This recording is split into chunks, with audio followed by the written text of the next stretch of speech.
Well, that's a good scuffed start to today's stream. Hi everyone, hello. Yeah, I don't know what was up with that. I mean, I'm sure it's happened before, just like not in recent memory.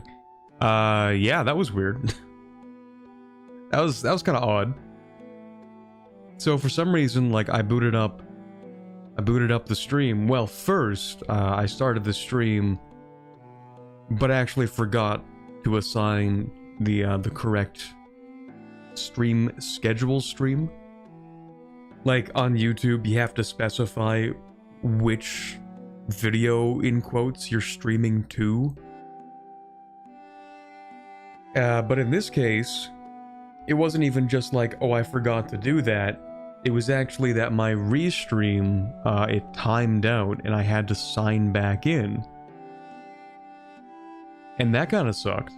But then after I did that and I wanted to go live, it decided to create a new version of this stream. For some reason, I don't know why.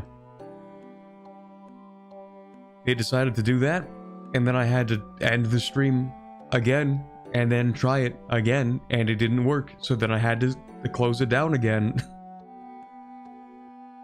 Anyway, we're finally here. It works now. That's what matters.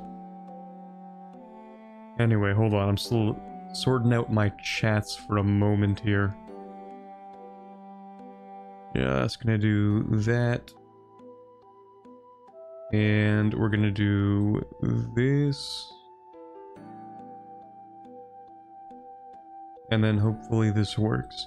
Yeah, so today's stream, kind of impromptu. I actually wasn't going to stream today. But then again, I wasn't really going to do much of anything today at all. Not really. Because I had finished recording a video yesterday, so... I wasn't exactly thinking of doing much today, but I figure landlord's gonna be here at some point to like check out a pipe leak. That's why there's no stream schedule today or this week, by the way. It's because I wasn't really sure when things were gonna happen. Because yeah, there's like a pipe leak and it sucks and it has to be fixed, but it's like in a wall. That's how bad it is. Anyway, so yeah, in case anybody like needs me for that, I might have to disappear for like 5-10 minutes and then I'll come back to the stream. Pipe not fixed yet? It's not really gonna be fixed for a while, I don't think. We'll see. Hopefully soon. Water wall? Well, water in the walls, yeah. It's not good. Anyway. Here we go, let me turn that down a little. Record timing actually getting into the game. Compared to how long I usually yap for. Love your content, especially all the Anbennar stuff. Well, good to hear that, because that means it's like everything.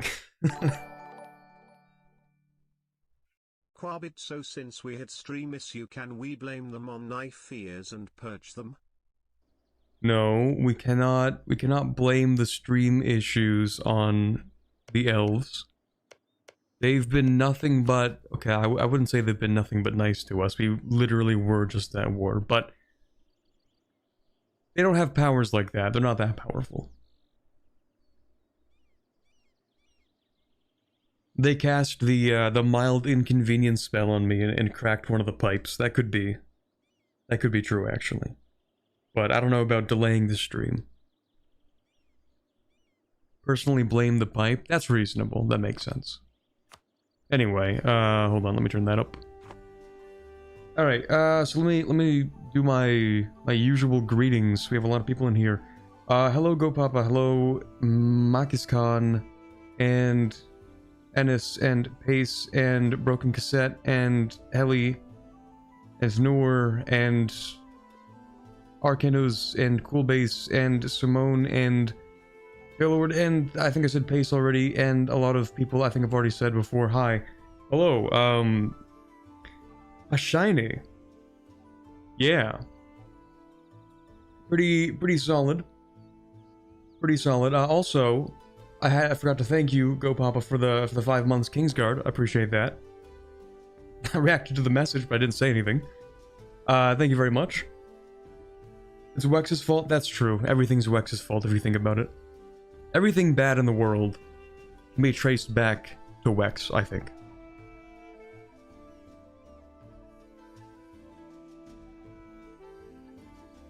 The elves have been nothing but to us. Yeah, they've been nothing but existing to us. Bluehart for Emperor. Well, it doesn't quite work like that. Not exactly. We are a republic. Already formed it. I thought it was a late game tag. Not really. The way that it works is you just kind of sit here and do a whole lot of nothing for a while. It is 1495 and we have not been doing much, but we have gone ahead and stated everything. Might as well go ahead and, you know, decrease autonomy.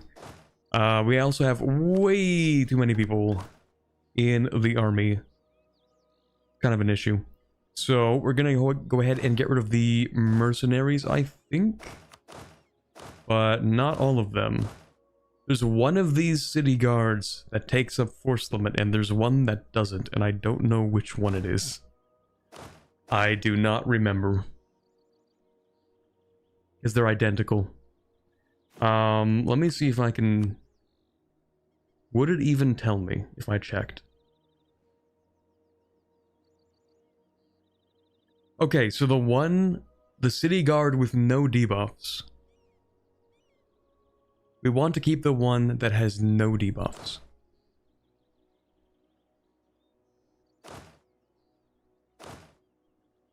You have debuffs.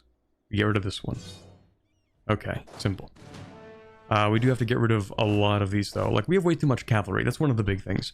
First of all, I might just get rid of the troops on this side because they're kind of detached, which sort of sucks. So, we'll get rid of these guys. And then the rest of the army can group up, except for you, who will go here, and... How much cavalry do I have? Too much cavalry. I'm going to get rid of the rest of it. We don't need all that. Infantry. We don't really need that much infantry. We will get rid of 1, 2, 3, 4, 5, 6... Maybe 8 of these. Even then, still spending a little bit. Get rid of like 2 more. That should be fine. Okay, nice. Corbett, make a mod about the Warhammer 40, or make a video about the Warhammer mod. I'm gonna call you Armbit. What does that even mean? I didn't even know there was a Warhammer 40k mod. You mean that one Warhammer reference that exists in Antebellum? The Empire of Man tag?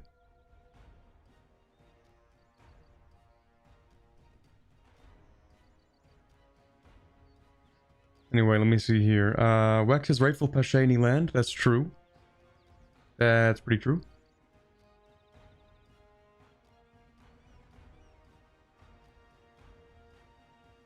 Wex has 60 missions in a sub mod. That's disgusting. That's more than they deserve.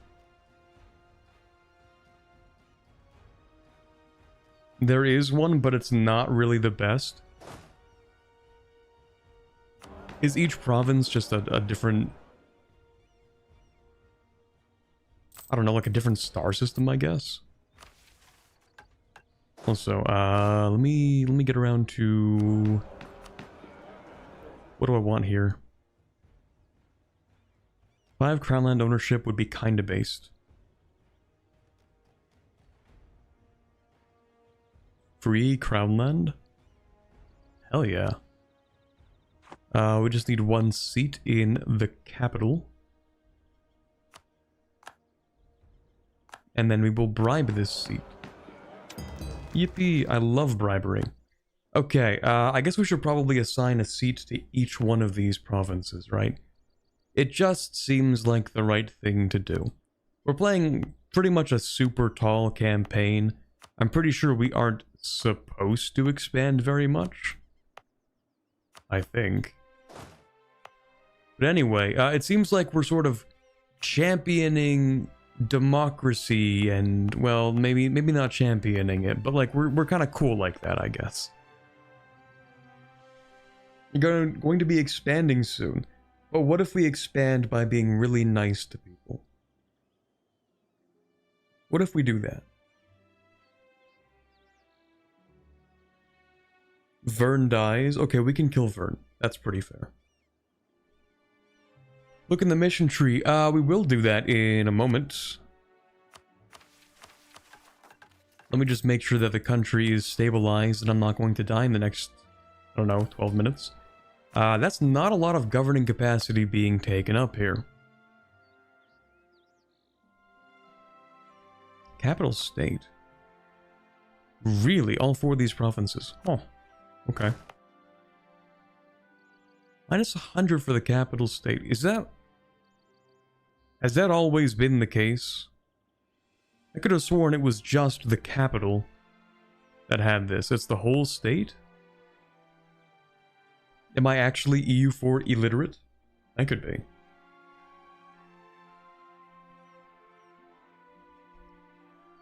Out of 1,000 gold, are all those 6 provinces really just that high dev? Yeah, we do make like 60 ducats a month. We make a pretty solid amount. Yeah, once this changes... Well, hold on. What am I making this money off of? It really does seem to be like the full 60 amount just from those provinces. Yeah, I mean, we just make a lot of money.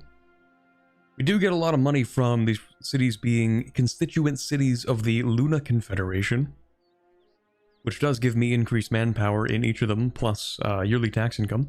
I will also upgrade this. And that's the only other one we can upgrade. Missions demand conquest of a third of the empire? Oh. But, like, we can still be chill about that.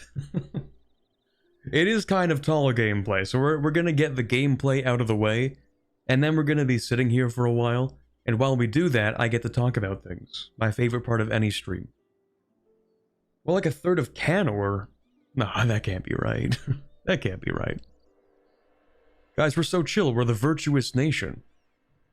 The principle of Pashaine political thought is that the body politic constrains the individual. The individual flame of brilliance at the heart of the statesman is braced all around in iron. The foibles, I don't even know what that word means. Of the one counterbalanced, first by the needs and will of the body they represent, and second by the resistance of the bodies with which they jostle to influence state action.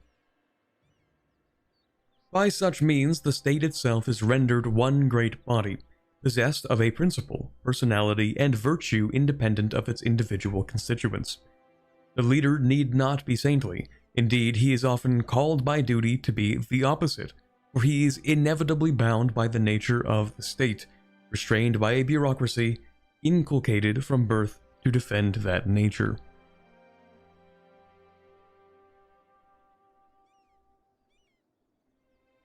Give me my crown back. I took the crown off for today's stream. Oh, unless you mean your chat crown, that could be. I took mine off for today's stream in the spirit of Pashaine democracy. Even though, I mean, we're actually still in the Empire, so doesn't really count that much. We're kind of like Switzerland, sort of.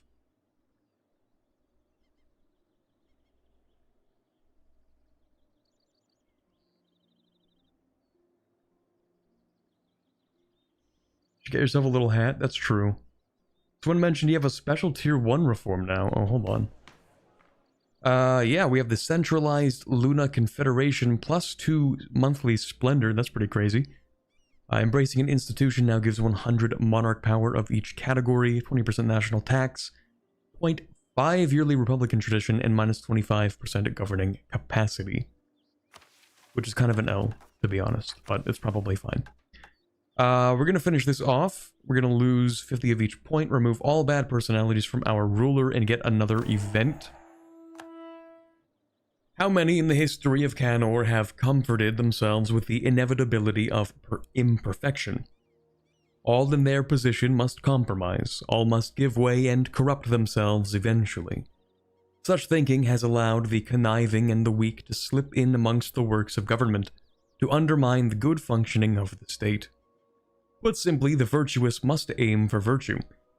We who seek a new kind of society must resist the urge to indulge ourselves in our mistakes. This experiment, this Pashaine, is far too important.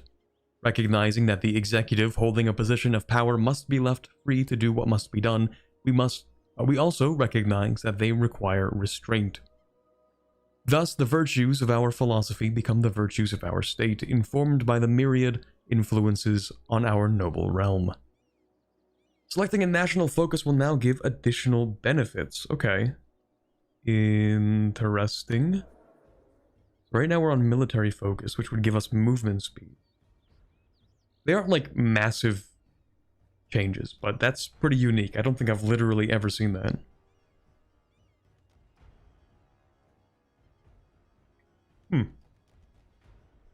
What do you know? Okay, and what else do we have to do? Improve relations with all the free cities. Either allied or have an opinion above 125. Okay. Okay. Load the muskets, build a bunch of barracks, get manpower. Do I even own 9 provinces? 1, 2, 3, 4, 5, 6, 7, 8, 9. I do own 9 provinces. What do you know? Land force limit of at least 40. Easier said than done, but okay. We're just about to finish off plutocratic ideas. Very nice. Okay, you know what I think we can do? Yeah, we can definitely stack a lot of at least these provinces with expanded infrastructure. And I guess some of these as well. I just don't really think there's a reason not to. More building slots. And it's kind of necessary. Might be tanking a little bit of the governing capacity, but I think it's fine. So, we need a barracks in, what, every single province? Pretty much, okay. We do have some money. Actually, are the mages powerful? Let me just take a look here. The mages for 228 would give me 20% reduced cost, which means I'd have to spend 1,000 in construction, and I think I could do that. Honestly, I can do that.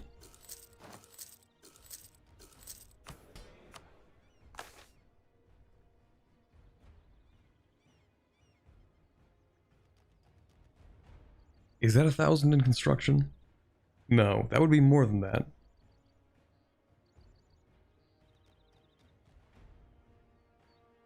I can probably still do that, though. Capital state is free GovCap at least. That's pretty true. That's pretty real. I can solemnly announce I've started my first Anbennar campaign. We are so back. We are so back, guys. I think you should play, once you're done whatever campaign that is,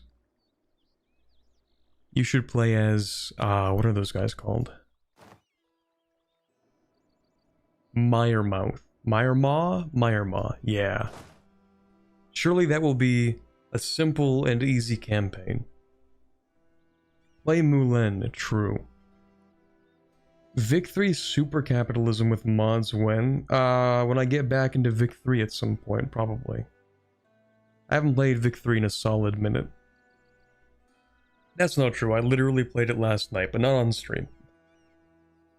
Sometimes it'll be like 11 o'clock, and I'll be like, yeah, I'll play a little bit of Vic 3, and then I'll boot up a country, play the first like 10 years, and then go to sleep and never continue that save. Many cases.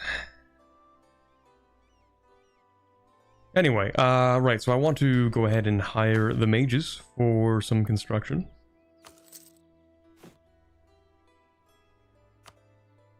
I'll do this.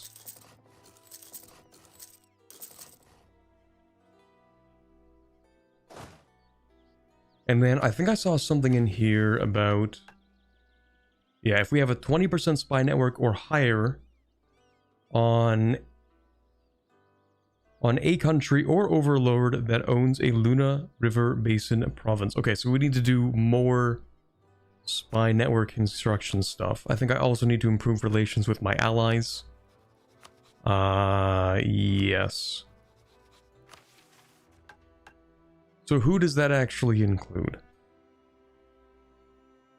Luna River Basin provinces. Presumably, that's all of these? Could I vassalize you by any chance? No, because I own Galeni provinces. Not ideal. So I assume I need to have a spy network in all of these countries. Pretty much.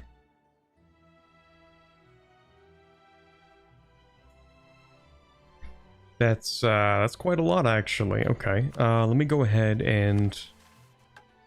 Well, who's the one that I have one in, then? If we complete this mission by having a 20% spy network that owns a Luna River Basin province... Oh! Yo, wait, no, never mind. Yeah, okay, so it's for that one country, for each country. Gotcha.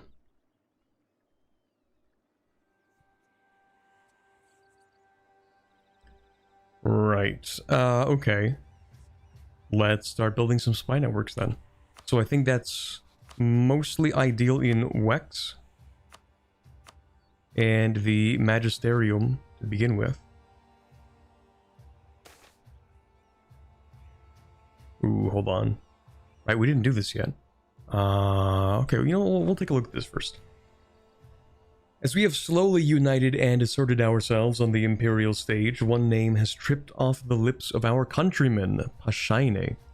Like Esmaria or Damaria, it reflects our cultural identity and the distinct way of life that has developed here. It is simpler and more unifying than endless clarifications about the porous nature of the valley's borders, and it encompasses our many contradictions in a single word. Yet some among the cities argue that the name is ill-founded.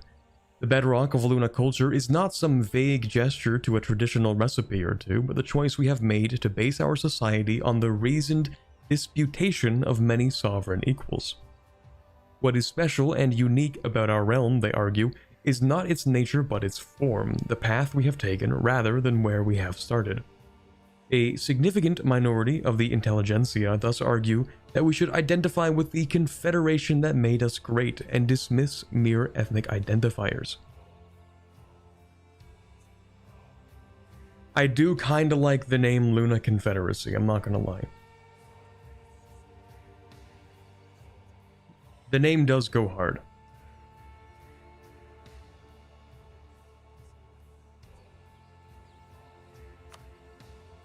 I'm gonna take that.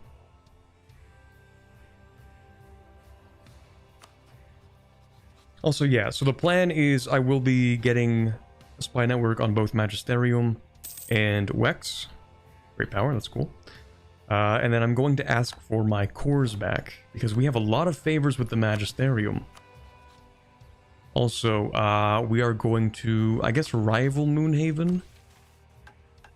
Yeah, we'll rival Moonhaven, it's fine. We also don't really need to be allied with, I don't know, Buzelar?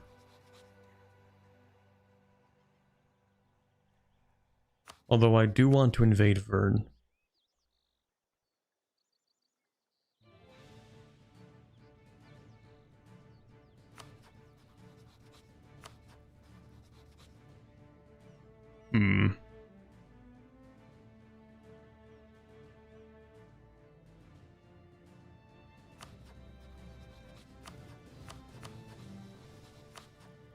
Yeah, I'm gonna break that.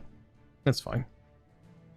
These spy networks in all 4 countries to get cores. Well, to get as many cores as possible, yes. So I will spy on everybody. I think I also have enough money to keep my forts up, which will be useful for my army tradition.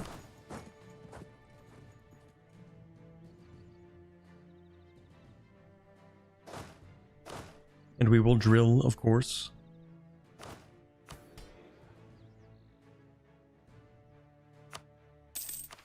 And then everything here needs to have 8 manpower. That is quite a lot. Need to improve relations with the free cities.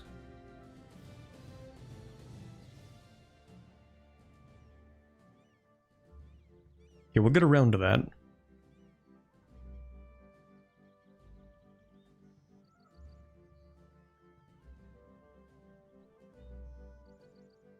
We can become the chancellor of the empire.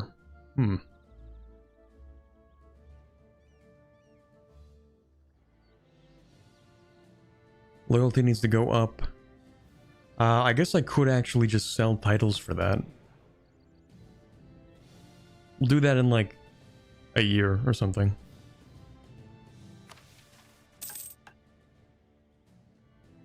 Okay, yeah, first we're gonna do spying to get our cores. That should be simple enough. Surprised your government rank didn't go up. You're both a formable and an elector. That's kind of true. We are still a duchy. Well, I need 300 development.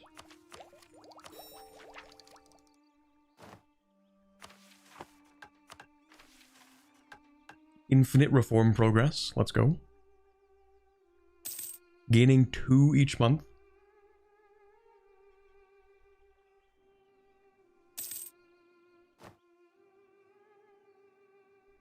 Okay, let's continue building because I want to actually spend enough money to make it worth it. Establishing the faculties. Okay. Open university is a statement of intent first and foremost. What should our university reflect in us? What should it say about who we are? Ooh. Unlock the Consular Academy's estate privilege, but for who? Black powder colleges. I do like that. But maybe Consular Academies makes more sense for the aggressive expansion impact reduction. Also, another diplomat would be lovely, I'm not gonna lie. That would be really nice. So who does that go to? Okay, I figured. Yeah, that makes sense. Other diplomats, we can get more spy networks. Some spying on... That's the Magisterium. We also need Cesternand and Istralor.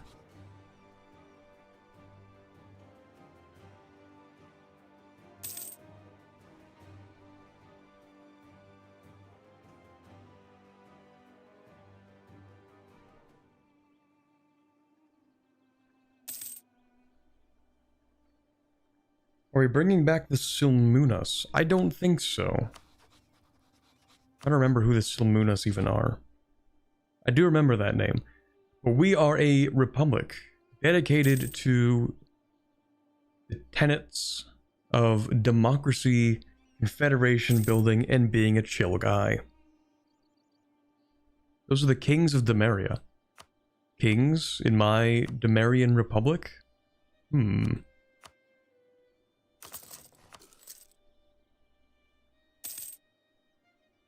Interesting.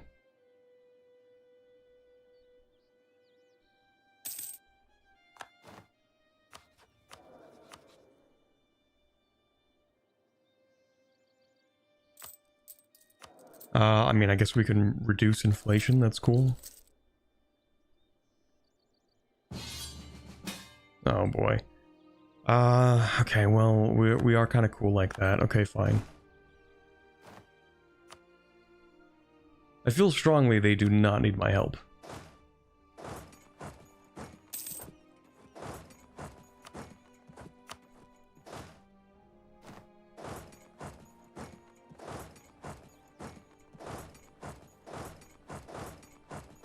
Get back here. Fight me.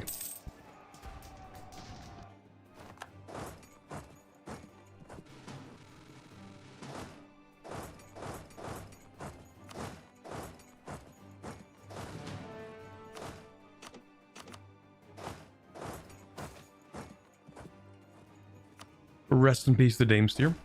It's over. Actually cooked. Revolutionary anti-mageocracy black powder enjoyers. Let's go.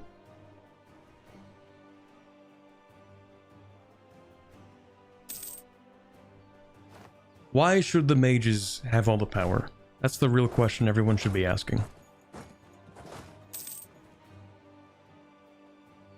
Does the ability to cast Fireball give somebody more political aptitude? I don't think so. Also, where's this other guy? Oh, that's not my problem.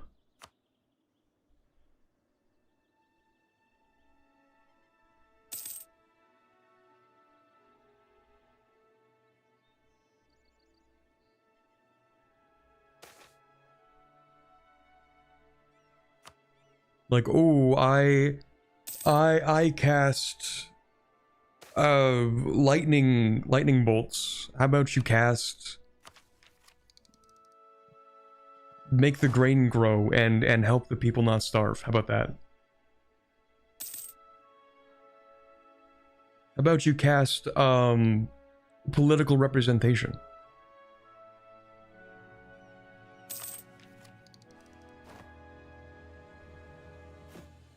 What if you cast I swear to serve the people and address their needs and concerns?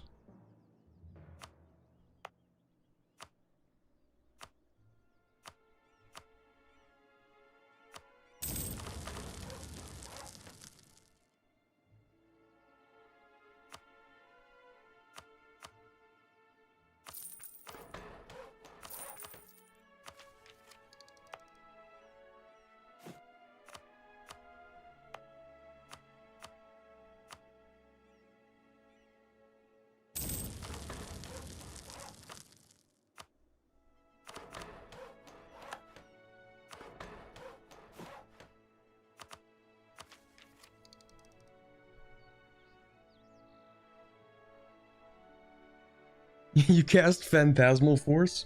How about you cast Fulfilled Campaign Promises instead? They can indeed cast the Grain Grow spell? Well, maybe they should cast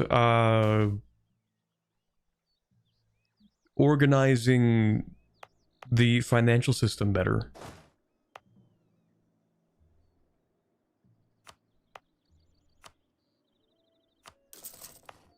I'm gonna build a fort in every province, not because it's necessary, but because I think it would be funny.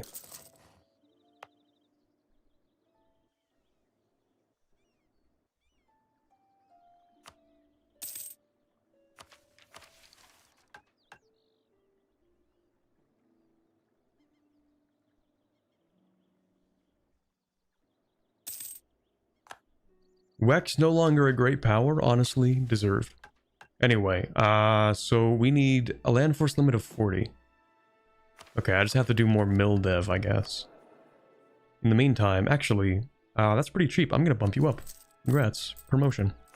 Not you, though, because I have too much admin, and I don't care. So, we need more spy network stuff. Ooh, Vern's included in that? Hey, buddy.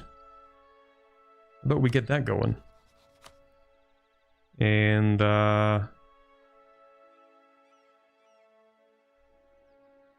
yeah. Sorry, I just got a notification where apparently a landlord is not coming today. So I guess we're good. We're chilling, guys. Anyway, let's summon the Diet again, see what people want.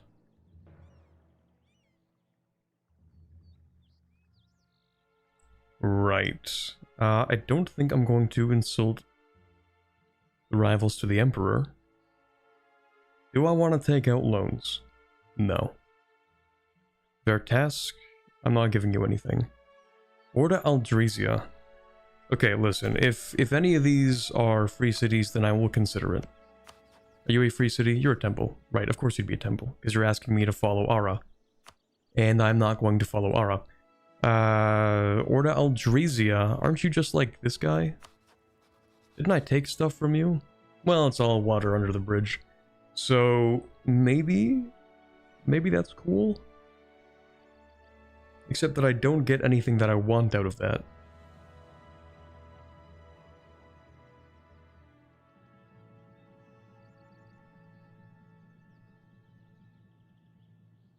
Okay, maybe we take out the loans. Fine, we will take out the loans.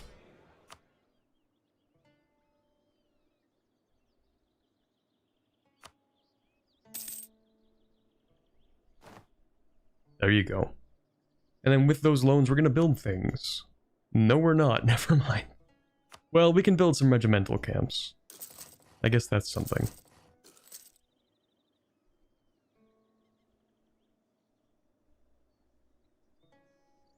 You can build forts. True. Real. You're not getting sway anymore? Yeah, so we don't have the sway mechanic at this point. Instead, we just get prestige. And any additional prestige above 100 turns into mana. So basically, if we go ahead and summon the Diets once every like 3-ish years, then that's going to allow us to basically become a mana generating engine. Go purple boy, go. I Saf. I would say you should try this country, but honestly, it's a lot of waiting.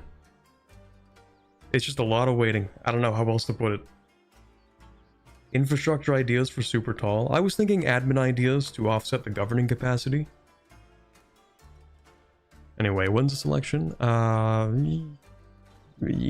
Yeah, I guess we can sort of do this.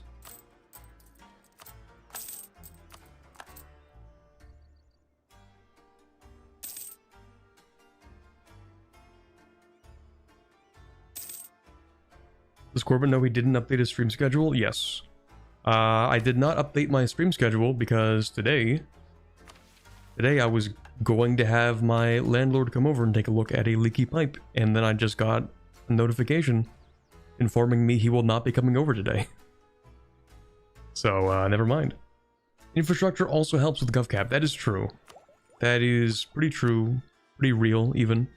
With the minus 10% state's governing cost. But, on the other hand, a lot of my governing cost increase is going to be from me spamming out my increased or my expanded infrastructure, so we'll see about that. The reason you don't want mage towers? I actually don't recall saying I don't want mage towers.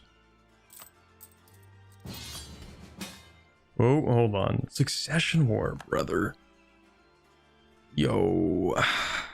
You have... Who is this? Oh, you inherited Aranan. I really feel like Wex does not deserve to inherit Aranan. I think they shouldn't have that. I will accept the call to arms, but I am not going to be helping them. Before I accept the call to arms, though, I might seize land, maybe. Let me think about that. What are the magisters at? Oh, okay, you know what? I need to actually sell titles, finish this.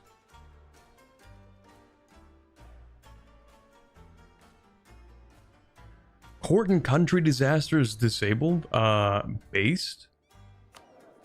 I actually don't like that disaster. I know a lot of people intentionally go through it for the free absolutism, but it's just kind of a pain.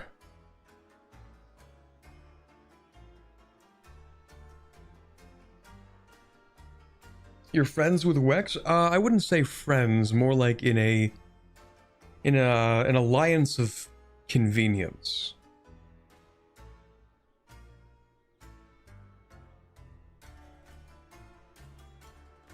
You know, I'm going to, like, I have a spy network in Wex, and I'm going to gain cores, and then I'm going to ask them for those cores back. Free absolutism, it's called every mission tree since 2013. Well, every mission tree after, like, Rule of Britannia.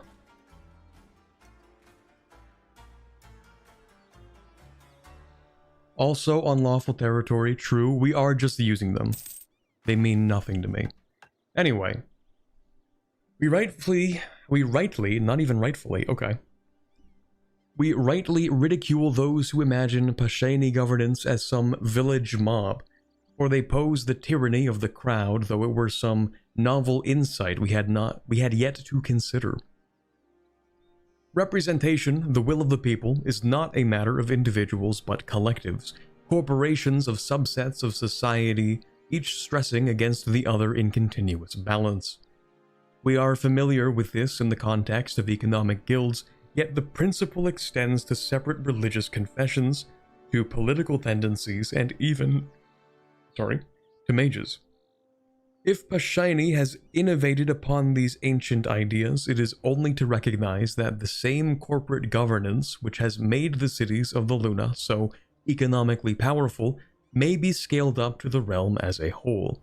This is the basic principle of the cabinet, which under monarchies and republics alike functions as a collective embodiment of government, an executive guild.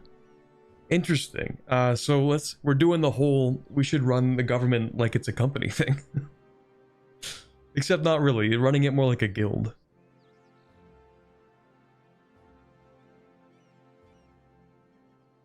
So you're saying the history of all hitherto society is, let's just say, a history of, you can call it warfare in a metaphorical way? Between classes of some sort? Maybe something along those lines, I think. I think that's what they're saying, maybe. Something about the clashes of different corporations of subsets of society, you know, like a continuous balance between them.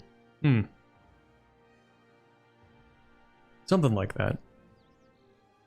Anyway, we get a cheap admin and diplomat advisor.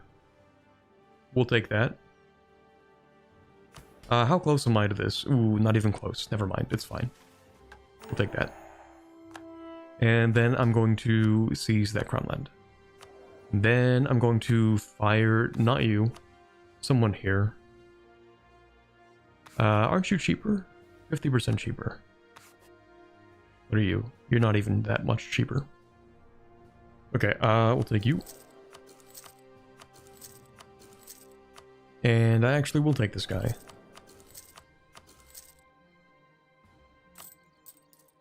Yeah. And then I guess I will accept that. That's fine. But I'm not going to fight.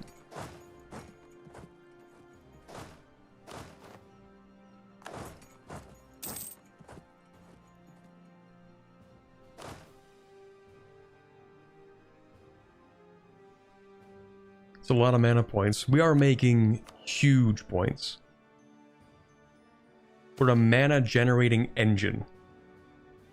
Oh. Okay, Imperial politicking. We learned that a rival or allied elector has a terrible secret. We can spill it or keep it a secret. Yo. So Pearl's Edge, our ally, it's got a little bit of a secret going on. That's okay. They'll just have to owe us for keeping it under wraps.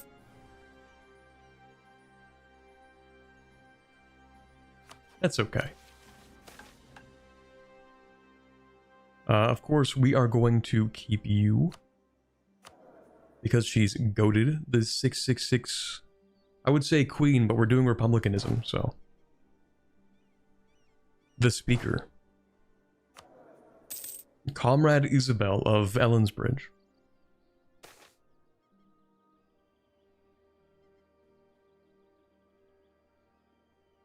Windhaven's opinion increases, or a 50% half cost, or a cheaper morale of armies. I will take that, actually.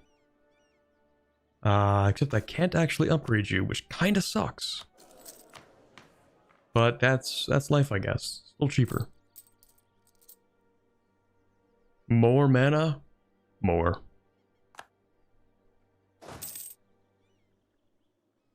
We're actually rich enough that I can build more of these terrible cannons. Not because they're useful, but because I get better siege stats.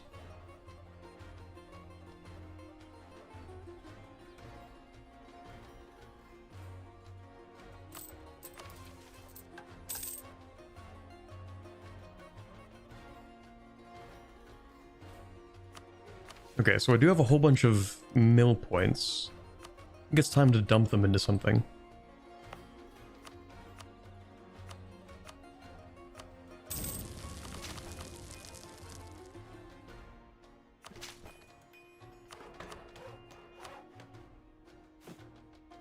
How are we doing here? Not too bad.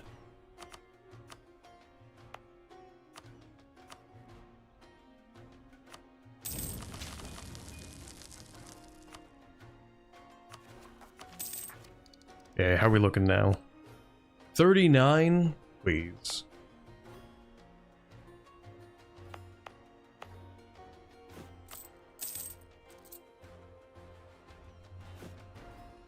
Okay, maybe I can...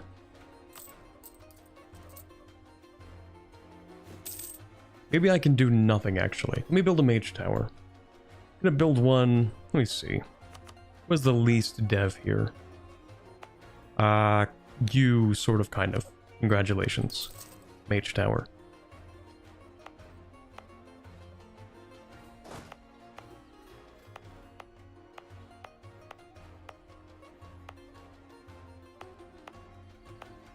And then what is that? Oh, I want to keep you actually. Oh, hold on, bump you up. Congratulations, mage tower. Congratulations, mage tower. Everyone gets a mage tower.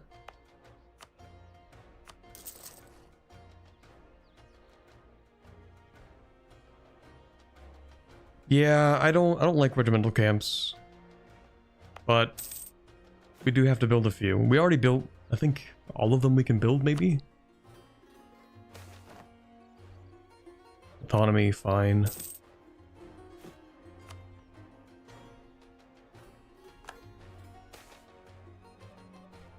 Okay, what do you want? I'm not doing that. That could be doable. Oh, that's easy. Okay. We don't really care about half-elves.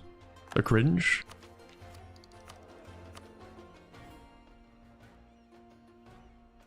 Also, didn't I just hire somebody? Please.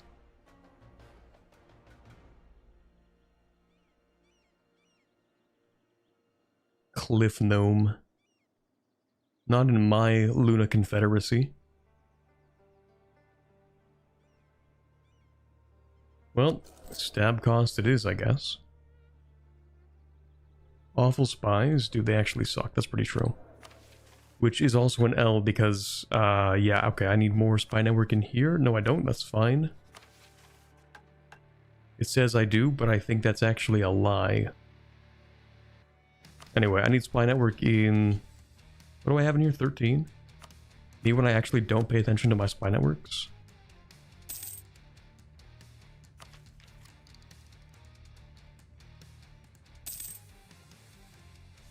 Okay, that should be fine. It says I'm missing... Wex, but I'm not. So I don't know why it's saying that. I mean, we'll... Oh, wait, what? Hold on. Okay, I think I'm actually just insane. Never mind. I might have looked over here or something. Yeah, I looked at Cesternand. That's what it was. Oops.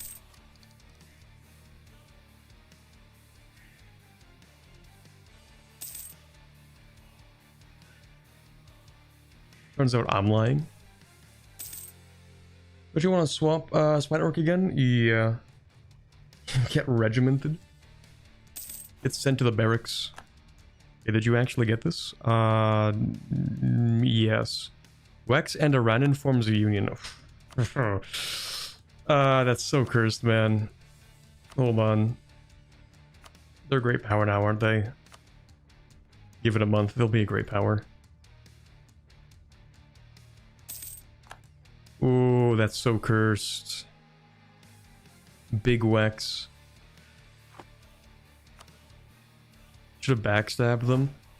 No, we're just chill like that. I joined the war, but I didn't help them. Moral support. Have I culture converted everything? Yes, okay, there really just isn't a lot to do. I just have to wait until I get the force limit necessary. And I'll do like a handful of development. Just a spoonful.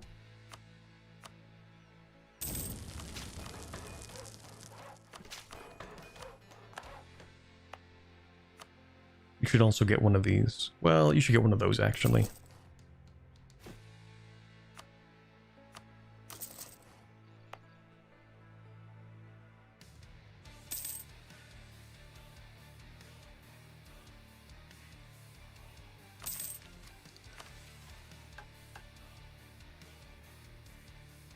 We're pretty close to this. Okay, so the regimental camps will finish, and then in theory we should be good to get all of our cores.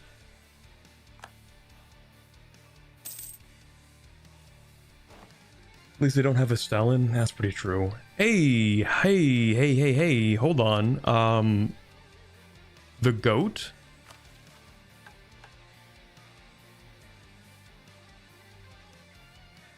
I didn't know you were chill like that. Okay. Random powerful mage roll.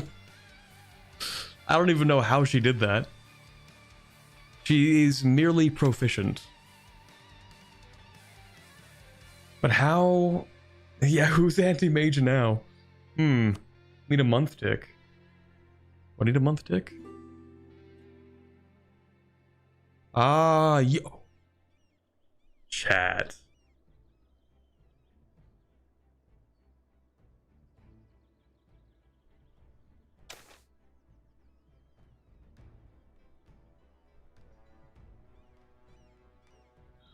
We can't derail this campaign, though.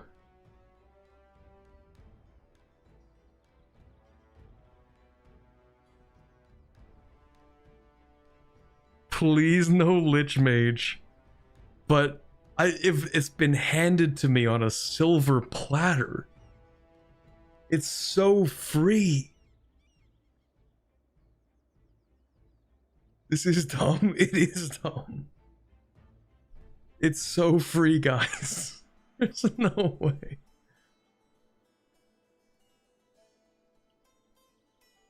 It's literally never been more free. Do not give in to the mages, but listen, what if people just never find out she's a Lich? Like, what if they just don't figure it out, guys?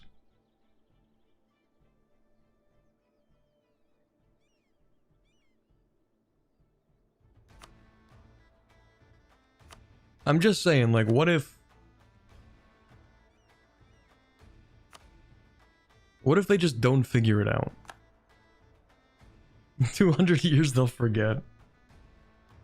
Lich will ruin Diplo rep forever? No. Only if people find out that she's a Lich. You can't do the missions? It's so free, though.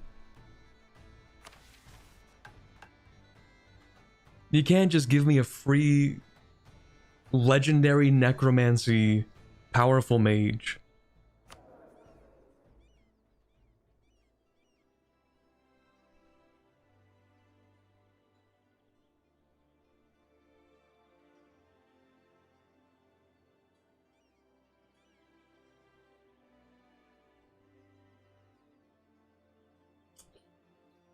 You actually want to play this tag? I kind of want to play the tag. Like, we've already done necromancy before in a different stream.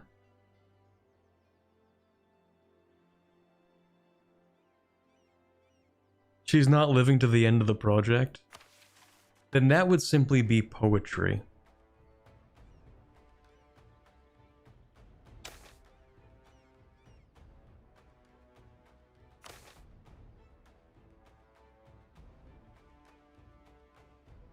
It's so free. It's so free. It hurts me to not press the button.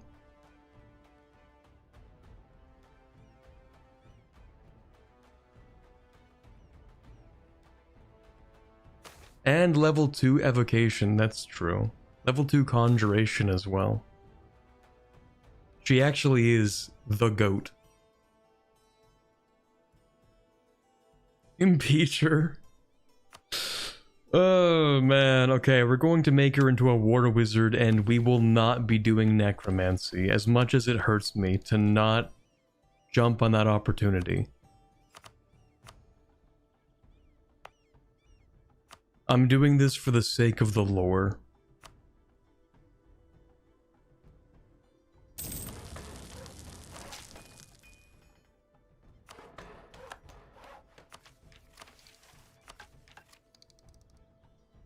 Well, shock. What does she have? Yeah, she's pretty goated. What is that? That's 11 shock, I think. 11 shock, 7 siege. My goat.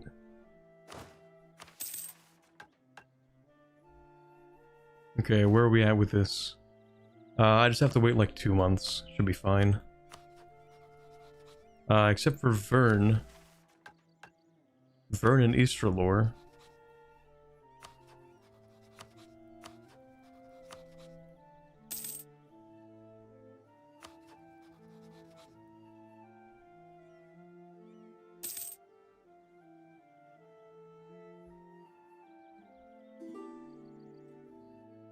Chat, do you guys see this too? That was a little weird.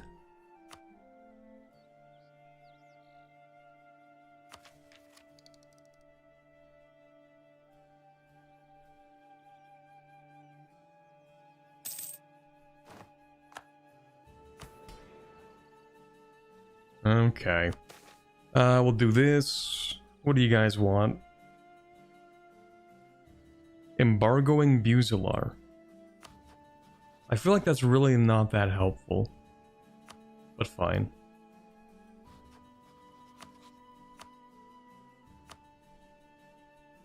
They don't really care that much.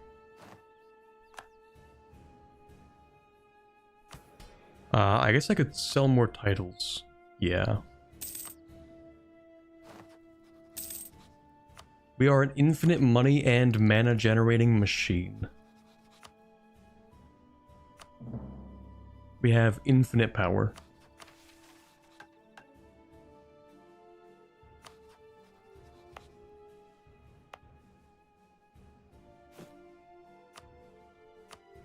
In fact, I'm going to do more developing. Because I actually have too many points.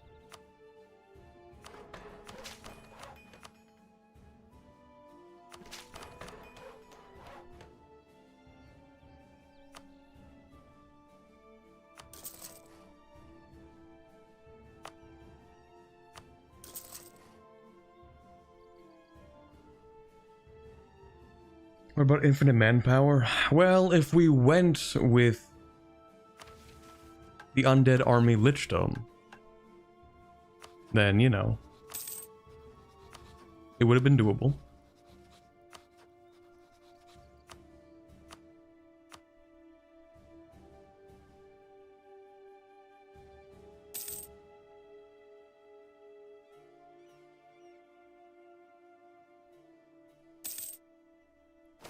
You seeking life drain? That's true.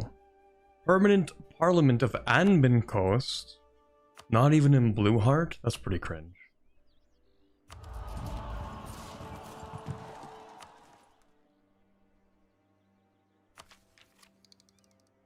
$55 days on that admin tech, is it worth it? I mean, what else am I going to spend admin on? 3 stability. We'll get rid of inflation, I guess. Too many points, suffering from success. Oh, well, she's dead. That's crazy. That's crazy, man. What do you know? Yeah, it was fast. Okay, we're gonna go with military candidate, actually. Rest in peace, my goat. That is tragic. You know, you can expand right now. Well, I mean, we, like, could is a really key word there. I could also close the game and boot up Slay the Spire. But what I want to do is wait until I have all my cores and then take my cores back.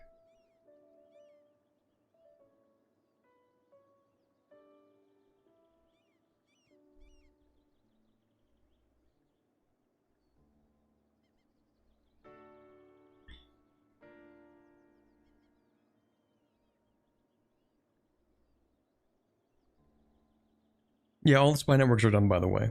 So we can do this. Only armed men may truly withdraw their consent to governance. I'm 15 and edgy and this is deep or something. I don't know.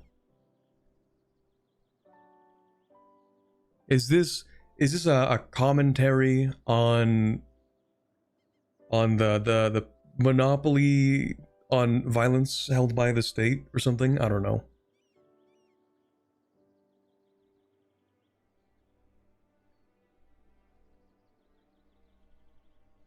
Anyway, yeah, so because we have no, like, glowing provinces, that's how you know we've finished all of them. Every province in the Luna River Basin province group not owned by us gets 50 years of local unrest if we complete this mission by having a 20% spy network on a country. I don't know why it says by having when it's not a prerequisite, but anyway, if we complete it while having a 20% spy network on a country or overlord that owns a Luna River Basin province, then we get a territorial core on every province they own within the basin.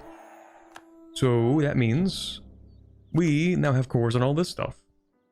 And what's special about that is we can go to our friends over here in the Magisterium and say, hey buddy, do you want to, like, hand that back? Do you want to, like, give that back to me? That would be really cool, actually. I think you should do that. Thank you. And now we can upgrade ourselves. Nice. And then, I don't really have a lot of favors with other countries except for Wex. We can say, hey man, do you... Ooh, we don't have a lot of favors, do we? We do not. Okay, we're gonna curry favors with Wex. And we're gonna curry favors with the Magisterium. And everyone else we're going to go to war with. Yeah.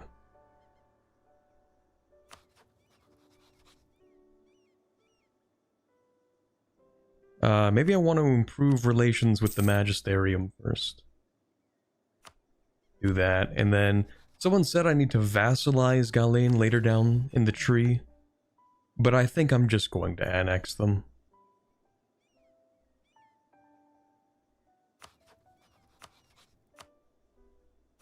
I guess I could also do a little bit of political maneuvering at the moment. Well, let me think about this, because Istralor, I mean, we don't have to go to war with Istralor. We would crush them in an instant, but we don't really have to. We are going to go to war with Cesternand, though.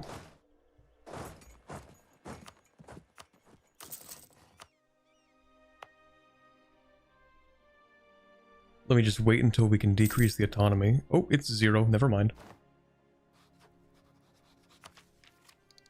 Okay, let's go to war with Cesternand for reconquest.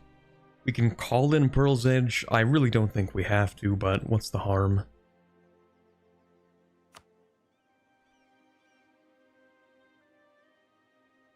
Yeah, I don't think I'm breaking anything here. Just had to think about that for a second. In the meantime, we should also improve relations with some other countries. So all of the free cities need an opinion at or above 125.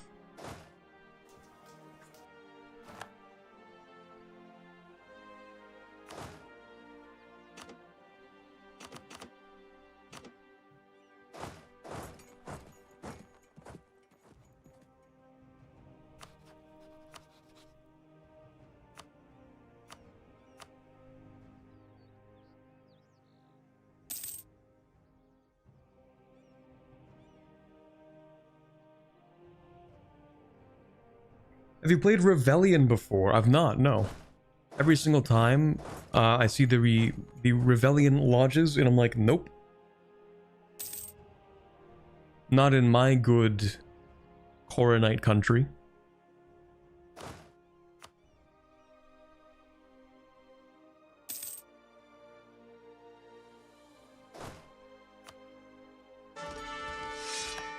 Oh, okay.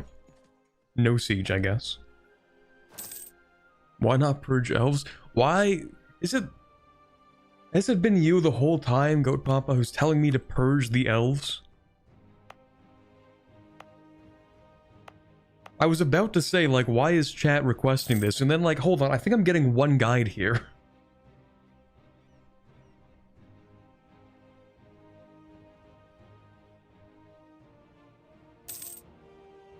Do you become Rebellion eventually at some point? Allegedly. Okay, well that's it. Those are my cores. We don't really have to do much else, but... I suppose we will. Yeah, sorry, we don't become the Rebellion state. We become Rebellion. We become a Rebellion state, but not like the Rebellion state.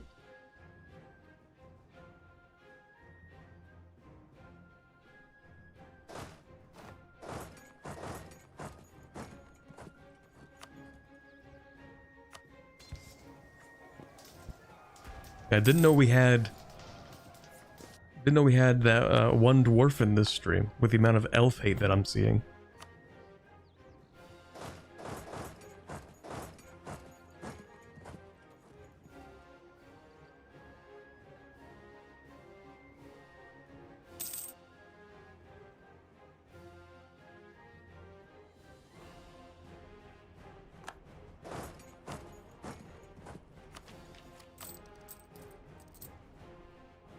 Yeah, I'm gonna repay all of those. They're probably smaller loans anyway, and we only took them out to appease the guilds. Or whatever their problem was.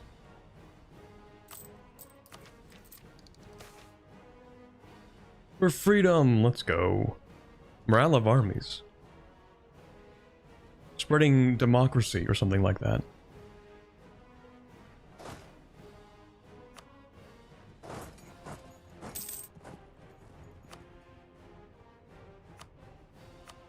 Okay, so Conwell, you can leave, that's fine. You guys can all leave, that's cool.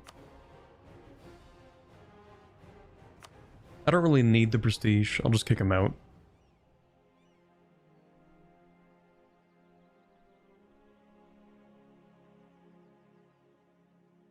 Actually, if I don't need the prestige and I don't need the money, can't I just... I'm just gonna do this. Yeah. I'll just take it.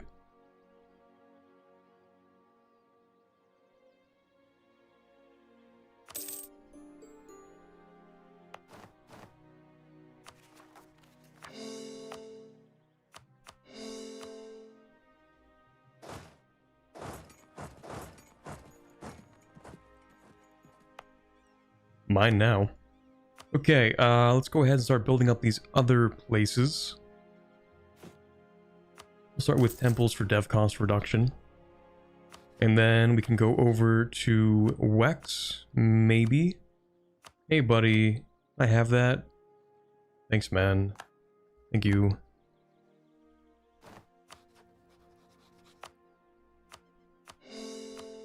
And then we go to the Magisterium. Maybe. And we say, hey man, can I please have this back? Thank you so much. See, this is why you're nice to people. Because then you get things for free. Why is Catarata rivaling me? I'm just a chill guy. I might be the 5th greatest power, maybe, but like, I'm just kind of chilling. Make the provinces Pashaine. That's true, I do have to do that. I feel like there's gonna be somewhere in the mission tree where I can do that. Yeah, here we go. Whose 15 years of separatism in the Luna River Basin province group start a culture conversion in those provinces for 25% of the speed. Nah, surely they mean 25% of the time, right? I'm not going to be sitting here for the next 60 years waiting for these to complete, right?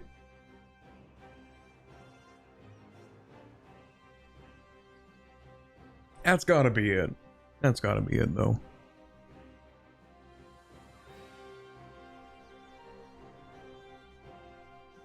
Man doing well. Fork found in the drawer. That's crazy.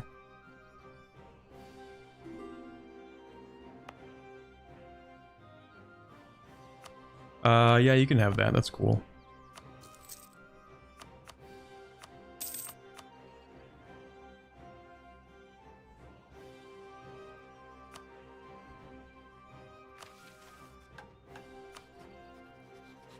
So, if I wanted this back, 42 favors. I feel like I should just kill you for that. Actually, hey, buddy. Want to hand that over? Thanks, man. Thank you. Sometimes you have to be nice, and sometimes you just have to be convincing in other ways.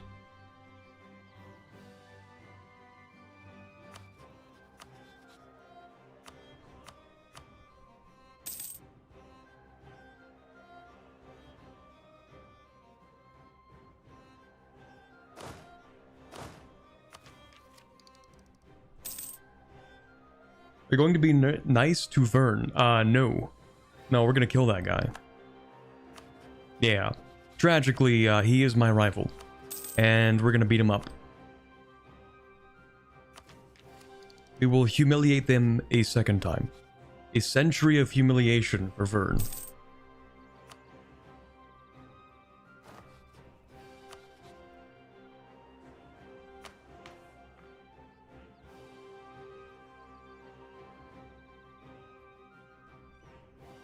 Okay, it would be really nice actually to get administrative divisions. But also, according to the way this country works, a union of states would actually make more sense. I'm just not gonna go with it. Yeah, no, we're going with administrative divisions. We love governing capacity.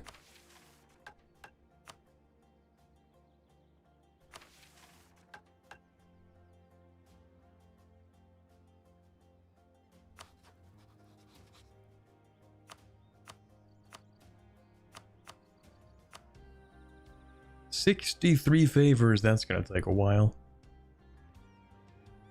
How long would that be? We're getting like... what is that? Like, technically every 5 months we get 2?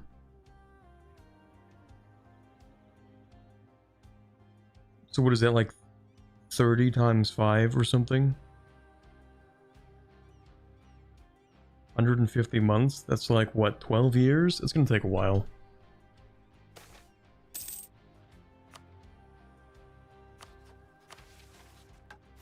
Unless we make the army larger and stronger. What else do I have to do? Either have decreased autonomy or below 10%. Okay. That's not ideal. Can't really reduce any autonomy.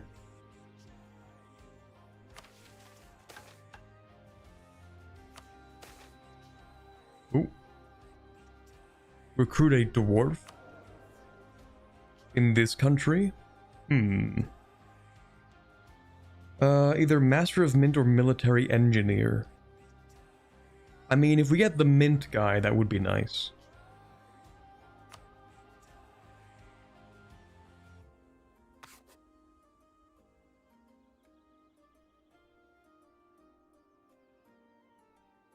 Hold on. Do I get cheaper advisors from the same culture? No. Okay.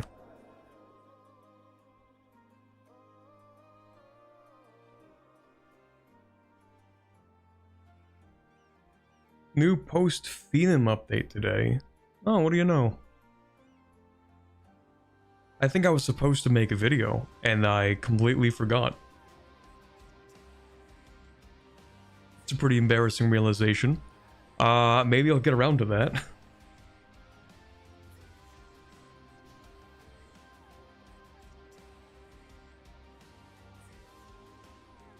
Okay, you know what? Maybe he'll be good. I mean, we make so much money though. 84 ducats. We're actually rich. And so, honestly, I don't really care.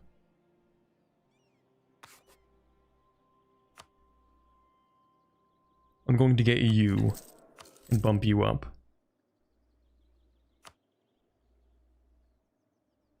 Yeah. We make 84 ducats per month. We're actually rich, like insanely rich. We make almost the same amount of money as Laurent and Gawed combined.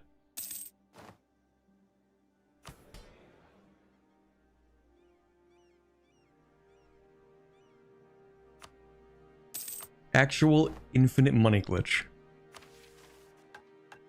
I could even build the Imperial Palace's construction. I could finance the construction.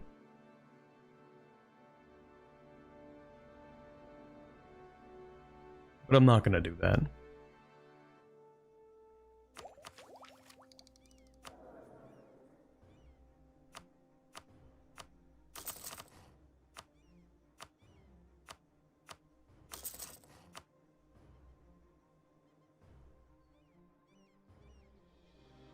Go eat Galean? I guess I could do that. Kinda forgot they existed. Yeah, we can do that.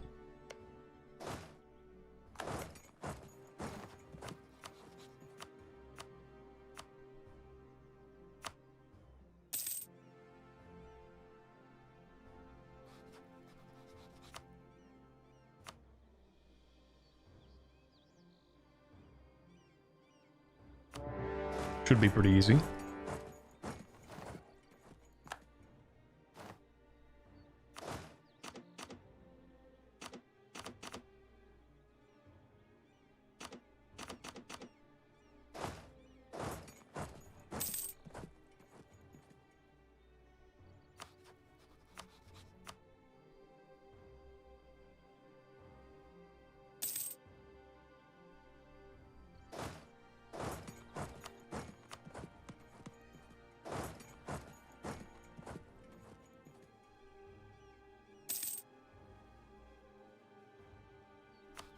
I keep forgetting that I do actually have to improve relations with these guys.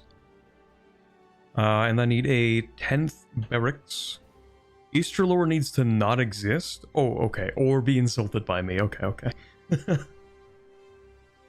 10 artillery in a province that borders Easterlore. Interesting. You would get AE impact though, that's true, but we're just not doing that much conquering. We're doing reconquest. We are peacefully integrating several territories.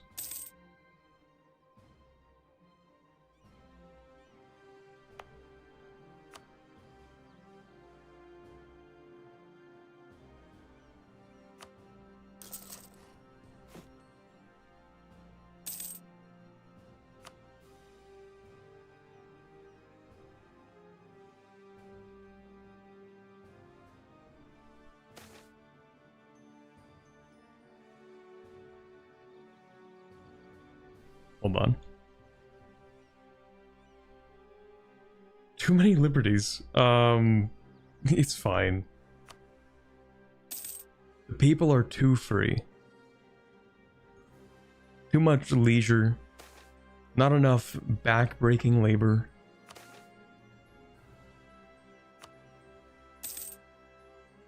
Oh, okay, that put me firmly all the way to my point cap. We're not gonna do any culture conversions.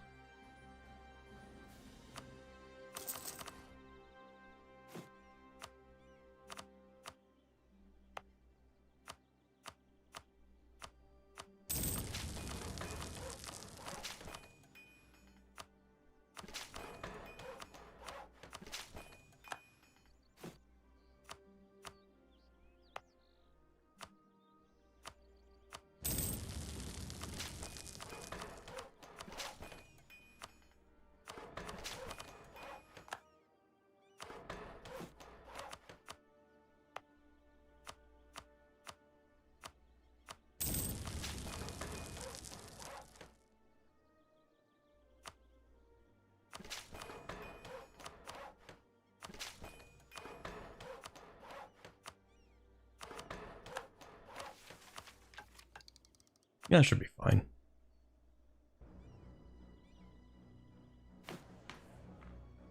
Number 4 great power literally just by developing.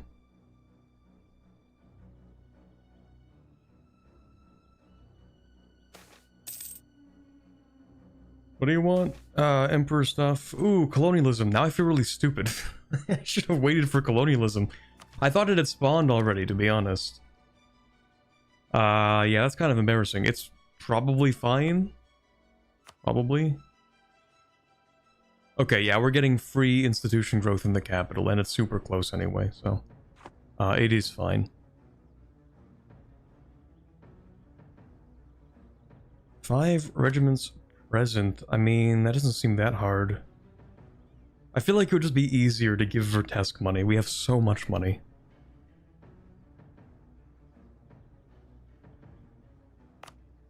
No, we'll be fine. What is it? 5 regiments?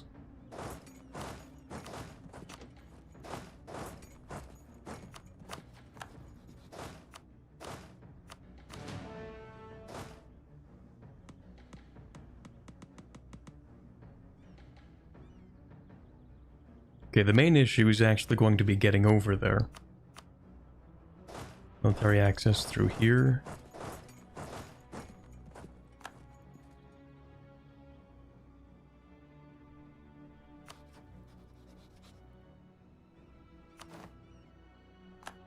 Access through here.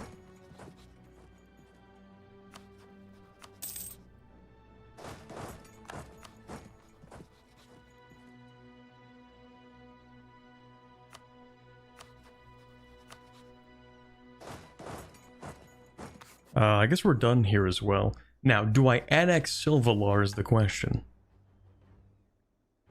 We don't have to.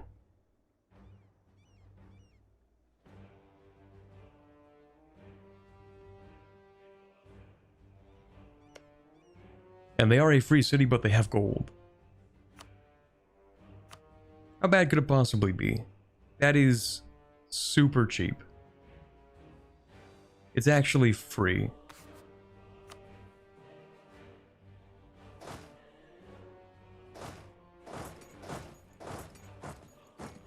You do need them? Oh, what do you know? Perfect.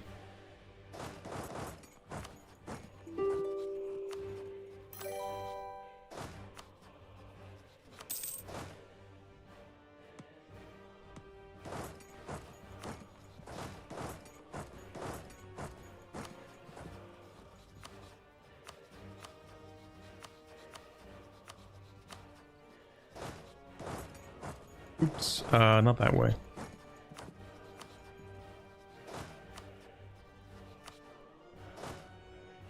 I actually don't need that mill access. Oops.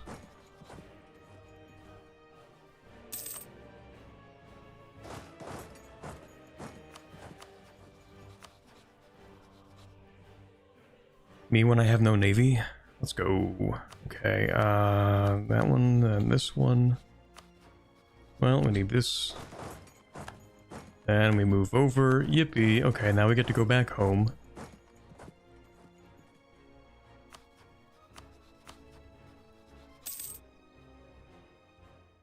Yeah. Okay, and then we get rid of that, because we don't need it.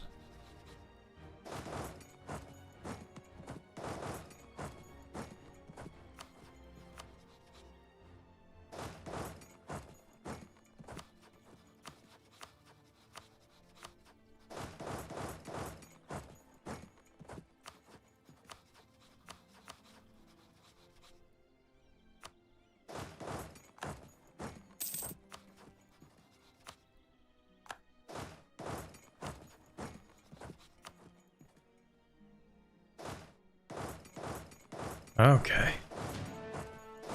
Completely forgot about those guys too.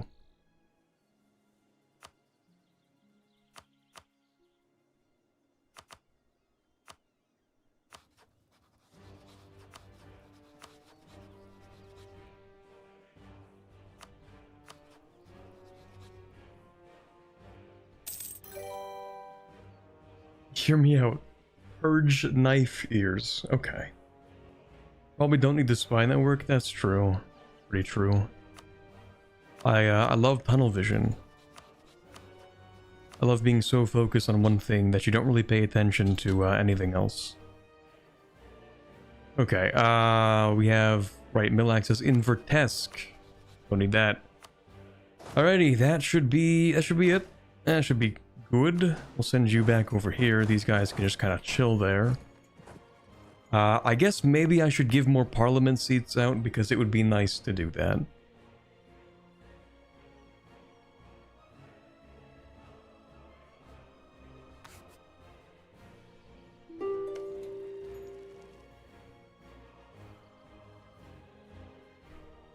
Are you focusing on accepting any races? Yeah, humans. Also, yeah, we will be sending the gifts, but we're going to do it all at once when people actually like us. And that might take a while.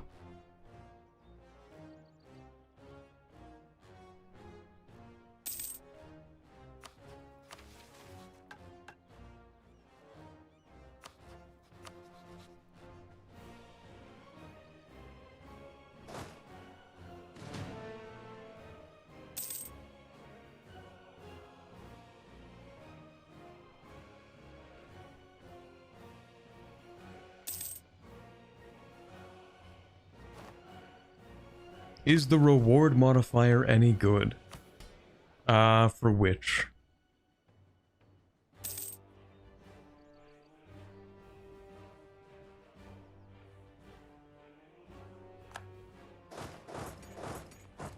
Also, War Wizard, can I interest you in gunpowder weaponry? The Free City mission. Well, it's kind of mid. Trade efficiency and mercenary cost reduction the next, well, 5 years, and then it extends by another 5 years for every free city that fulfills the requirement. But of course, it requires all free cities, so in theory, it's like 12 or something.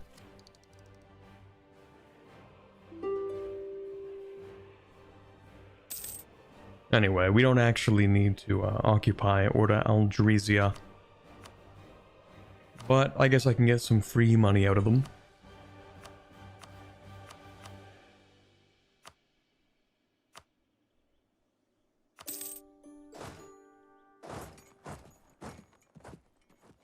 And then we're going to do our annexation. Surely no one will notice we're already taking a little bit of land, so like, what's one more province, really? They're not even going to notice.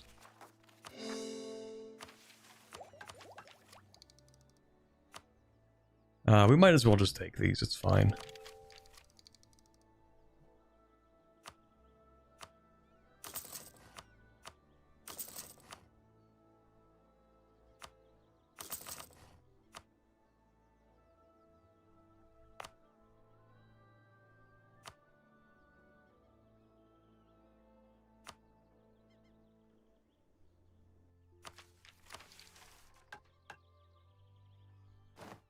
Okay, so we're still... Oh. That's crazy. That's crazy.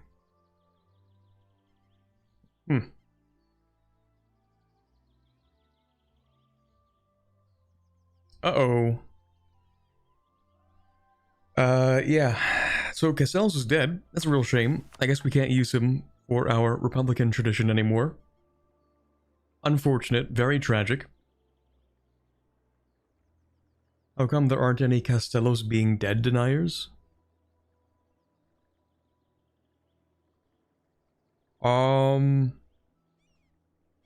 Well, there are some.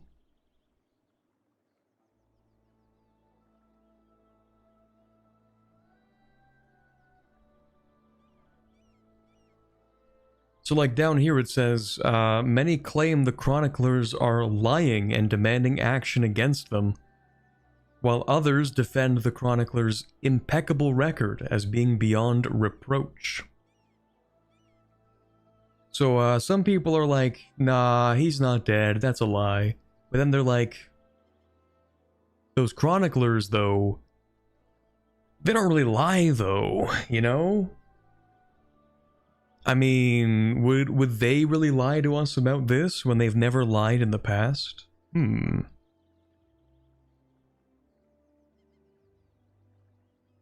There actually are some deniers of Castellos being dead. That is hilarious. Doubters kind of fall off once the sky starts to rain blood. True. Real.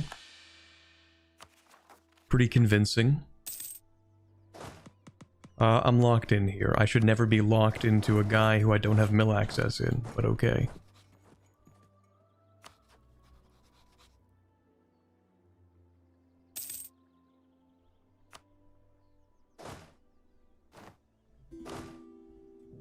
Maybe not that city. Okay, we'll grab that too. Sure, why not? You want... You know what? I'm feeling generous today. Sure. Adventurer bands? Nah. Pike and shot. Now that sounds thematically appropriate.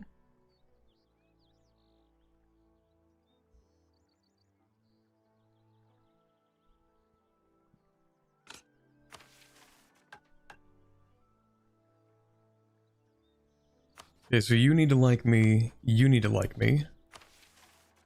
All of the free cities need to like me.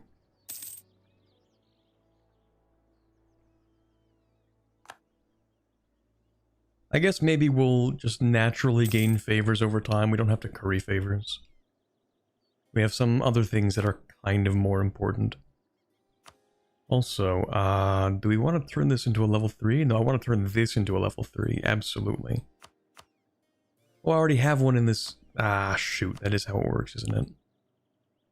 That's pretty true.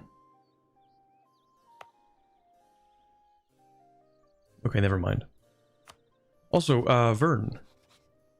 That truce comes up in 5 years. Okay, we'll kill them then.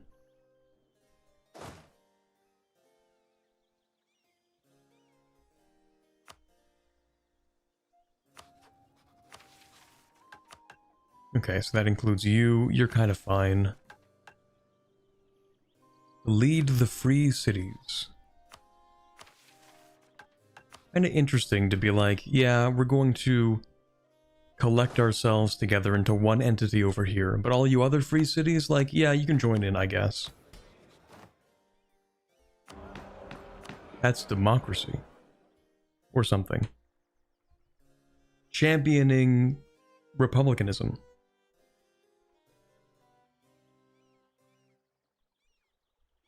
Okay, let's go and get ourselves some development cost reduction. I think that's probably the best thing to grab right now. Because we get a lot of Republican tradition. That's fine. That's fine. We love bribery. That's cool.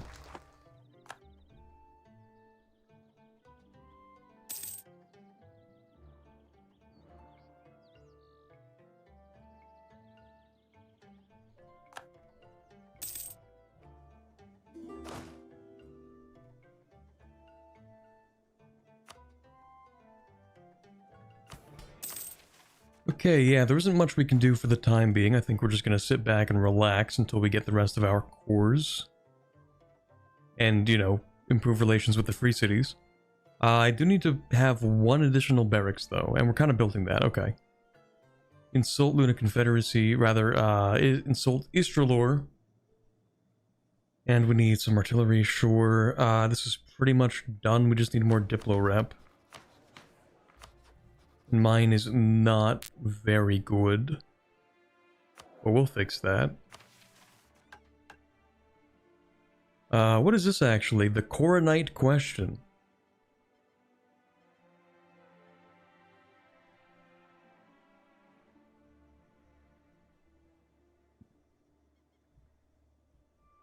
I don't even know what's ideal.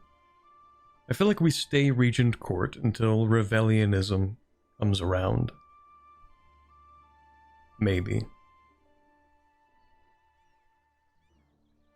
want to make your life easier, make sure to keep the Empire small. Nah, I'm sure we'll win either way.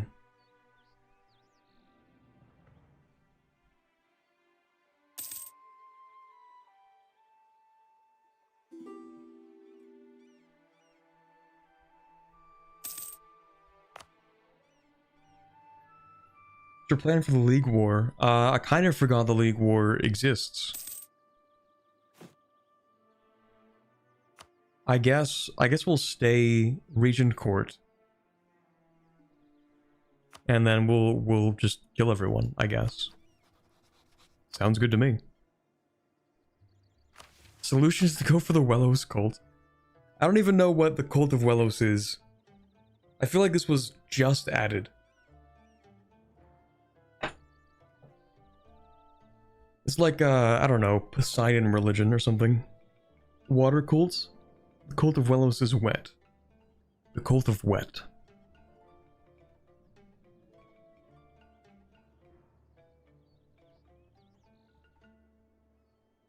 Spawns in ports and has a bunch of coastal and navy bonuses. Interesting.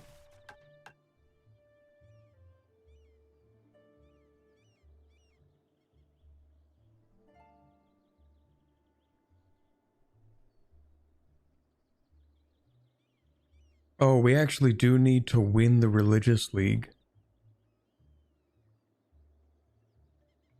Or have a lot of diplo reps. Sheesh. I should take diplomatic ideas, I think. That seems like a good idea. What do you think, chat? Also, free money. We love money. I have too much money. Can't stop winning. Actually, it's not too much money until I have this complete.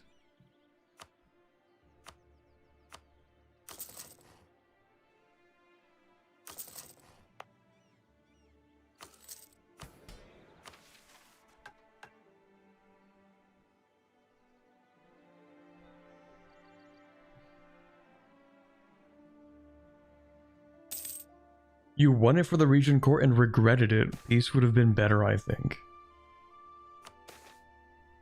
I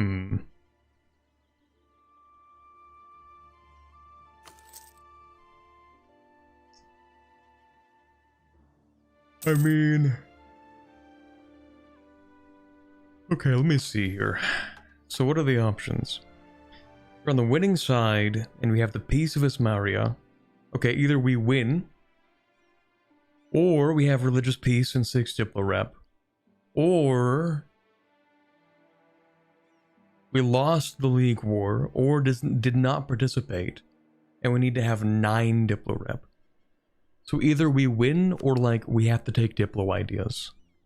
That's what it sounds like to me. Also, yeah, we can throw money at this. We can also throw people at it, to be honest. So that gives me another center of trade. Maybe. Maybe it doesn't. I lied. I thought it did that. Okay, never mind. We get a random... Oh, calling a Diet will now create a random Pashaine advisor. Interesting. We have all estate loyalty, equilibrium, average monarch lifespan, trade power. Oh, this one creates a level 1 center of trade in East Bright, I see.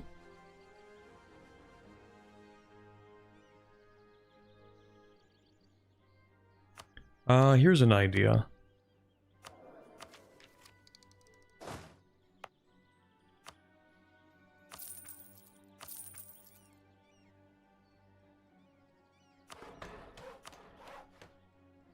That should make it cheaper and, in theory, faster to upgrade.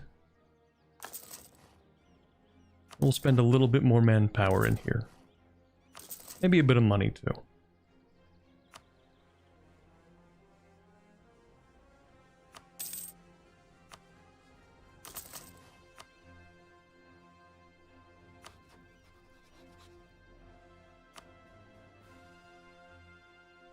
Hold on.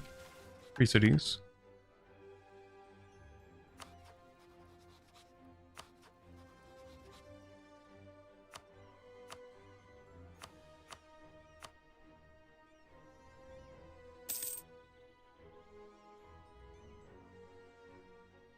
You can hover over it to read the lore behind the monument. Oh boy. Baths of Varanus remain one of the greatest feats of Demarian engineering. Commissioned in 97 AA, that is After Ashes, by, I don't know what title that is, Varanus Arienticus, a controversial luminary from East Dameshead. The baths were part of a grand vision to elevate his standing and create a haven where the elite of the Republic could gather to rest. Over 40 pools of varying temperatures, pollinated courtyards, domed pavilions, stained glass ceilings casting kaleidoscopic light. It's kind of based, actually. Staffed by hundreds, the baths were a living theater of power. Oh. There is a count there. I think you meant to improve with gibbered. Oh, hold on. You're right. Maybe I misclicked. Oh, they have like similar flags to me. Oops.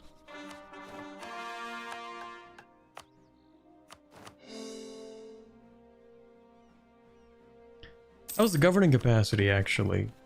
Still kind of okay, that's good.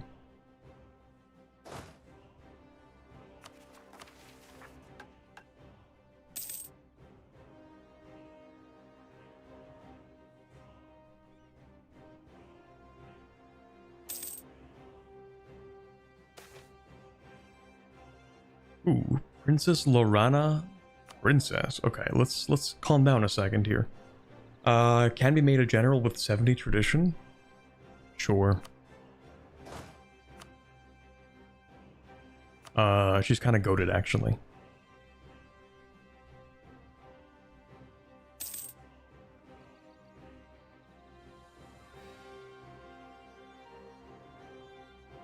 Thank God the monument bug was fixed. There was this one monument for black powder Anbennar that would spawn in every single province of the game, based. Her first name is Princess.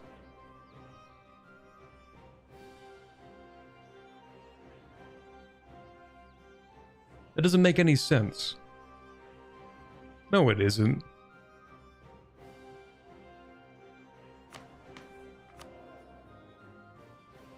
No, that can't be.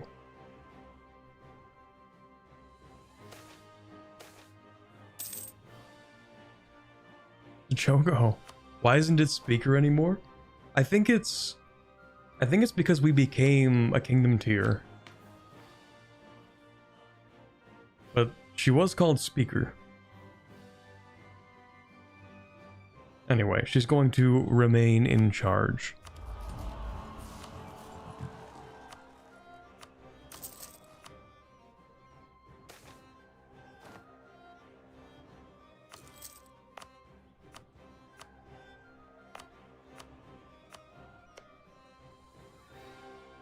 I guess I could also cast a spell. Improve relations seems useful. Oh, plus the Diplo rep. Yeah, we actually need that. We need that for this.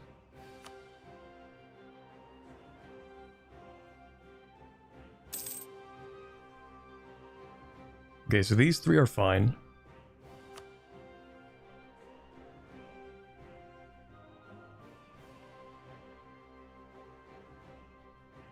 Anyone I can't right click? Cool.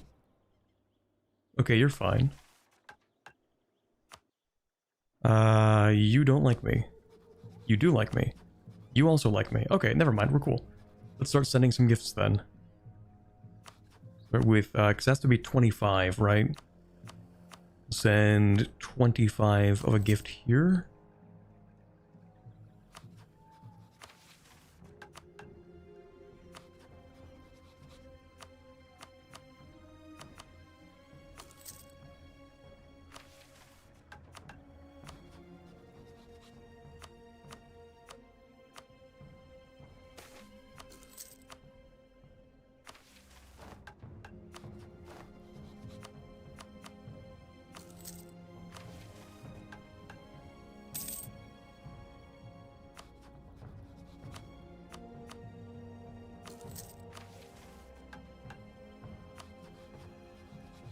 Ooh, Indlebury actually does not like us. That's not good.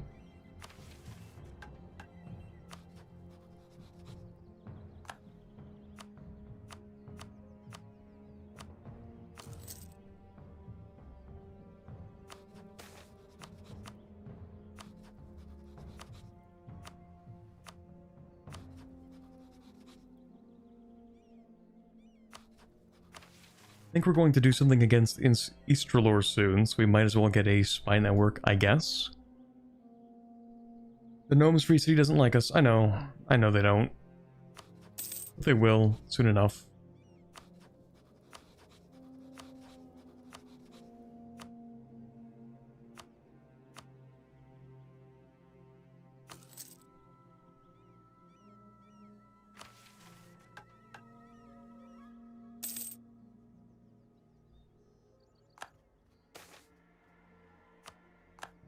Allying them also works? That's kind of true.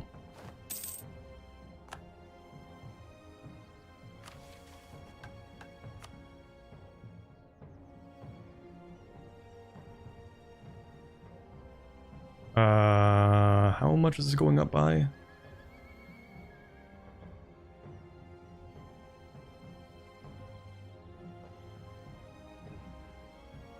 Or each month? Yeah, okay. Yeah, that should be fine.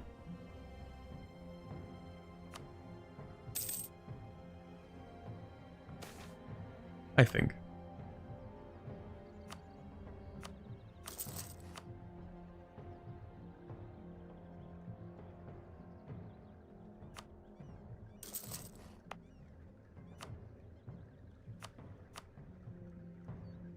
You know what? I should build some boats.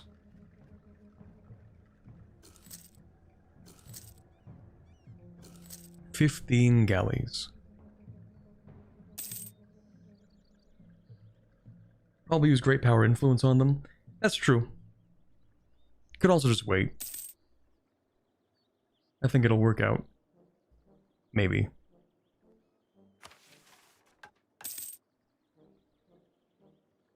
Yeah, it'll work out.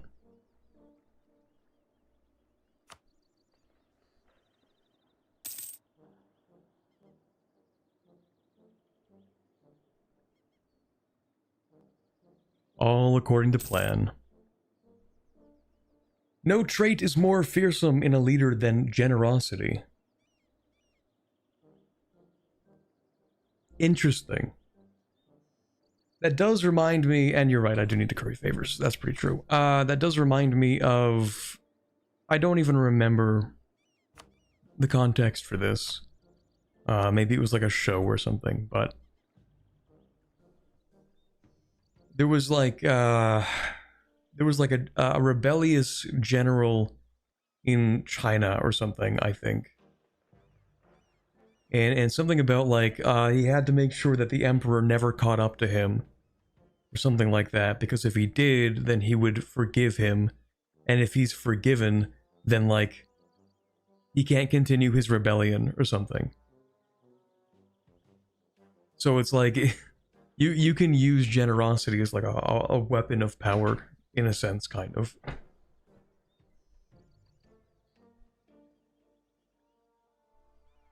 I don't remember where that story was from, or like what was even the context, but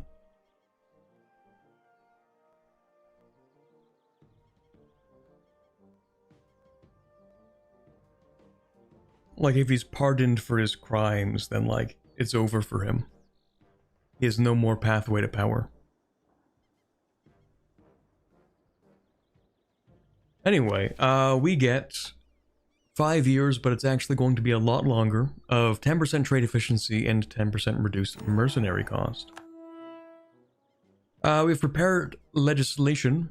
I've often remarked that the position of Emperor is much inferior to that of his secretary. The Emperor must answer for all injustices, must attempt to levy some form of agenda, must suffer perennial scrutiny, and must do so in his own name. If he attempts to control what the Diet sees, he is a tyrant, while his petty officials and men of precedence routinely extract enormous bribes for the movement of an article in a list. True.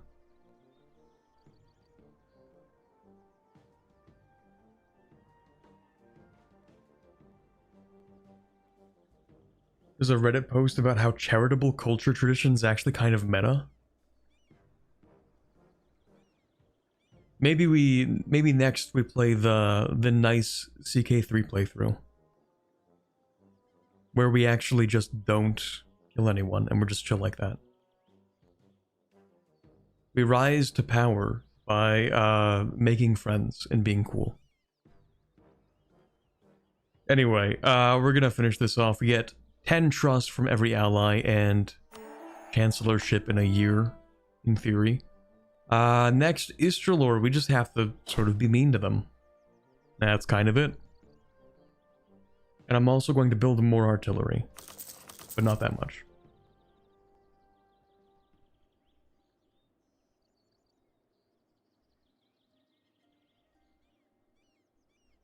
How much MP do you get from the Diet?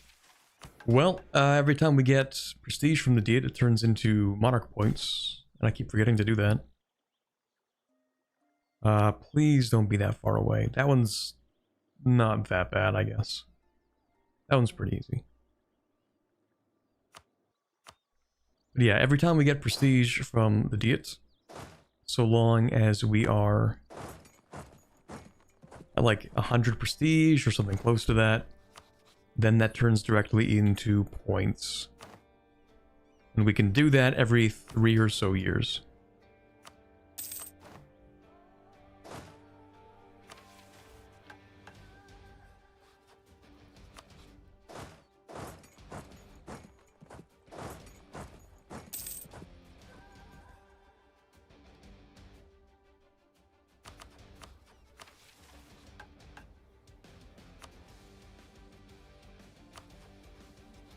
I keep forgetting to get favors from the Magisterium. Don't quite remember how many we need. I guess I'll take that. Well, yeah, no, I guess I'll take that. That's fine.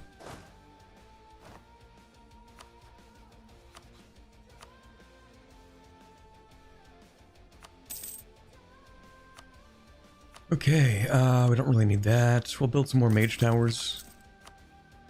Free dev cost reduction.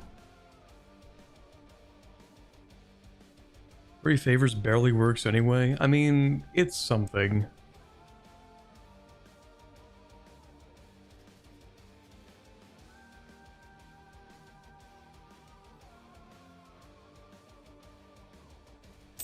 And we have decent Diplo rep, kind of.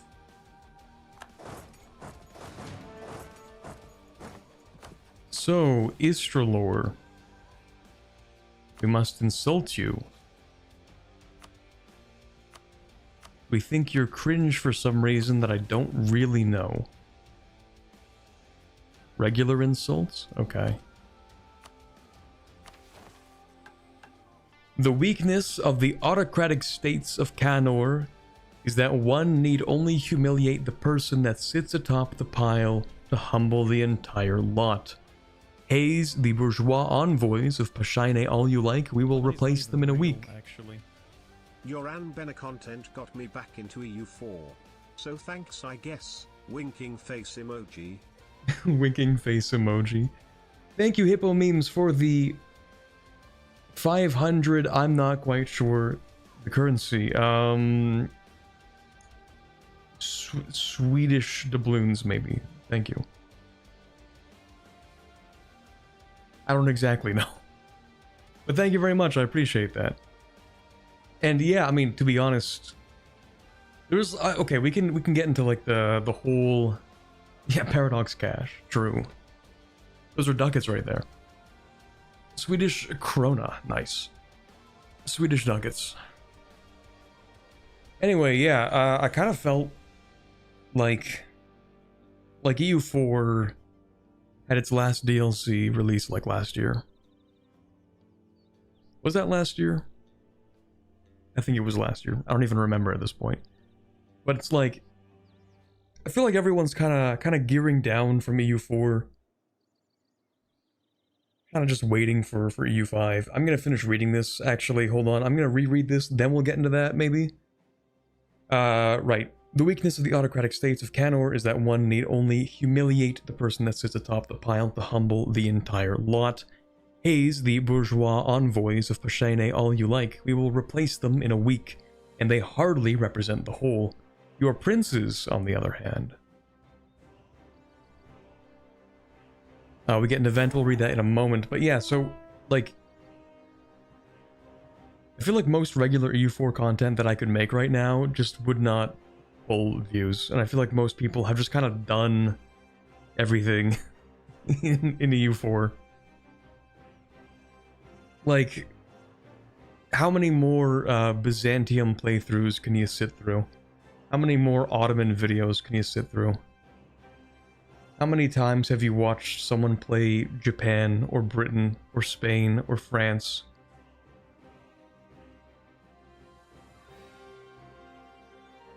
It kind of feels like, I don't know, everything's sort of been done at this point a little bit. Which kind of reflects itself in views, I feel.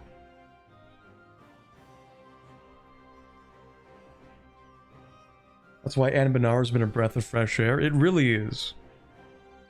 Because it's like getting back into EU4. Or it's like getting into EU4 for the first time again. But like, not really. But it has some of that.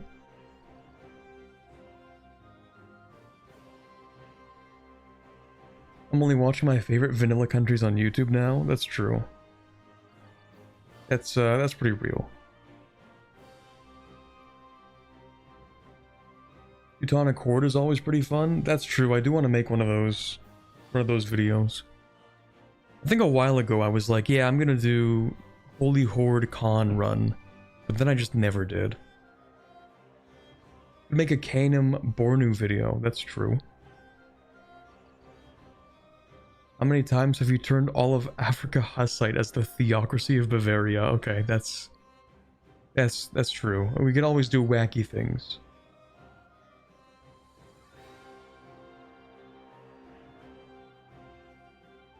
But yeah, I don't know. That's just kind of my feelings on the state of EU4 YouTube in general.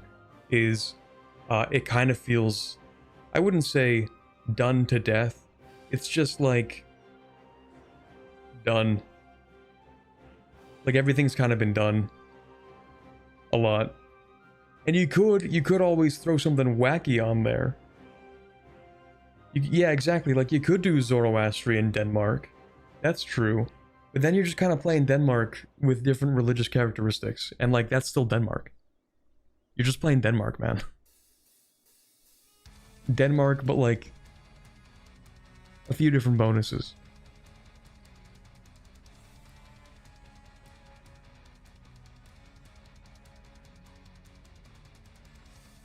At least getting all the achievements is making people do new stuff. That's true.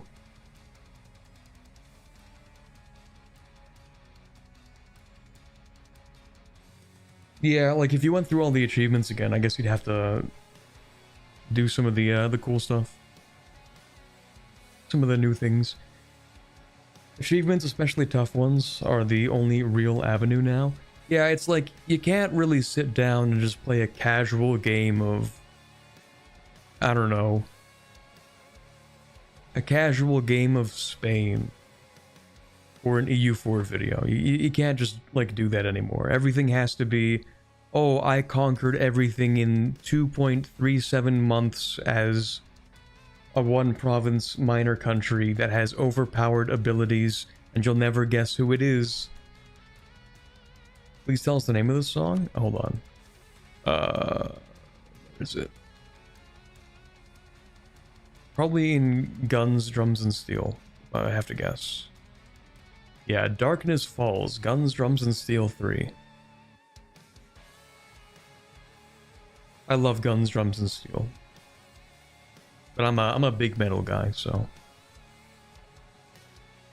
You can tell what song's playing by hovering over the pause play button. Oh, what do you know? Oh, I never knew that.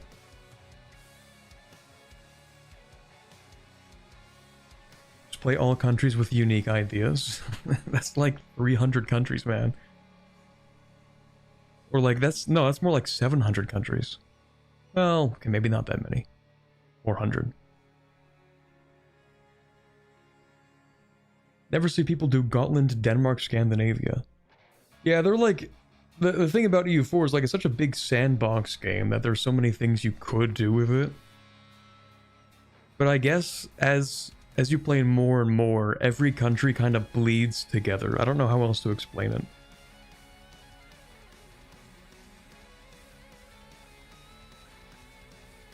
Like at this point, I could play, I don't know, I could play Palembang. And I guess that would be kind of different compared to most other countries, because at least it's a pirate republic. I've also already played Palembang though. Yeah, like eventually whenever you play EU4, it boils down to a couple different things. Either you become overpowered as a European power, overpowered playing in Africa, overpowered playing in India, or in Indonesia. Like eventually, yeah, the general steps become the same.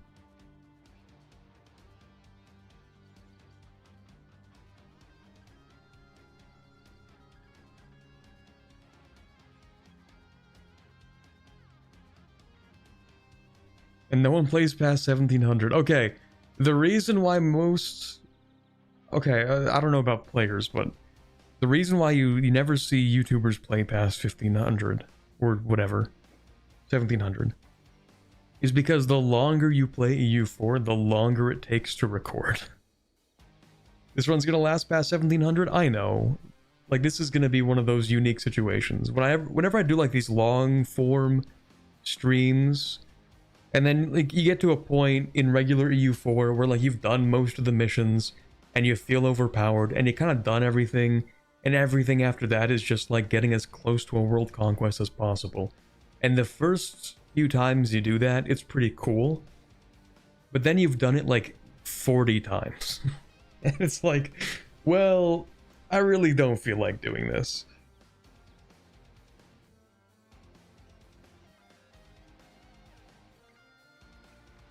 Usually in the top great power spot in the 1500s almost no matter what, unless you challenge yourself with way weirder stuff. That's true. It's like, when I do that mega campaign, I'm gonna have to sit through a full game of regular EU4, and I'm gonna be honest, the last 200 years, or like the whole game, when I do that mega campaign, is probably not going to be that riveting. I'm probably gonna sit there for a while, and just stockpile money and develop and just play tall, because the spirit of a mega campaign is that you don't want to do a world conquest before you finish the whole thing, right? You have to come up with like, okay, I have to force a roleplay scenario, because if I don't and I play regularly, literally any country I pick will be a world conquest. So you have to restrict yourself, but if you do that, you're just kind of, I don't know. I'll figure it out, but...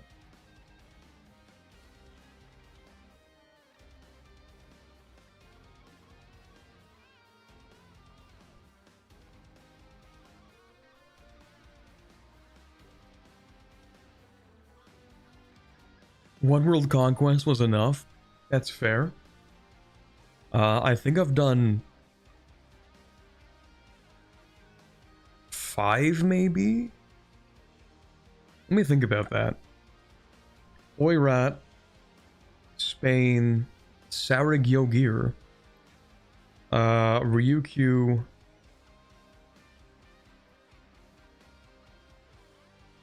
maybe it was just those 4. I'm trying to think if I've done another one. Maybe I've done another one too that I don't remember, but I think after the first world conquest it kind of loses its luster a little bit. Why not challenge yourself by changing countries whenever you change games? I mean, you could do that. That's true. No Ottomans? I've actually never done an Ottomans world conquest. Because I felt like it would be boring, to be honest. There's like, when you play the Ottomans, there's absolutely no sense of urgency. You can kind of just do whatever you want and stumble upon a world conquest. Like, you can just accidentally do a world conquest as the Ottomans.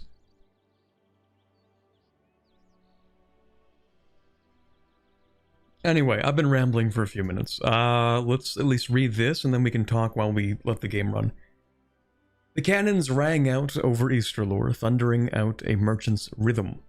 The Pashaine had chosen a mocking sequence, marking the hours in the merry way of the market bells did. Oh yeah, marking the hours in the merry way the market bells did. All the better to remind the people of Easterlore that their government had been mocked by the petty shopkeepers of the Luna. Mere practice maneuvers, so went the official line, and of course the baldness of the lie was itself a mockery. The lesson? That pity and sympathy mean little in the wake of abject weakness. It did not matter in the weeks that followed that Easterlore was considered entirely on the correct side of things. No envoy in the Diet, not even the Pashaine silver tongues, would deny over a private drink that this was a deliberate provocation. But such points of etiquette matter little when a greater truth is being spelled out.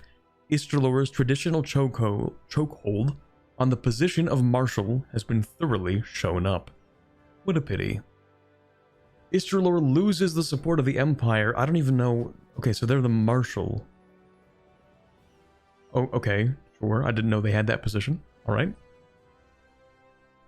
They lose manpower recovery speed, foreign spy detection, and morale of armies, and we gain 15 army tradition.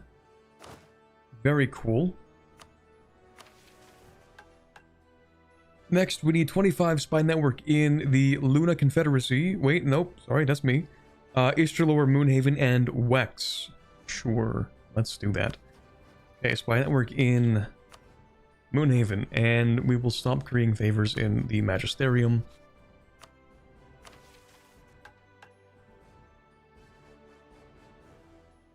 And that should be good.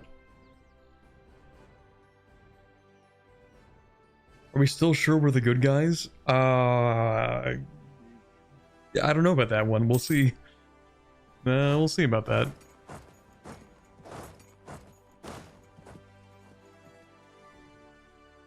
Laurent has rivaled me. But I'm just a little guy. How could you do this? I only make, like, as much money as you and Gowed combined. I mean, I'm just kind of chilling.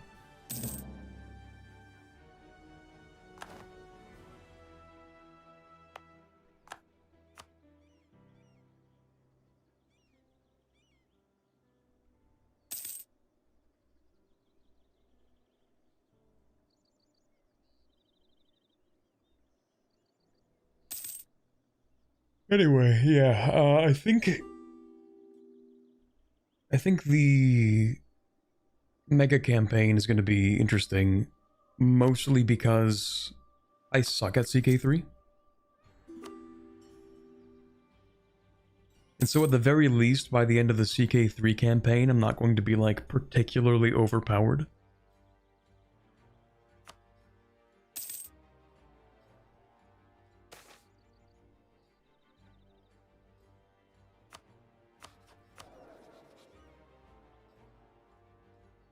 But once I'm in EU4, it's over. It's over at that point.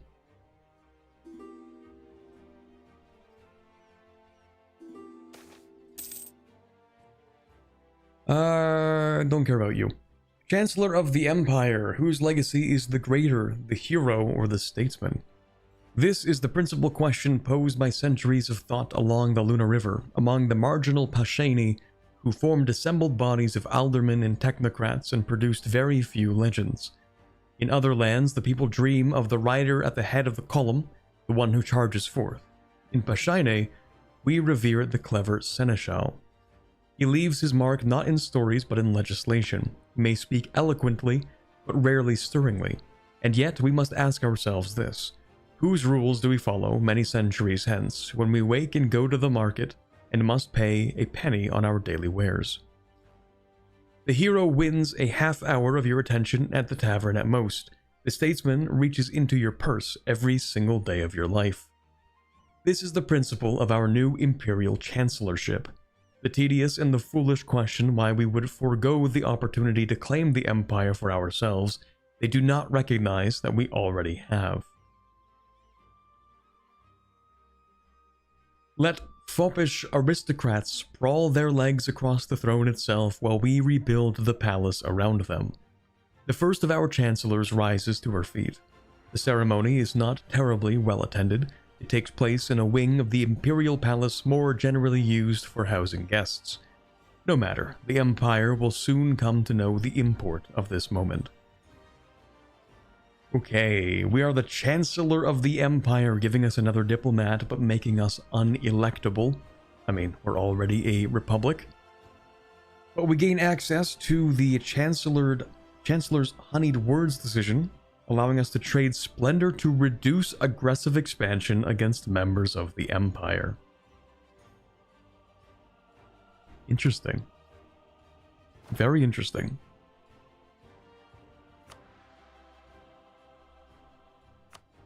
Very interesting.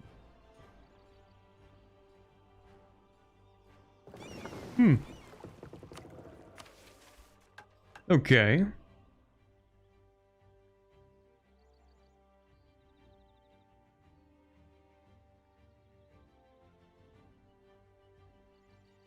So basically, when we go to war with Vern, we're going to be taking a lot.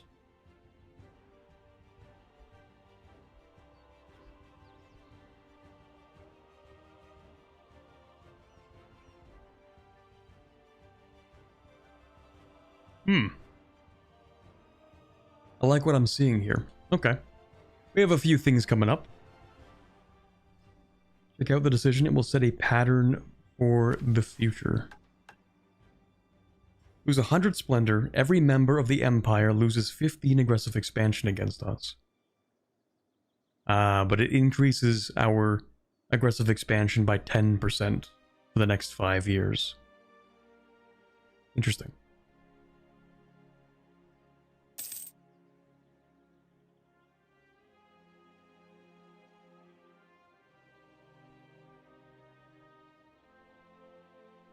CK3 also has fun ways to limit your own growth, like by giving away kingdom titles to family members. That's true. Yeah, there's a lot more room for roleplay that limits your power in CK3. I've also never played a full game of CK3. Like from, when does the game start? 867, I think? All the way up to, I don't remember when the game ends, 1453? Yeah.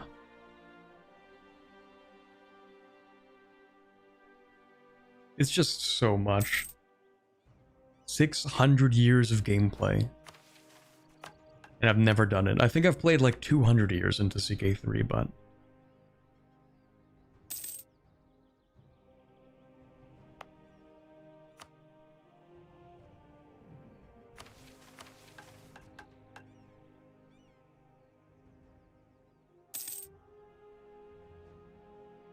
do I not have enough here?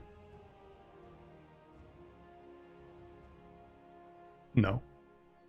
One more month. Also, hey, can I have that?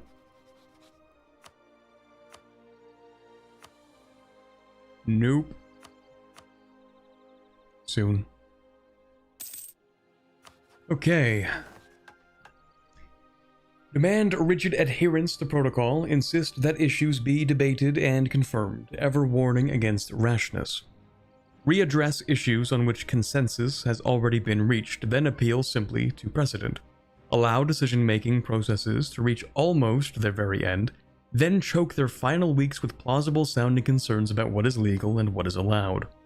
Do not fear public reprisal. Outsiders have little access to detail, and will blame the statesman who cannot get his law made, never the nameless obstacles which the statesman has encountered. So basically, we're gonna filibuster or something, I don't know.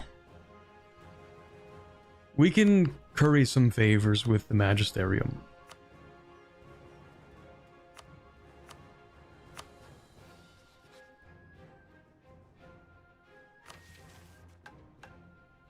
So we gain 100 admin points and a permanent claim. Oh, hold on. If we complete this while following the Demarian virtue. I should be mean to them. That's true.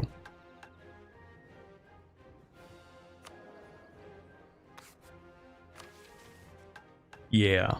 Okay. We get permaclaims on quite a few places, and Wex gets an event, and all three of these countries lose 3 Diplo rep and get 25% increased stability cost. They don't hate me now, do they? No? Okay, that's good. Oh no, I think we're evil? I don't think we're that evil.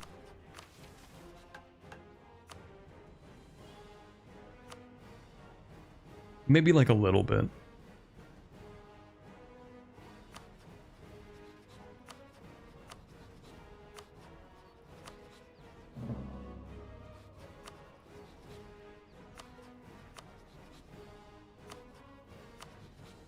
Marginally evil. Maybe.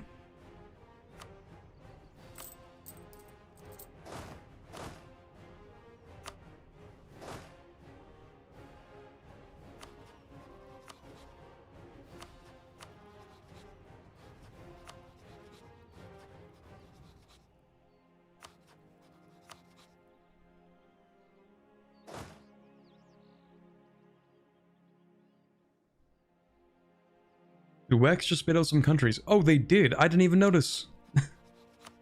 They did spit out a few countries. Huge.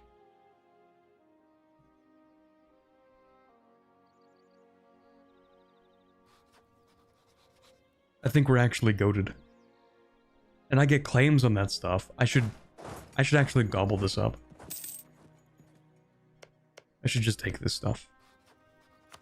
Only guaranteed by one country, and I do not care.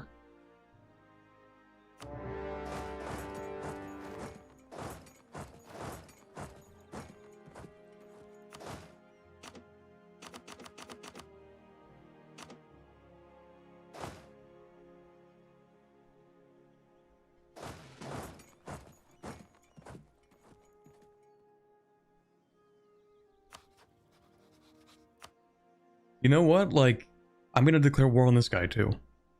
No allies. That's gonna be mine.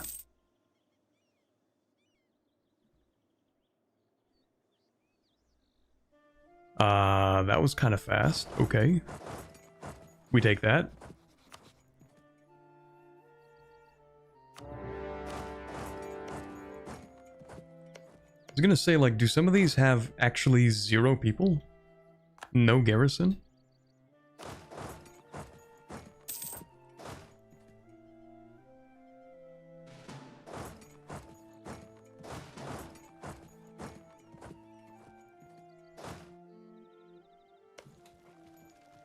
Level 5 is from 10 artillery.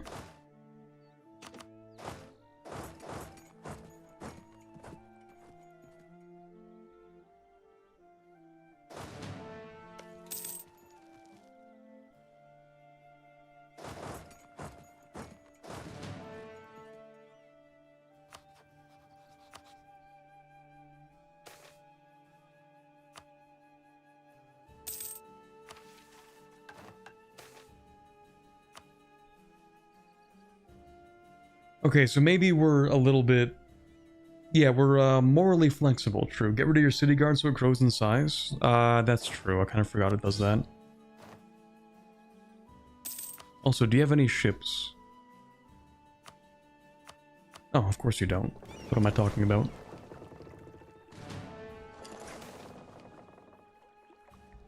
Stability 3. No thank you, that's okay.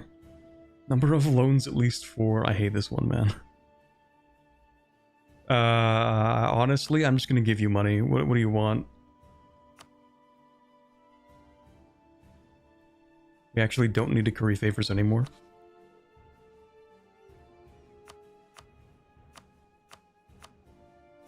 That's pretty cheap.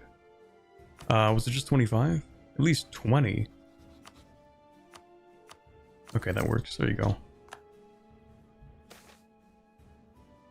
The 11th Pantheonic Council. I think we're looking to... Oh, right, Castellos is no longer a choice. We don't need the idea cost reduction, and we're already at war, so this is fine. Next, I mean, we do kind of need... It sort of depends on when Coronite is enabled, but we need to follow Adian or Dane.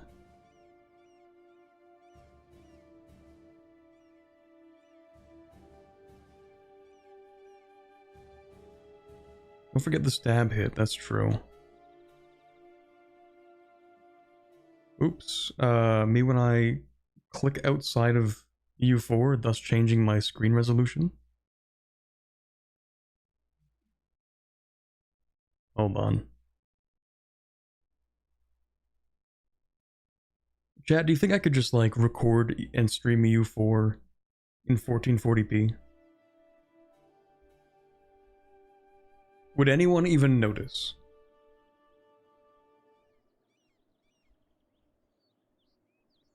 We want the AE reduction one.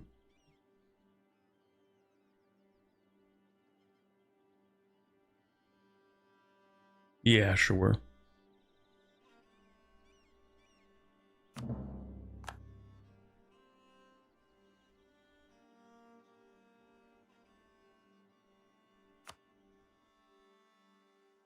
Yeah, we have claims on all this stuff. And then eventually we need to get our same map color CB to invade Wex.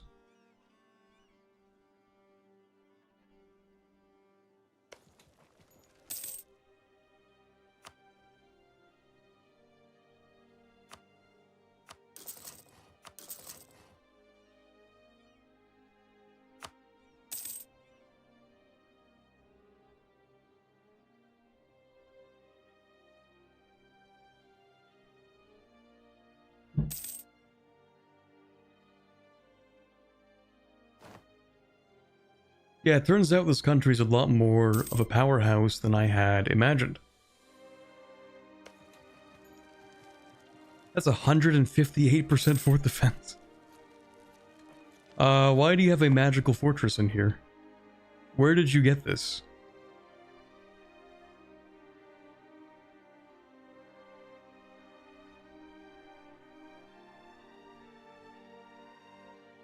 Is that a mage thing? Powerful mage spell. Oh.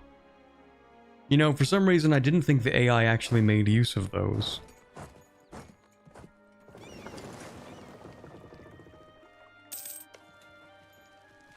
And they have 2 of them? Brother.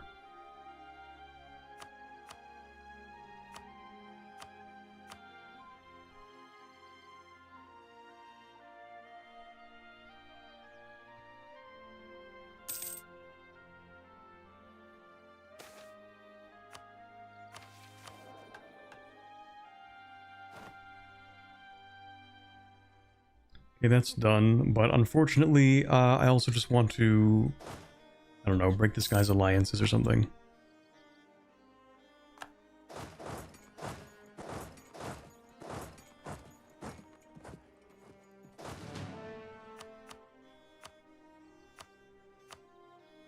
Would you like to leave?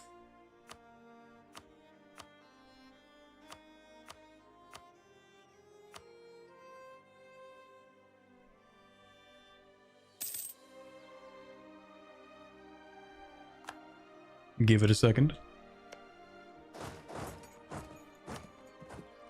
Okay, how about now? Bro.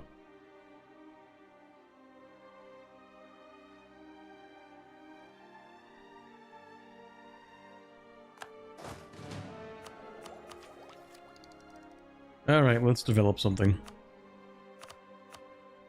Oh yeah, we have cheap development now. And Silvalar is a gold mine. We love that.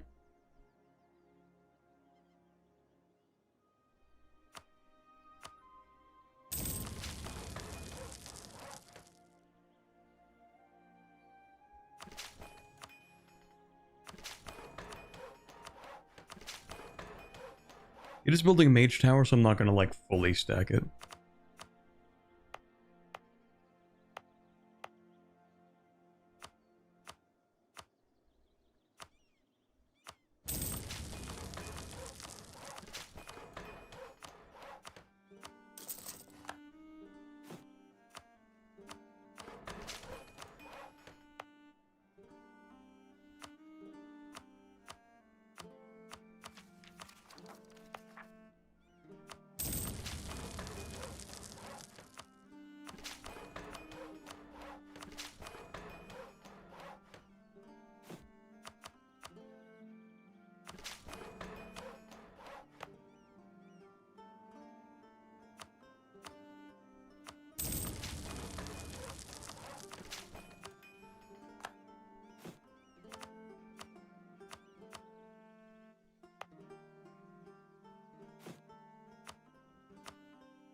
Sorry, I don't know why I'm so locked in literally just doing development. I've been silent for the last like 20 seconds, 30 seconds. Sorry, anyway. Yeah, no, we're not going to do the culture conversion because we don't really have to. This is going to do, let's see here, 25% of the speed is 0% of the cost. And we're thinking it's not going to be 25% of the speed. I just wanted to spend points, and we'll go back and spend more points at some point.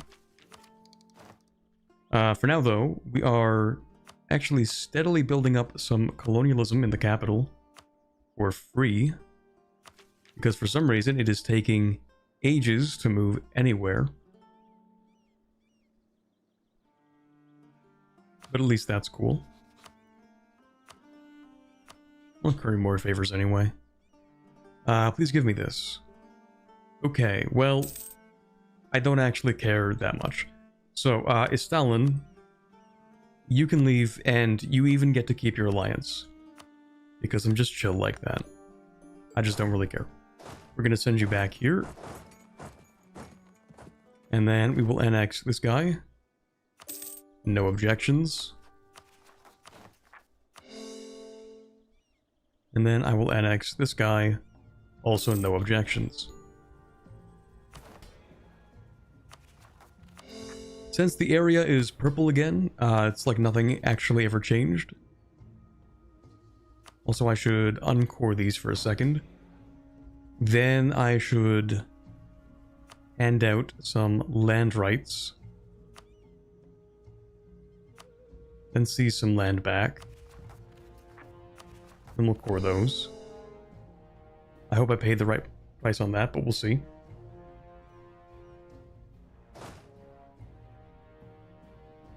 And now that we're at peace, we can go to the Magisterium and say, hey, can I have that back? Not while it's under siege. Well, it's your lucky day, because I am feeling just generous enough to help you with that.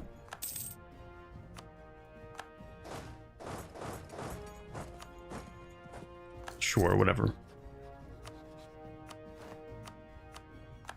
Thank you.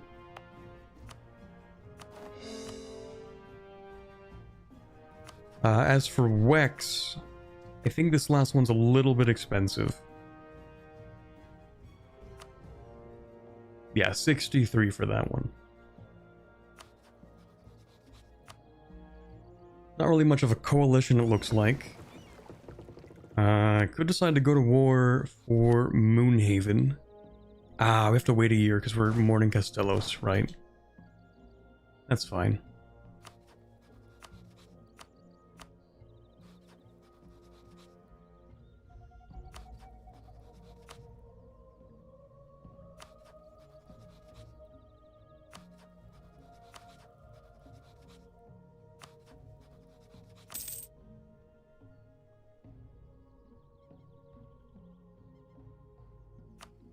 AE is looking totally fine after those guys.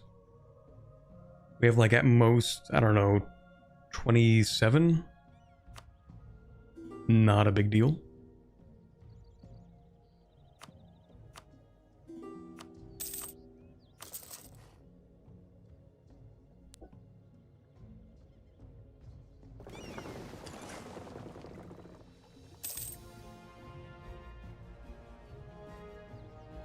Eat Moonhaven, Ishalor, then funny AE reduction button. That's what I'm hoping for. Let's not forget to summon the Deet. What's easiest here? I will literally just send people money.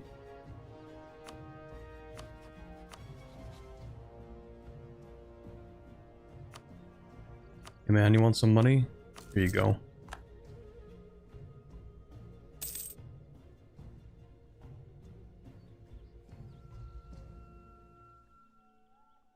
Money's not even real, actually.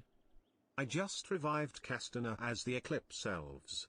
The obvious true inheritors of the Blade Marches and Cesternand, right? Also culture converted every province.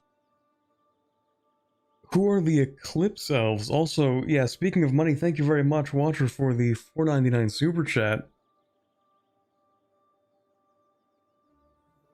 So, like, did you culture convert everything to Casternorian as Eclipse Elves?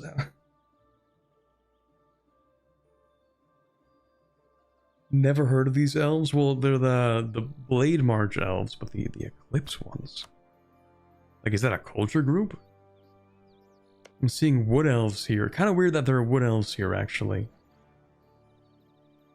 Anyway, the Blade Marches are like these guys.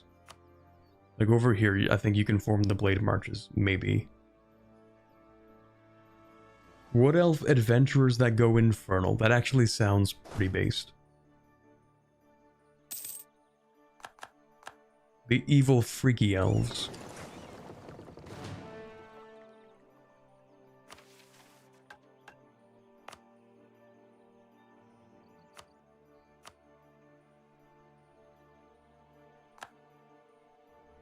Infernal Court Castanor. Also, yeah, that's incredibly cursed.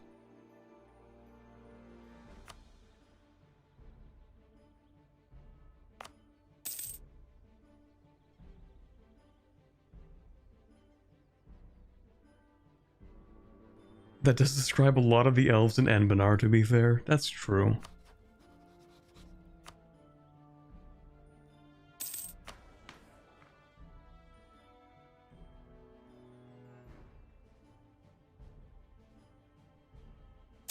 Would you consider Aelnar to be the most evil freaky elves?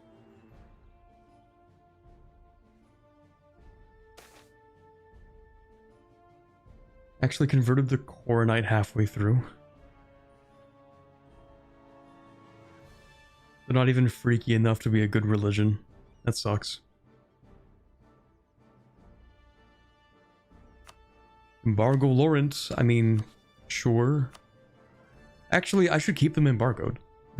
Like, they're actually a rival. I should just keep that. Yes, depending on the last ruler.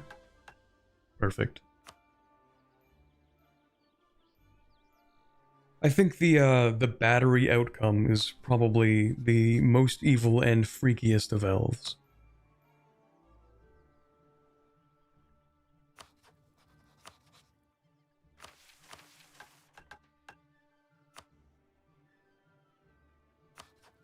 Actually, can I just demand this? Okay, no, they're not gonna give that to me. That's a shame. Death it is.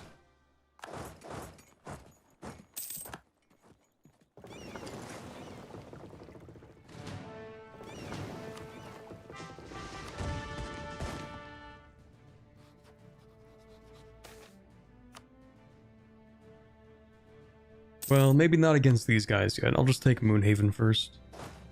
Yeah, I've changed my mind.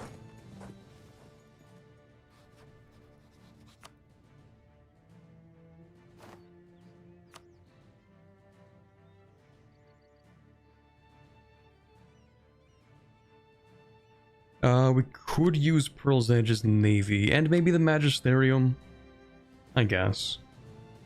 As long as neither of you actually want this stuff. See, I knew you were gonna be weird like that. Stop it.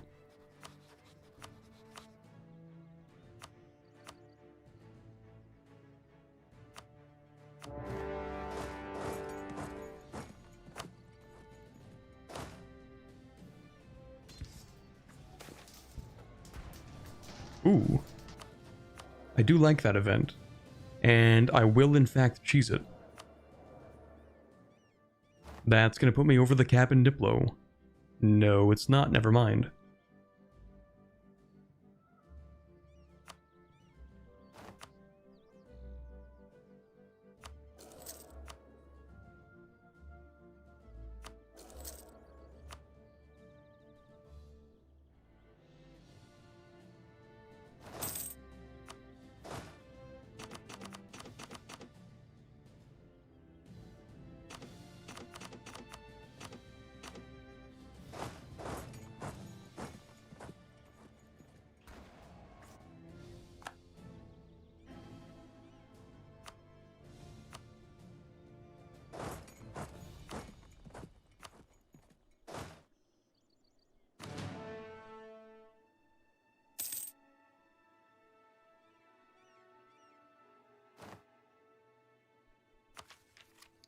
Okay, now I'm going to be over the cap. Let's just continue developing things.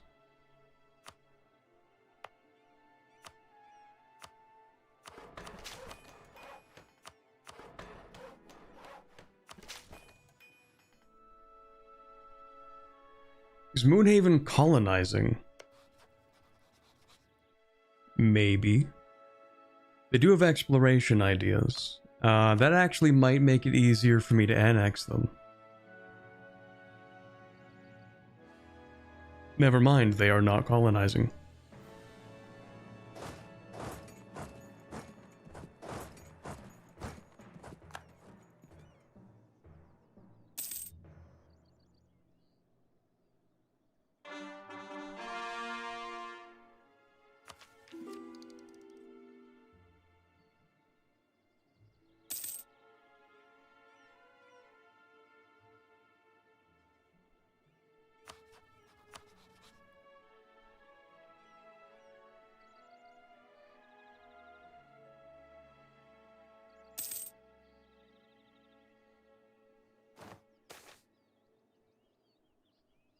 Corbin, did you make a video for Black Domain? I did not.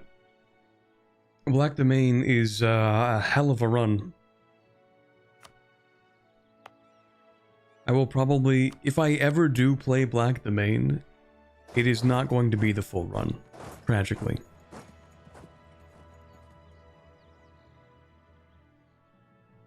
Because isn't Black Domain like basically Casanor? In terms of how much you have to do?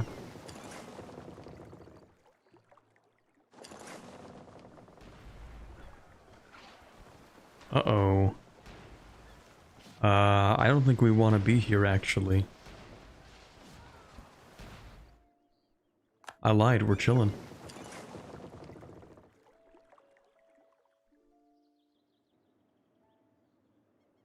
Yeah, but you can do it 5 times faster? I don't know. Right now, what I would really like to do is focus on clearing what I consider my backlog, which is a lot of stuff that still hasn't been done from the subathon, actually.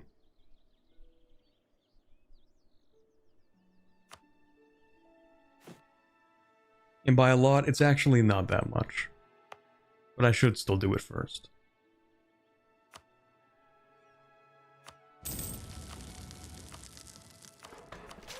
Basically, it's 3 mountains, which will take some time.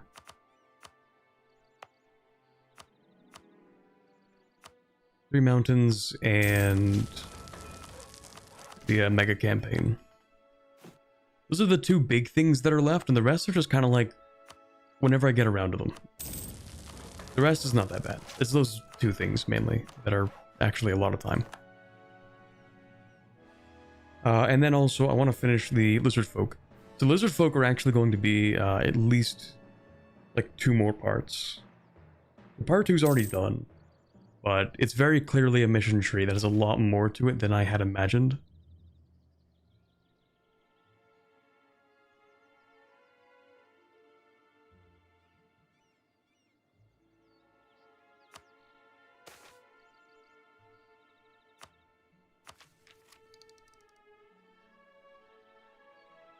So there's going to be a 3rd part to that, if not actually also getting a 4th part. Depending.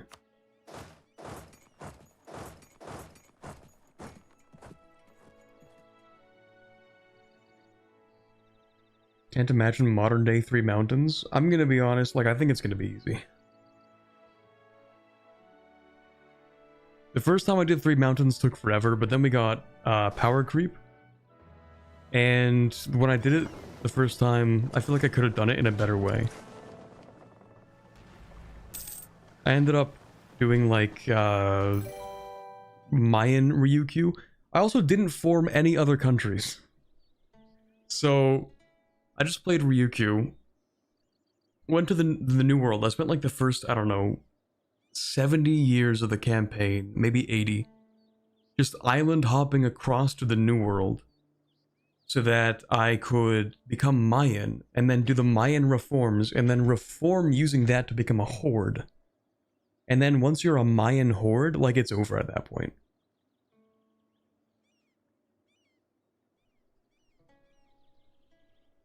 Game basically plays itself.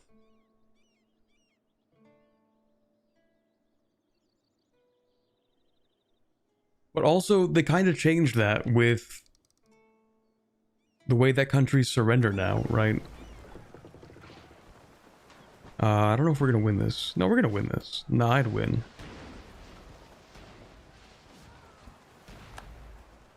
Easy W, in fact.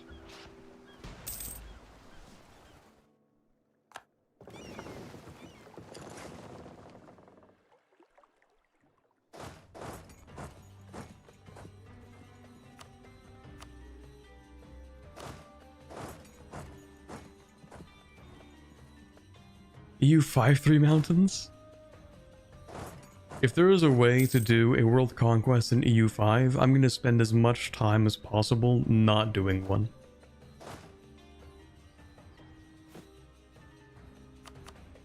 See, I'm really hoping EU5 is going to feel like a breath of fresh air.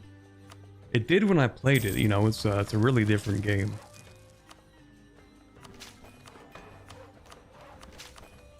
Also, am I out of governing capacity? I am out of governing capacity. Let's go ahead and give some more out. Maybe we're gonna hand some more out. And maybe we hand some more out.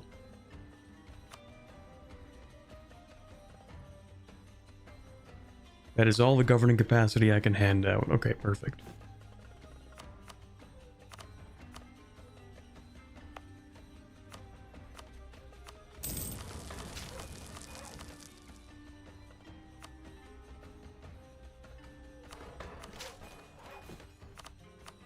But yeah, when EU5 releases, I'm hoping I get to sit there and not do, like, basically a world conquest. I hope I can just be like, yeah, I want to focus on something within, like, a realistic boundary. But then I also saw Habibi's video on the Ottomans, and it might be Jover, actually, so...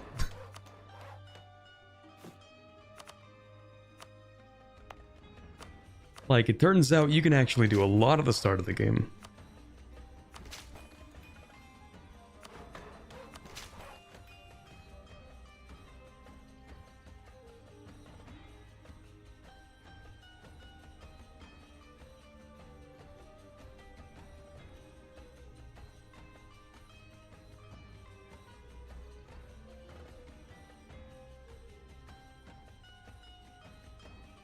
Just a one culture run. I do want to see how the cultural influence works in EU5. Because I barely interacted with the culture mechanics.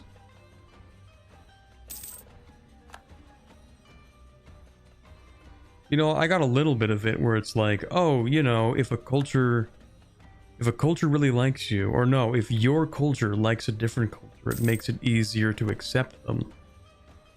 And that's cool. But what is a culture war? Like, they advertise the whole, like, in the dev diaries, they're like, yeah, we're gonna have this feature called Culture War, and then I have absolutely no idea what it does. But that sounds like it could be interesting. There's, like, Cultural Hegemon as well.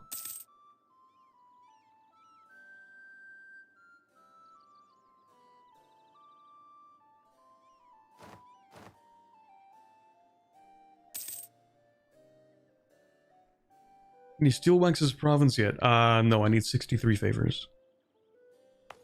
Also, you should stop being like this.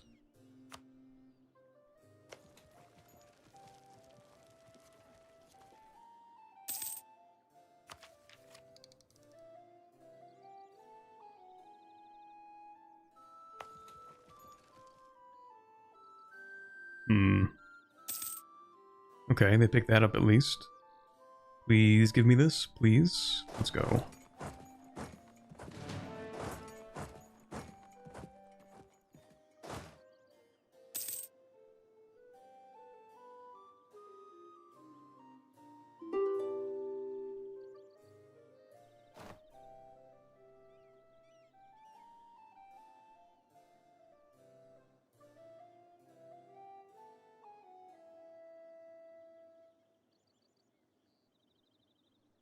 His Otto's video was only as crazy as it was because the vassal AI did not do any of the things it could do against him. That also makes sense. Oh, right, okay. Yeah, to be fair, my own video was also kind of insane. I kind of forgot about the whole, like, wait a second, what about my own video? Yeah, where it's like, actually not a single country pushes back against you in the personal union. I kind of forgot about my, my own country there. My own video. Delete mill access with Wex? Is that just like out of spite, or is there a reason for that?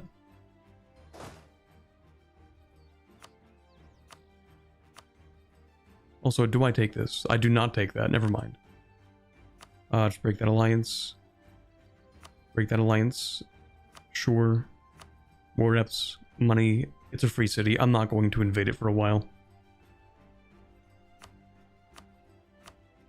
That's cool.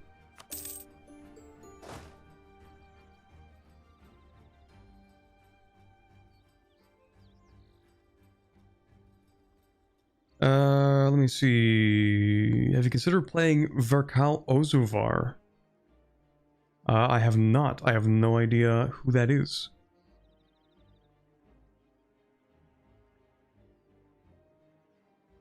Literally just lost that comment. Hold on.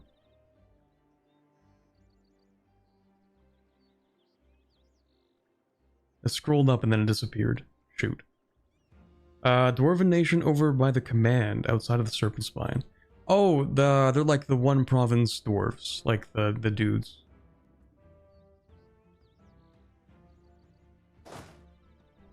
Yeah. I'm familiar.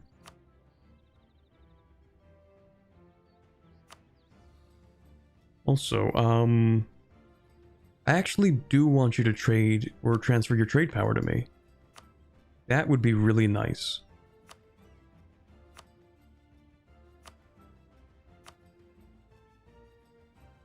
Maybe break your alliance with Wex too. Could just wait actually, we can get more war score out of this guy for doing nothing.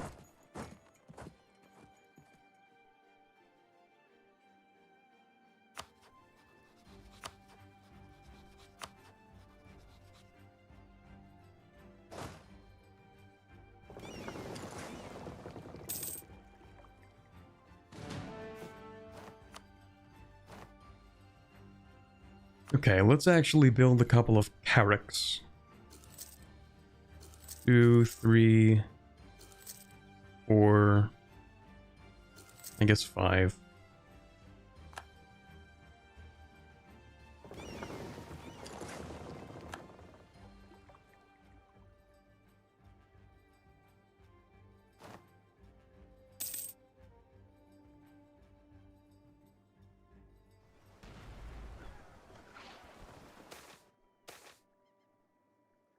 Oh, sure, we'll take that.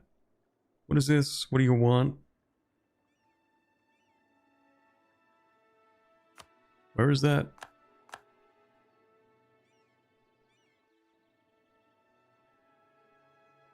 No, I can't be bothered. Livergrave. Yeah, you can have some money, I guess. What do you want? Ooh, you took that. Nice.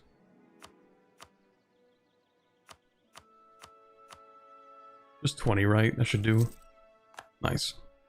Okay, we have too many edicts on. We'll get rid of those.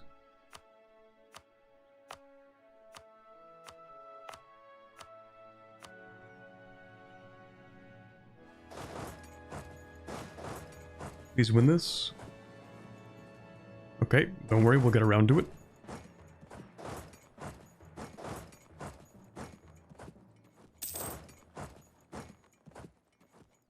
Do you have any good naval doctrine? I don't think so. No. But I should pick up something, I guess.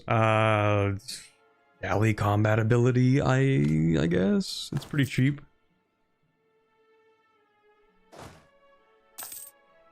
Okay. Usular. Really?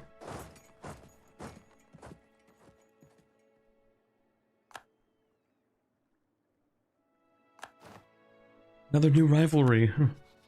Okay, man. Sure.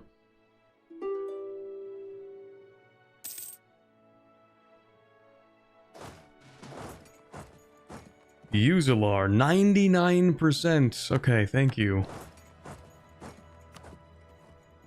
Alright, I'm gonna be taking money, transfer trade power, break your alliance, maybe break a second one. Even though Moonhaven won't exist, I just kind of want to be like that. Okay, cool. Then of course we're going to fully...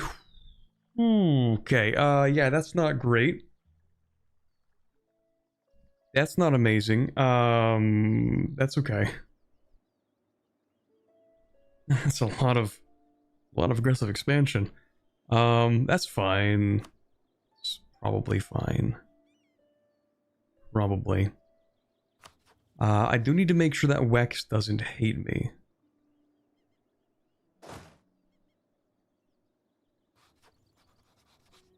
How many favors is this? Who knows? Remember your button? I'm remembering my button, it's just... I think I might wait until the end of the year. No, that's not gonna work out. Okay, I'll just annex them. It's not even that bad.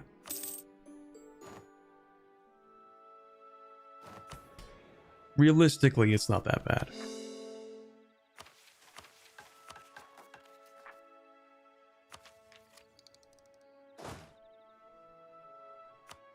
Honestly, I don't even think we need the button.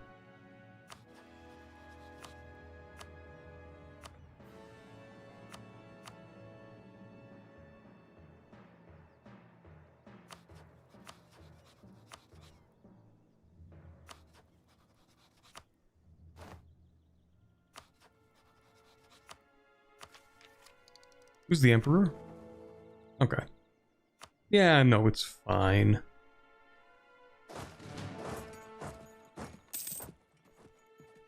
So, Wex, I'm pretty sure it's 63 for this, right? May I have this back? Nope, 66. Okay, that's cool. Back to the mines we go. You can use it every 5 years, no reason not to. Well, the reason not to is because I plan to invade Vern. That would be the reason not to. Oh boy. Princes of the Empire are more likely to be powerful mages. How do you even dictate that? They just kind of decide that.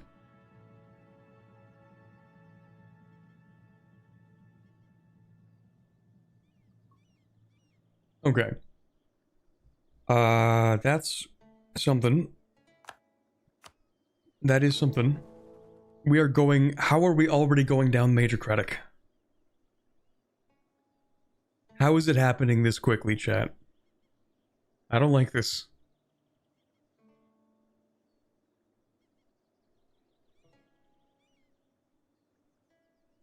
Unlock a new tier 2 reform? I don't think we did.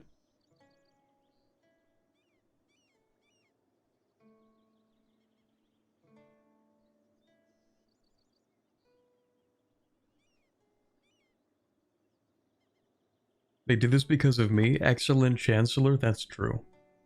We are pretty goated.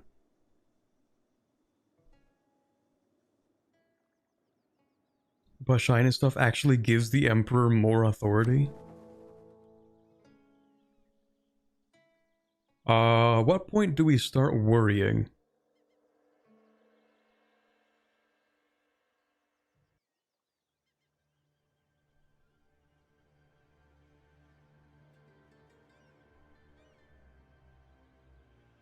Like now, when they unite? I think this is actually when we start worrying. The mage's peace.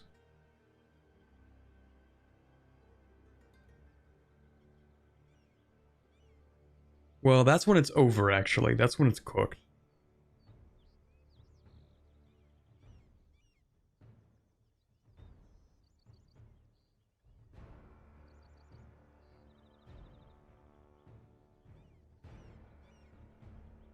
Yeah, Coronite will come soon, that's pretty true.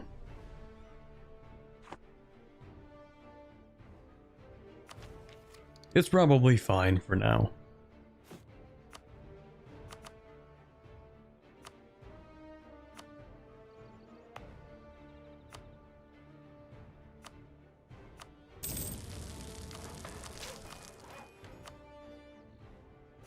Maybe I should stop expanding infrastructure so much. Maybe. That could be a potential source of our problems.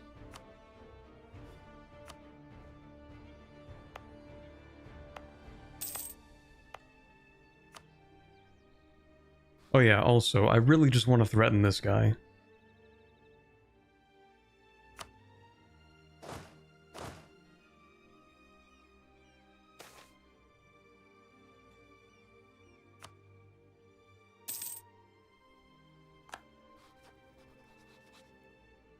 Please, please, please, please, please, please, please. Really, man? Relative strength of alliances. Do you want to test that? We can test that. We can go army for army.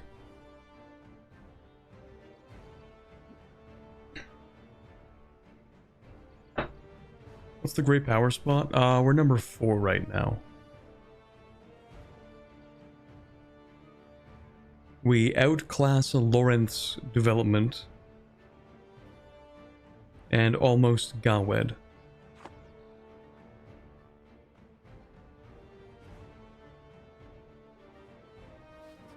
Also, yeah, I'm not just gonna take the core, I'm gonna take these 3 provinces.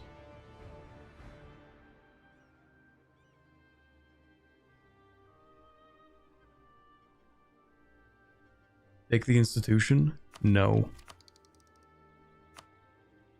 I will take the institution in 4 years.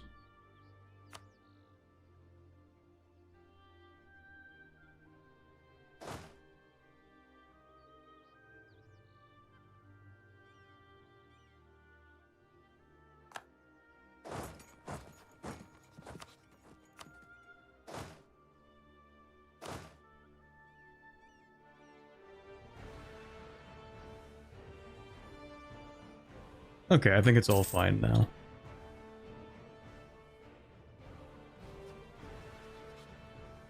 Were you allied to? Necklif? Earl Zedge will take care of that for me. Eberthiel, always a massive pain.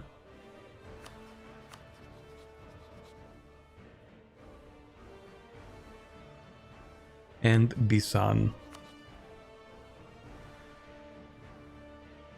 Take as much as you can, though, up to 64 AE and then reduce it. I have a feeling these 3 provinces will get me pretty close to that.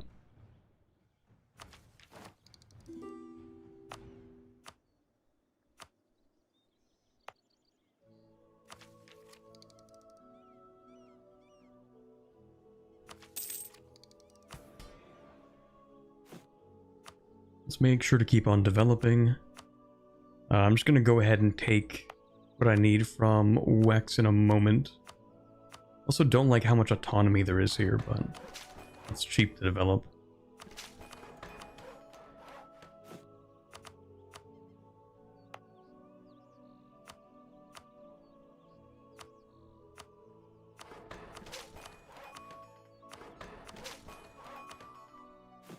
Oh, also chat, I saw the Superman movie like 3 days ago.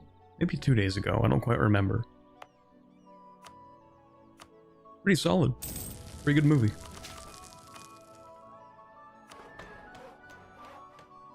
I like that part where he's like, I'm Superman, and Superman's on them. That was a pretty big part of the movie. Develop the coastal capital? Oh, Port Munis? We'll just have to wait for this to finish coring first. When does the age end? That's a good question. 3 months. That's crazy, man. Yeah, okay, maybe we just take this. Maybe we take that, and then... Forgot about that. It's a pretty big part of the whole mechanic. Good catch. Thank you, Mr. President. Man of Steel or this one, which is better? I'm gonna be honest with you, I did not watch Man of Steel. In fact, this is the first Superman movie I have watched.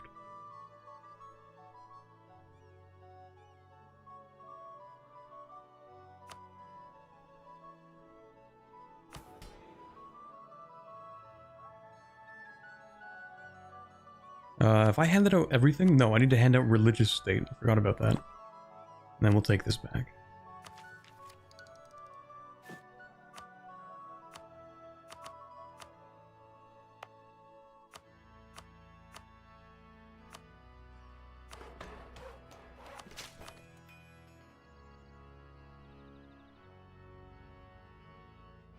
The modifier does not prevent you from declaring war for 5 years. No, we're still fine. Okay, 66 favors. As you have requested, Wex. Thank you. Very kind. Okay, and then we go to war with Vern.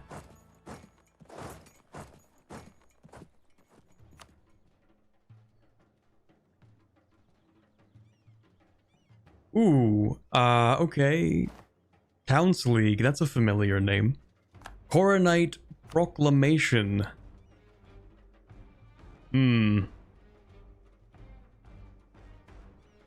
Intriguing.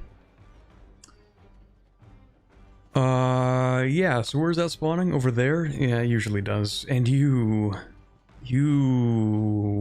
must be killed. Actually, here's the crazy thing. If I take that province and convert it, Coronite will never see the light of day in the Empire.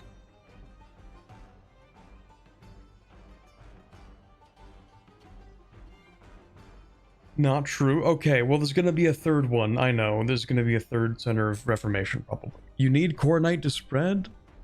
I guess there needs to be a League War. That's true. Okay, well, we'll give you, like, a little bit of spread as a treat. Oh, some people convert even without it. Oh. Interesting. Oh, we can actually establish another faculty. That's pretty cool. We will take the innovativeness one. Better to take it as soon as possible. Also, I did not start my golden era because I'm dumb. That was really dumb of me. I should have done that. Well, that's fine. Probably.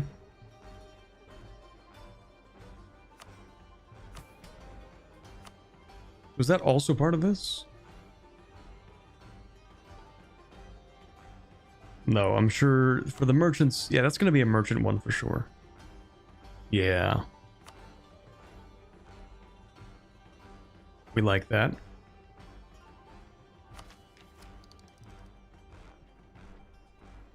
I think your missions want you to be Coronite.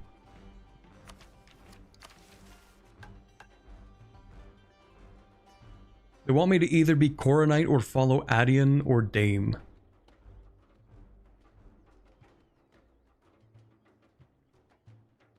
Which also gives us insane resistance to Reformation. Also lost the AE reduction, that's true. The minus 25%. You need the Empire weak? The whole Empire itself is weak in the face of the absolute juggernaut that I have created within its borders. Gawed, Laurent, and Ilium combined would struggle against my forces.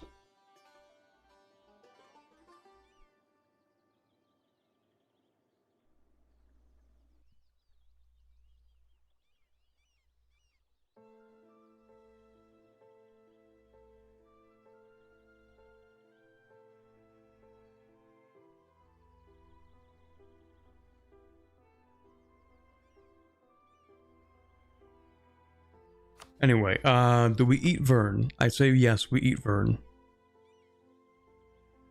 Or we take the 3 provinces at least. And then that allows us to finish this mission. And this mission. And that's easy enough to fix if we have a state house in here, do we? That's a courthouse. We have not unlocked state houses. That's really cool.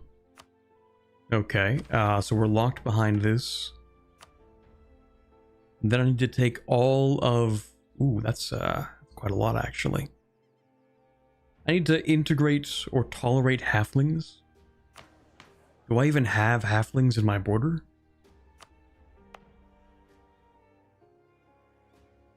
Are halflings even real?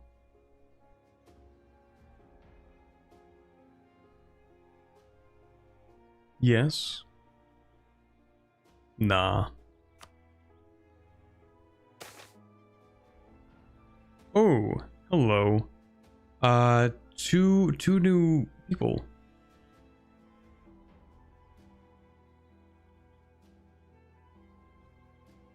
Interesting.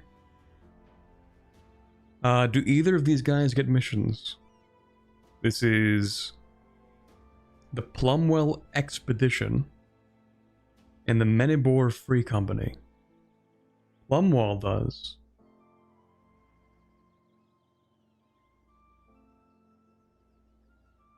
Yeah, I think I will take a save and just check.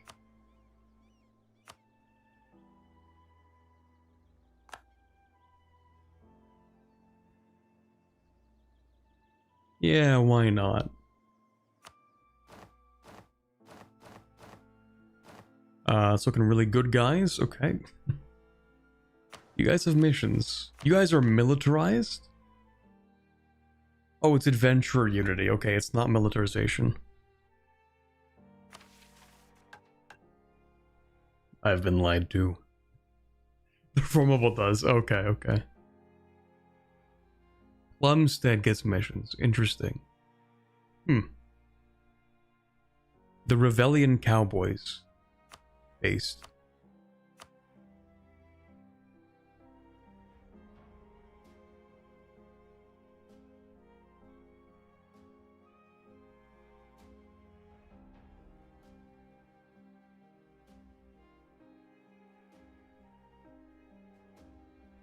It'd be insane to abandon the Pashaine run, live as halfling adventurers.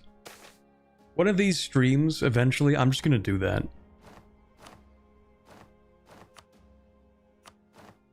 I'm just gonna be like, yep, we're playing a normal campaign. Absolutely nothing suspicious going on. But the real aim will be to play as a completely different country. And I'm not gonna mention it until we actually get there.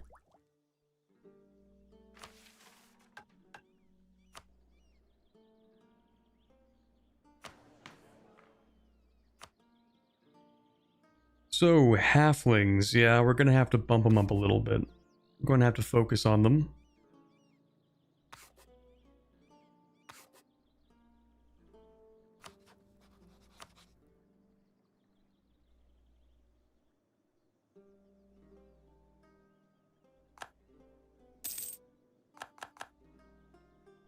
That'd be fun with the idea of seeing how hard the AI ruins all you built while you were away. I feel like I could build the country strong enough that even the AI couldn't ruin it. I feel pretty confident. I could do that. Anyway, war. Pearl's Edge, you don't want anything, right? Well, just in case, I'm going to claim it. But you don't get to have anything.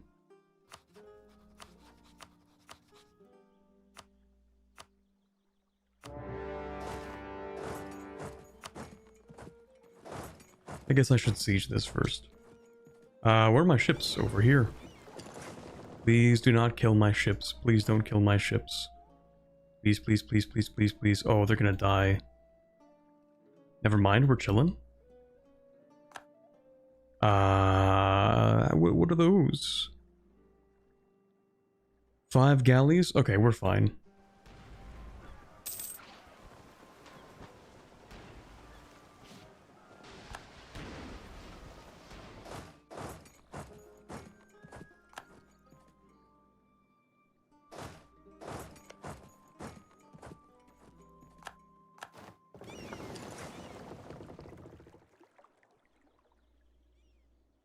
Leaderless 2, yeah, actually cooked. No galleys, no leader, no admiral, no sailors, and soon to have no coastline.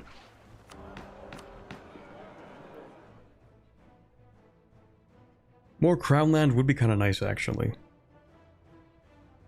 I do like crown land. And it is free.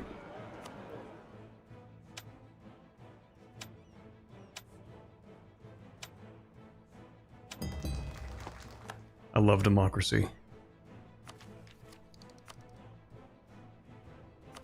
Okay, we'll embrace the institution in about 3 years. Am I winning this? Maybe? Yeah, I'm winning that.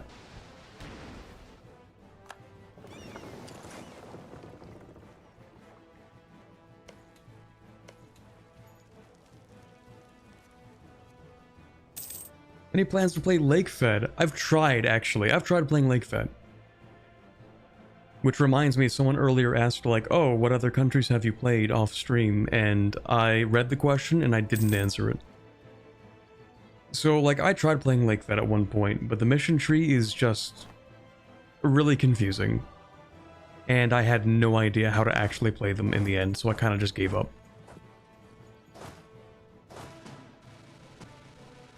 Because the mission tree for Lakefed is like everyone actually shares the same mission tree. So it's not just like, oh, you know, do whatever on your own time. It's like, actually, you have to race everyone to finish the missions first so that you get the rewards.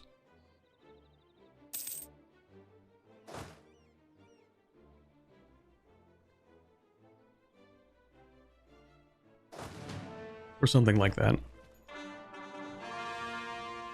And, like, there's no chance of you actually finishing every single mission. You don't get to do that. There are, like, a select few that you can finish, and it gives you, like, Lake Federation sway or something. And then there are actually, like, 20 different ways to play the Lake Federation, because what if you just don't want to unite it peacefully? What if you want to be mean and form a different tag? And I'm pretty sure you can do that. There are just so many different things you can do with it.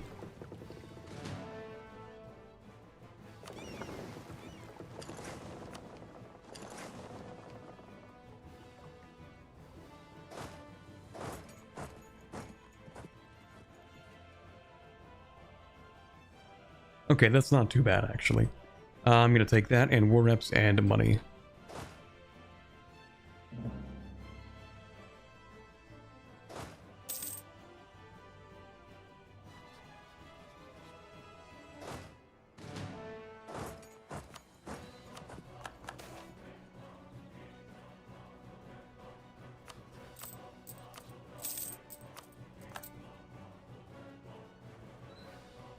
I don't know if that's worth it, but I did it anyway.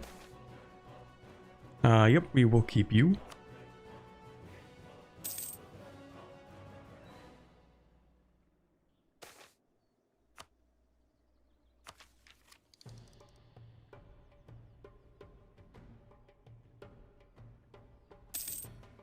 Best way to play Lakefed is disable the region and wait for a Centaur rework.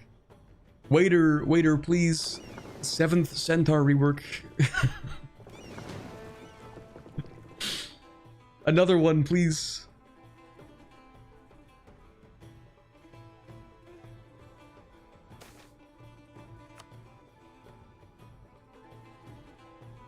Man. Centaurs. They have never stayed in the same position, like, ever.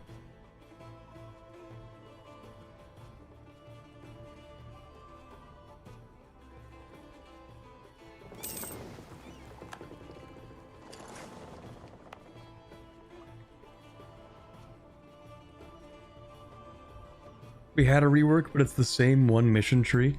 That's also the other thing. It's like... I support reworking the Centaur mechanics because, like, the early game is pretty important. You do want that to be fun.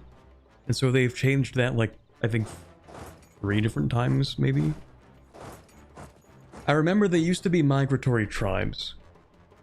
And then I think they had, like, a whole vassal situation going on, maybe with migratory tribe stuff. And then I think now they're no longer migratory. They're just like, they own all the land there. And now you just blob, I think? I don't remember.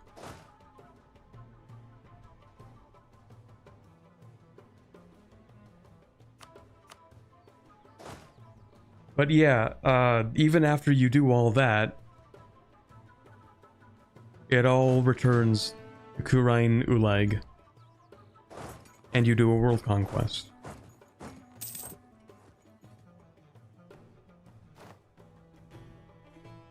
Well, they're technically still migratory, you have to move your capital around. Okay.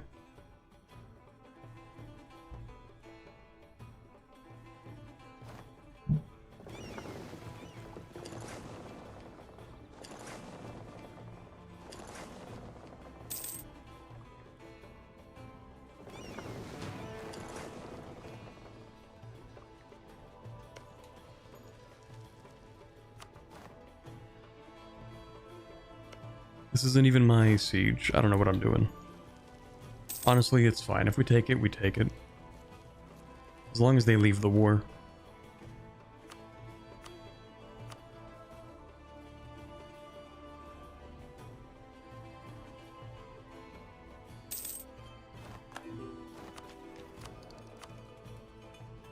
Isn't there another tag, another centaur tag now, though? I think.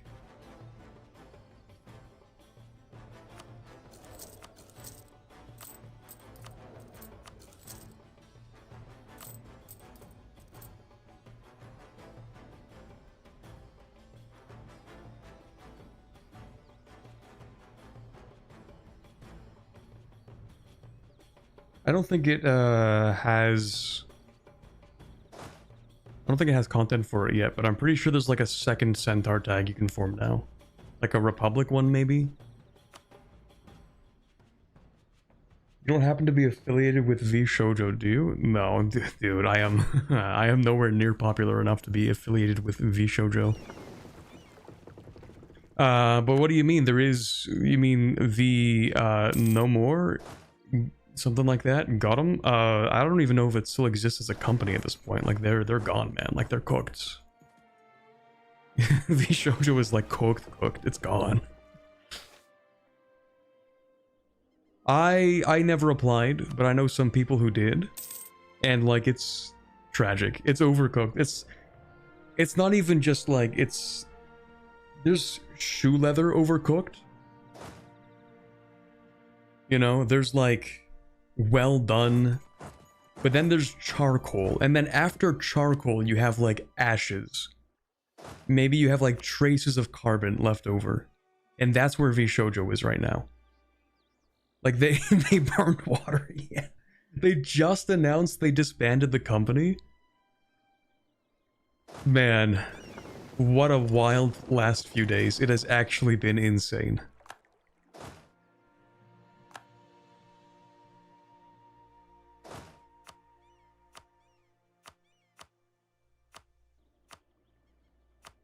I think we all kind of knew at some point that as soon as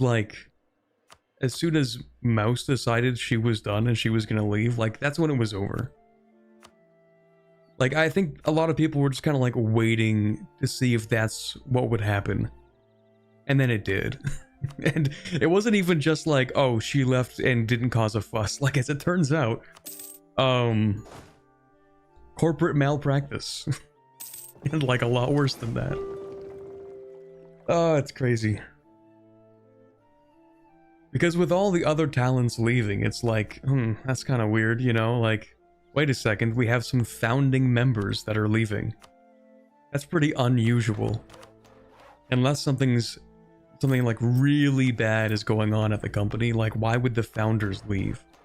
Oh, it turns out they just haven't been paid in 10 months. Yeah, that would do it.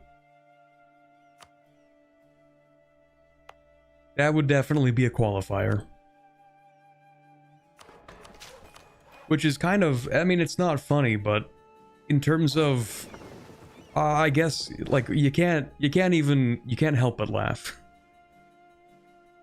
It's either you laugh or you cry at the situation, and so like you can't help but laugh in terms of like just how badly everything went.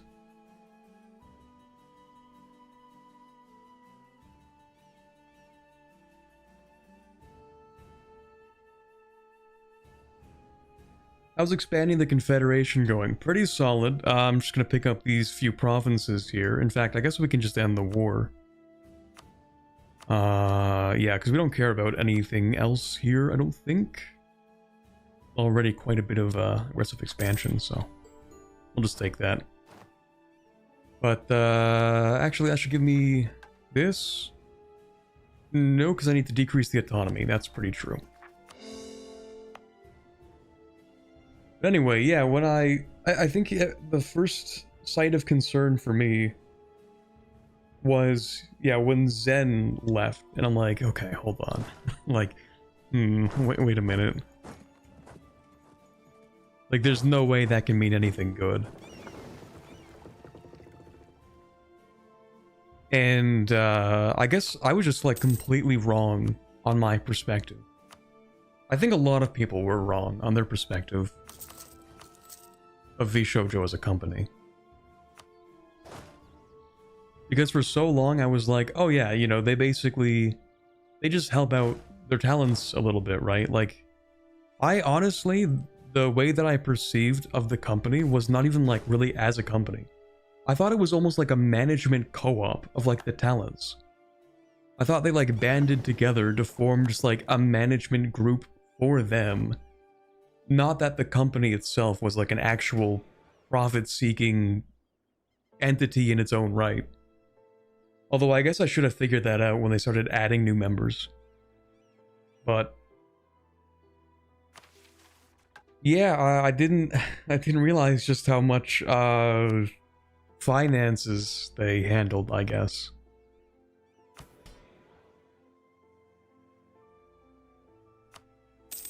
Anyway, we'll do that. Should I embrace the institution? I should in 2 years. Yeah, we can do that. Unless I can get innovativeness? Nope. Nope. Okay, that's cool. Yeah, it'll be pretty much free by then.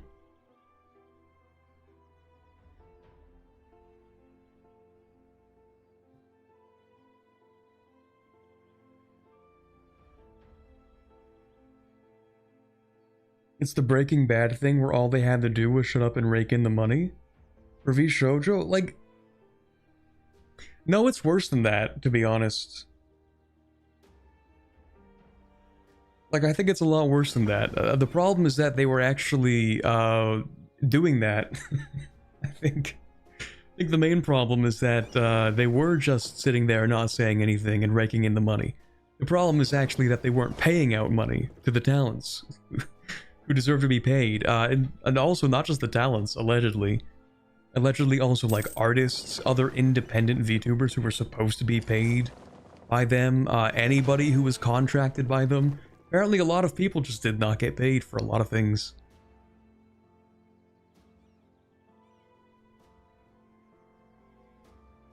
Anyway, I think I missed something, hold on. So funny considering how often their biggest fans talked about how nice they were to their talents. Yeah, and then to learn about like how demeaning a lot of them actually were. Like it's so much worse. No matter what you thought, it's like worse than you think in every single aspect. Like apparently a lot of upper management was just like mean and cruel to some of the talents.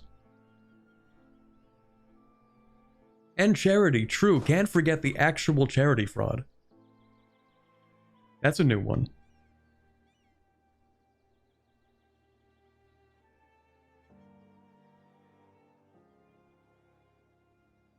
Can the VTubers now claim their models and channels from the company? Yes. So one of the good things about VShojo is that they are not in the same style as some of the other major VTuber companies. Which is that when you join them, you keep your intellectual property. And then when you leave, you get to keep it, basically. So everyone just gets to go independent. That's cool. The people I feel for the most, actually, are the ones that passed the audition and they were going to join. It's so ridiculous, man. Like, they were trying to debut more members while being this close to actual bankruptcy. Like, it's actually crazy. Yeah, and that's the thing. Like, they don't need to pay contractors when they go bankrupt. And, like, that was, I think, you know, legally speaking, no accusations. Actually, no, they've disbanded as a company. I don't even think it matters at this point if you say allegedly. Like, who's gonna sue you? There's no corporate entity anymore. Like, it's gone. They've pretty much just gone, like, completely, like, they're just disbanded. They can't even go after you at this point, because there is no company. If they actually are gone, maybe I should add a little allegedly on top. But, anyway, I completely lost my train of thought. Shoot. Right, yeah, so allegedly, or at least in my theory, is that they were planning for bankruptcy for a while, and of course when you go bankrupt you have to pay staff, employees, but contractors, they're not employees, so you don't have to pay them when you go bankrupt. So if you just don't pay them for, I don't know, 10 months, 10, 11 months, then, you know, you just go bankrupt, they lose a bunch of money, they never get paid, you get to pocket a bunch of money. Maybe a little bit of embezzlement here and there, possibly, who's to say. And then you make away like a bandit and everyone gets screwed. And I think that's what they did. I think that's what they were planning to do. And honestly, they kind of got away with it a little bit, at least. I think. Like, tragically, I think they actually did kind of get away with it. Because in the end, a lot of the VTubers themselves still didn't get paid. The charity never got paid. And so if they're disbanded as a company, then all that money, all the money that wasn't sent towards business expenses were just, you know, they just paid off employees, including stuff like, you know, the CEO salary probably, you know, a lot of the higher upper management that made these decisions probably got themselves paid when the company goes bankrupt. And then everyone else is just screwed over. So I think they kind of did get away with it a little bit. Tragically.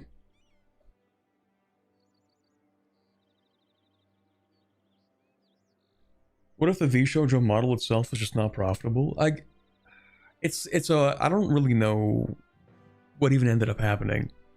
But like, the model itself, I think, was sort of okay, except for one little thing, which is that I think all of their events and appearances were probably overspent on.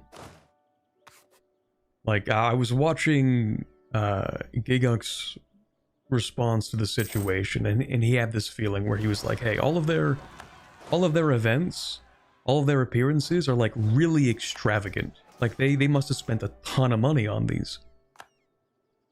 But where's all that money coming from? And it turns out, nowhere. Like, they just don't have it. There just is no money. And I can't imagine how it's not that profitable, considering, like, these are some of the top talents in VTubing in the English sphere, in the world. You know, like, you literally have, like, the top...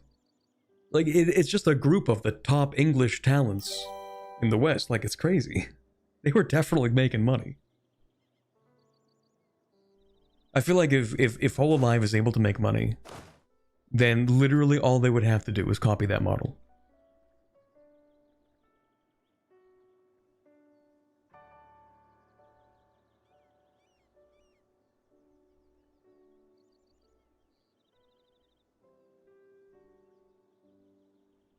The CEO said in his statement that he only later learned that the money was intended for a charitable initiative. There is no reason to believe a single one of those words. Like, okay, buddy, at this point, like, it doesn't even matter what he says, because, like, it's a literal crime. Like, tell it to the judge, bro. Like, don't try to convince us. Just, like, tell the judge that. Like, it's a crime, man. Like, that sucks. That's crazy. Okay. Oopsies, I guess.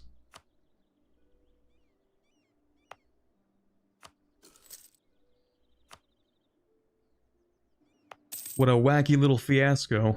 That's basically wire fraud? I think it does count as wire fraud. Like, there's a very, very clearly defined intention for, like, where that money is supposed to be going, and then you just don't use it for that.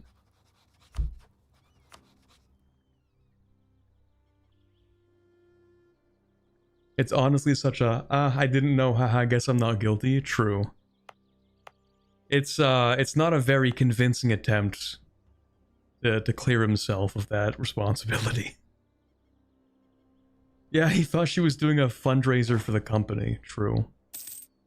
Yeah, he actually, he just didn't keep up to date with the activities of his most popular talent, doing a subathon to raise $500,000 for this charity that she has raised a significant amount of money for in previous subathons. Yeah, he just wasn't aware of the subathon. He wasn't aware of how much money. That, yeah, sure. Okay, man.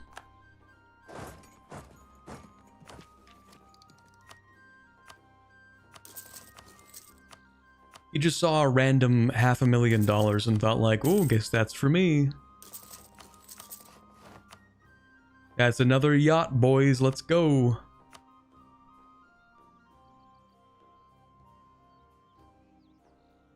Anyway, where are we at with these missions? I've kind of just been letting the game run. I need to decrease autonomy.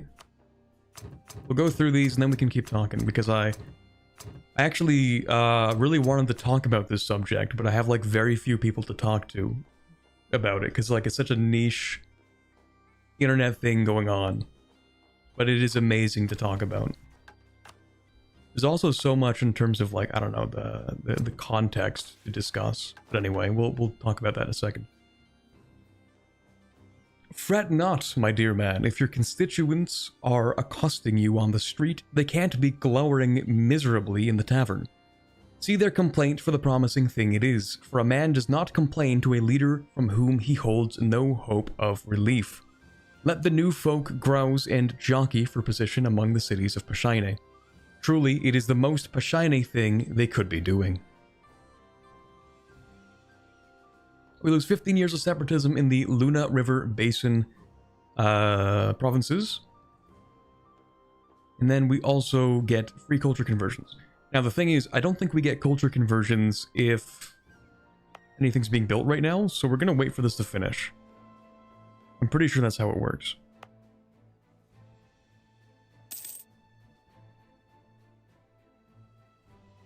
So I think that's every province can now be culture converted, hopefully. We'll see. That does appear to be the right ones. Okay, cool. And that's a quarter of the time, right? Not speed. Okay, yeah, that's only going to take us a couple of years. Whereas normally it would be, what is that, 260 months, sorry? 260 months, which would be, what, 20 years or something, give or take? So yeah, that's a lot faster. We have another mission, we'll just quickly finish this one. Declaw the Wyvern. Up to you, I guess. The elemental sins of Demaria and Vern mix in the Luna. The river's flow is fire water. Neither the complacent placidity of the mountain lake nor the impetuous wildfire of the lowland forest trouble the Pashaine mind, which achieves to all things the virtue of the mean. Little wonder then that the Pashaine child should look with such scorn upon her Vernman father. Damn, okay. Permaclaims on the Vern area and on the Wyvern Mark area. And we get another event. Not so long ago, the Wyvern gazed over our southern territories, the parts of the Luna watershed that were once part of the old Vernman kingdom, and presumed to play the jovial older brother. At times, they even claimed such lands outright, as if Menibor and Napesbay were ill-behaved younger siblings who needed to come back to the fold, sometimes even as if Bellacaire were a mere cousin. No longer. Pashaine dominates the Luna and lands afar alike, and now we are here in the position of dispensing with Vern as we wish. Yet there are true ties here, the boisterous bonds of kin which sing to the blood in our Vernmen veins. Who are the Vernmen to us? Kin or mere neighbors? They are the red in our purple, but what should that mean? Are we their brothers and protectors, their sons and successors, or perhaps not but neighbors? Okay.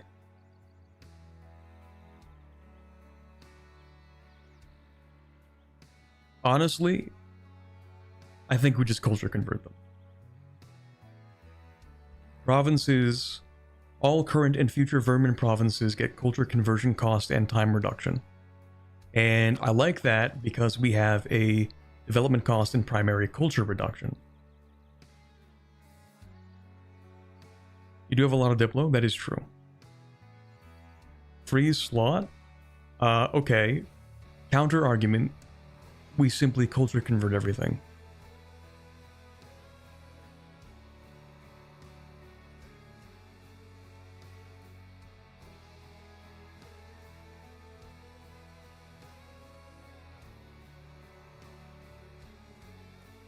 Pashaine is a fusion of Vermin and Demarian. Converting them is weird. It's not that weird when you consider the fact that we are superior, and we should enlighten them through the ways of the superior Pashaine culture.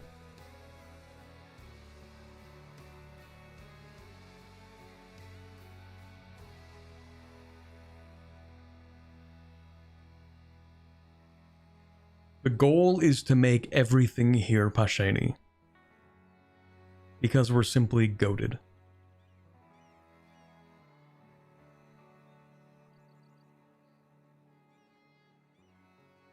So basically you're playing as the pompous bourgeoisie. Literally, yes. Will it boost the ongoing ones? No. Are we the good guys? We are the good guys. In fact, we're so good that we need to teach them to be like us, because that's how good we are. That's simply how cool we are, I think. The next one, true successors of Demaria. The citizen, actually, what did I need for this? Oh, just develop stuff? Okay. The citizen is educated, for he hears 100 tales a day of distant climes, yes. His city providing him with a world-spanning multitude. The citizen is pious, for he recognizes that the bond of belief does much to unify the fractious metropole. The citizen bathes twice a day, for he has stood in the marketplace in the middle of summer. The baths of Varanus also give us -0, -5, or -10, depending on the level, local development cost in the entire East Dameshead region. If we complete this mission while following Pashaine Virtue, the admin focus, then it actually makes it cheaper to upgrade the Great Project. But I think we're in the middle of upgrading it, aren't we? No. Okay, so if I swap to admin focus, that's only... yeah, I don't know if I can be bothered, man. We make so much money, I don't even mind spending the full cost. Also, I'm gonna spend... I'm gonna change to Adian, I think.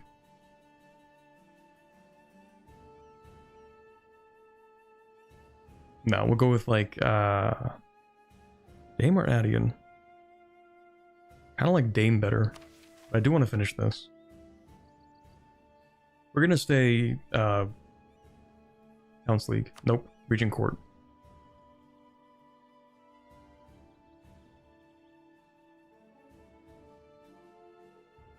Dame is good. We'll go with Dame. Anyway, I'm just gonna finish this off. I don't really care that much. That's fine. Coronite question. Decisiveness is an end unto itself. The fastest way to elicit a group's favorite theater is simply to suggest one you know they despise. This is a principle which the statesman soon learns is terrifyingly applicable to governance. One does not simply analyze a situation and form a position. One forms a position and a situation develops in response ad infinitum. Interesting. Interesting dynamic. It's like You don't wait to learn the facts before you have a position. You form a position, see how people react to it, and then, according to their reaction, you might change your position.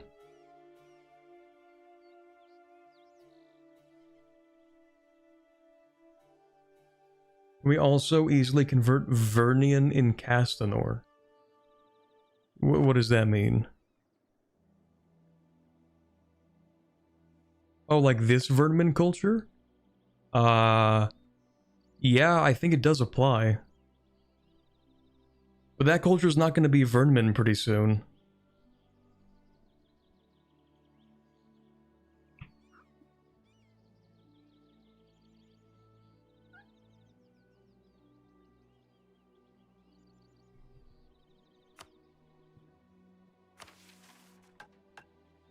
Yeah, so basically the mission description is React streaming, I think.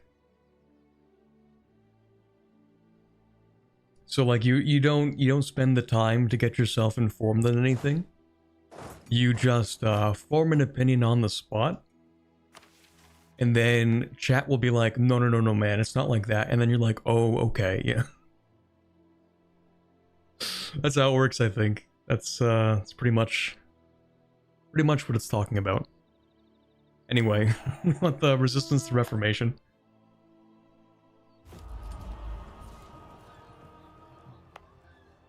%90 is pretty solid. Where is that actually? Where is my 90% resistance? Oh, it's probably in here. Yeah, that's good.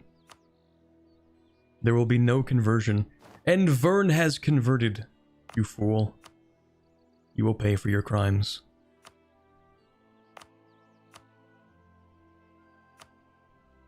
But, I mean, actually, I kind of need them to spread more Coronite. Just not in my provinces. Because I need to have a League War.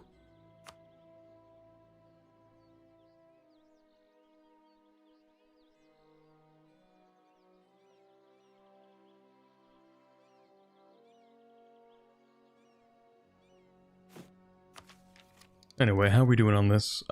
In 2 months, we're going to embrace the institution.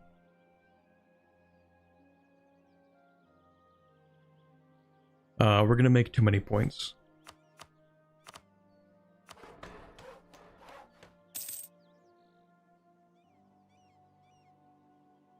Isn't the League War hard-coded? I have no idea.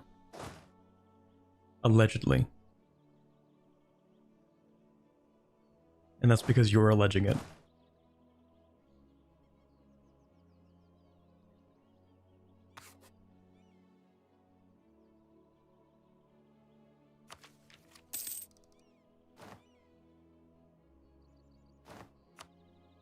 Anyway, yeah, let's go ahead and embrace.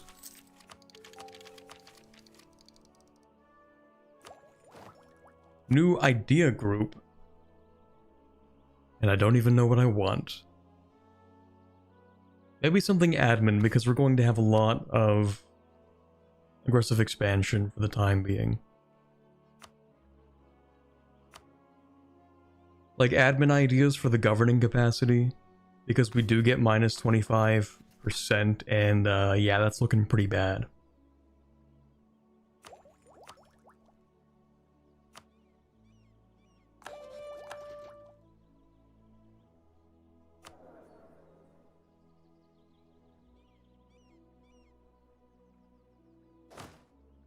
Yo, hold on. The Gun Knights? Goated? With the advent of smaller firearms by gnomish inventors, knights and other heavy cavalrymen often carried several pistols with them in battle to discharge at close range during their charges. Based.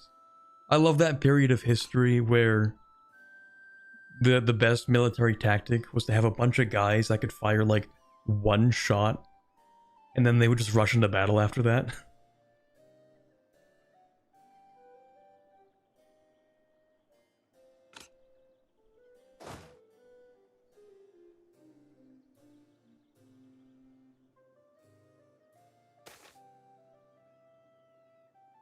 I could take infrastructure. I probably will at some point.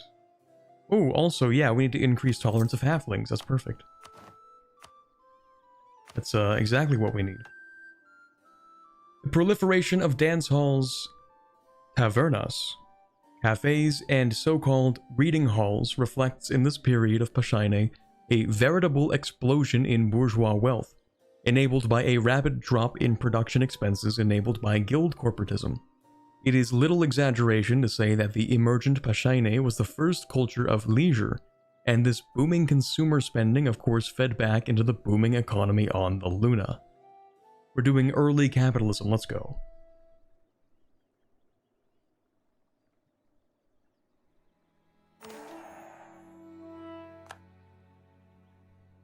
Oh, we have a whole script going on here. Let me drink some water first.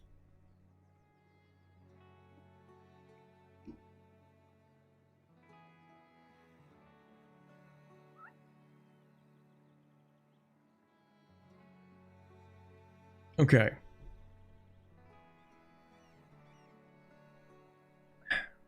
This isn't necessary, said Oro, as his hand was taken firmly. His heart thudded against his chest. He couldn't see anyone looking, but it only took a glance. They'll think it's a lark, replied Casmille, his posture perfect. He looked like the little figures out of the etiquette books, limbs always bending at perfect right angles when they knelt, always a perfect third taller than their women. At worst, a skit. I don't want to be a joke, Oro said. All around them, the lights of the Luna were hovering. It was the conceit of the evening. Their barges would sail downriver in an Asmari style from first dance to last. The beauty would be understated, not garish. These mage-lifted lanterns were just the thing, glowing hazy in the night, blinding them all to everything but the barge. Does this feel like a joke? Casmille asked, and Oro found himself reluctantly smiling. It took all the certainty he had to rest his head on Casmille's shoulder. Casmille was not the perfect third taller than him, but Oro found that this did not matter. In a few hours, this ball would end. There would be 50 more this season, all leading up to the great event in Port Munas, which he and Casmille were hardly important enough to attend. Yet who amongst all this leisure could grouse about two young men who kept a room together? This was Casmille's argument. Casmille, who was always so bloody sure. Prosperity made people kind, he said, made everybody a guildsman to everybody else. Reassure me again, Oro said, but there was a sly smile on his face now. He liked to hear Casmille argue, to declaim at the world. He'd liked it back in the Chancellery too, when Casmille was just first conceiving his great scheme of things. Casmille murmured to him as they danced, of a Pashaine that towered above the world, where temple morality gave way to guild morality, to material concerns. In such a society, Casmille knew they would be free. Is this Anbennar, Yowie? Let's go. Did the person who wrote this mission tree, are they perhaps interested in writing a whole book? Like, that's just like a whole page. Like, that's a whole excerpt from a book you could have there.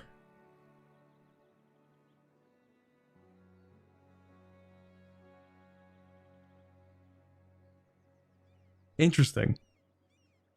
Well, it does paint you a picture of how things are going in Pashaine right now. Anbennar, true. We get a 75% cheaper Skill 3 advisor, and our artist advisors will now grant minus 2.5% idea cost per level. We upgrade Port Munis by 1 level. It is currently a level 2, so that's quite nice. And, I mean, I guess we might as well hire that advisor. It will be cheaper and also less likely to die in the next 2 years anyway. And, it makes the actual ideas cheaper.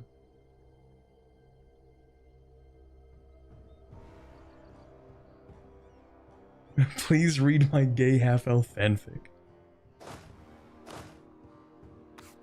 I mean, it worked. It's, this is actually necessary lore to continue the tree.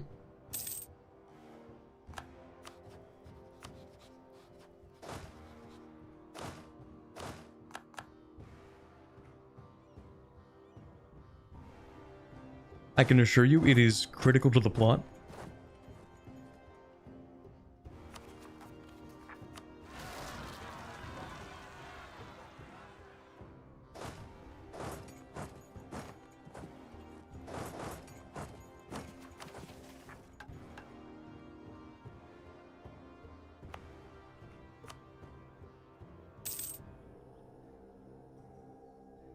But anyway, yeah, I got wrapped up in like actual gameplay, which is rare.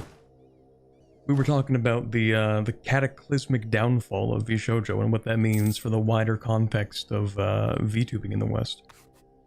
Because like it's so strange, but it turns out that like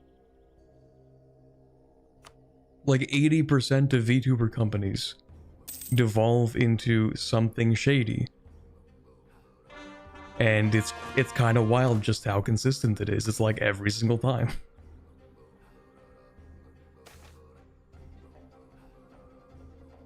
Ooh, stability, hold on. Can I make enough points? Probably not, but we're gonna see if we can make enough points.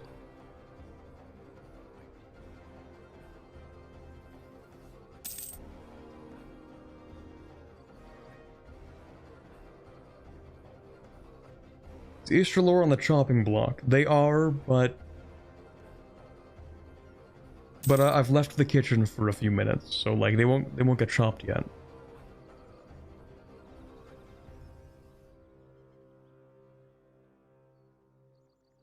Who would have thought that a corporation wouldn't consider their talents to be products rather than people?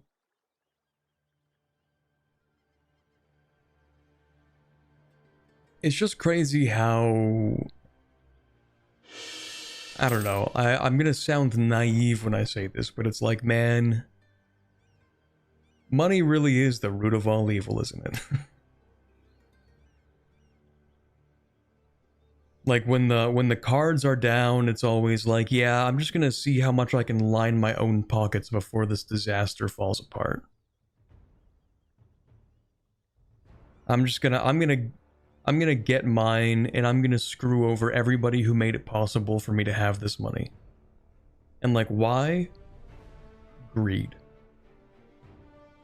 Not in my hands, true. Yeah, no, if I had $20 billion, personally, I would be totally cool. That'd be really neat, I think. People would love me.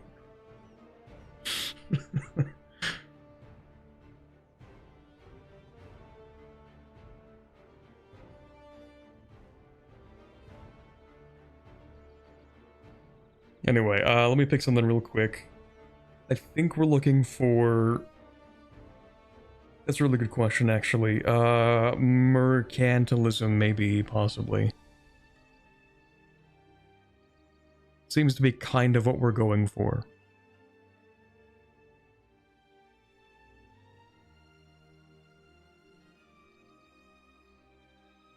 Yeah, we'll do that.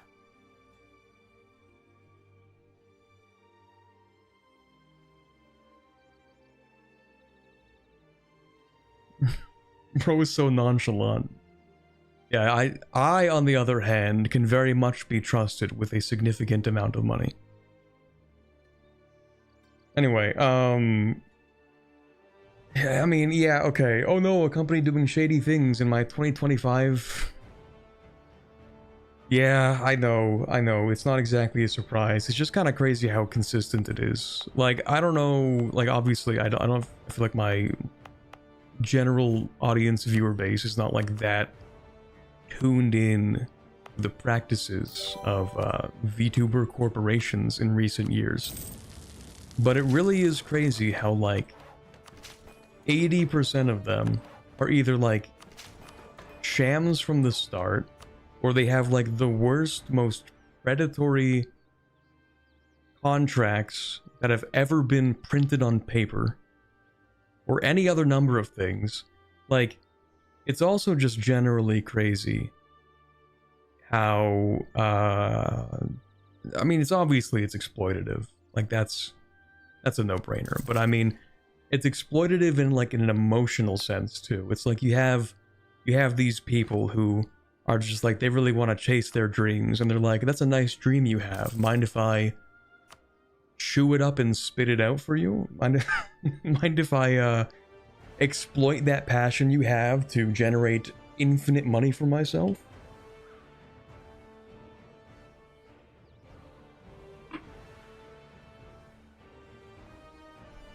Until they put you through the ringer and they get as much money as they can, and then the company explodes, but they make out with like $1 million, and it's like, okay, that's cool, I guess.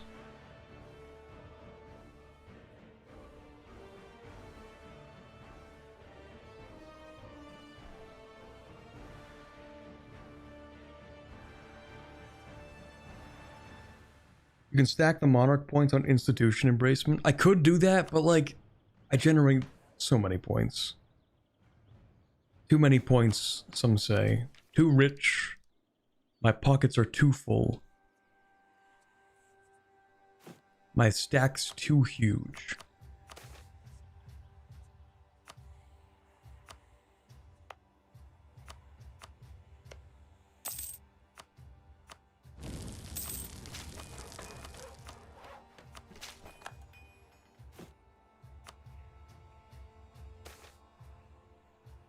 Yep, we'll keep you. That's cool.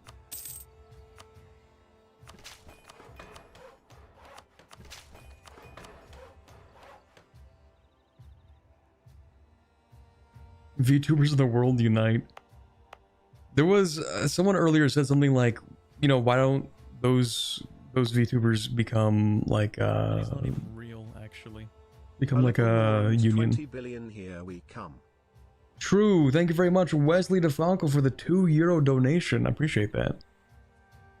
Yeah, trust me, guys. Another $5 will be at 20 billion. Just $5, chat. Just 5. I promise. Last $5, bro. I promise.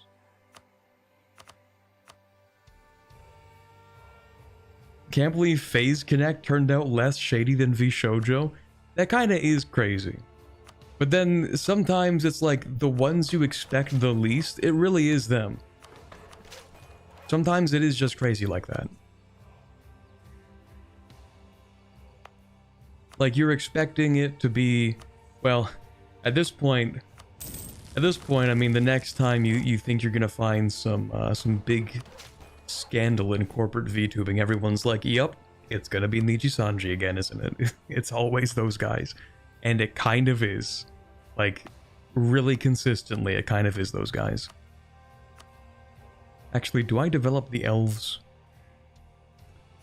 Chat, what do you think? Do we accept the elves? Money's not even real, actually. Another 5 billion, the Lunar Confederation. Thank you, Derby Guy, for the $5 donation. I appreciate that. The $5 super. Another 5 billion to the Luna Confederation. True. 20 trillion additional doubloons to the Luna Confederacy. Okay, maybe I should not have asked chat about the elves. I'm seeing convert them. I'm seeing elves are viruses that rot a nation from the inside out. They must be exiled. I'm seeing kill them all. Okay. Alright, there's a mission to integrate them. Okay, maybe we don't kill them. Hold on. Integrate them? How do you do that?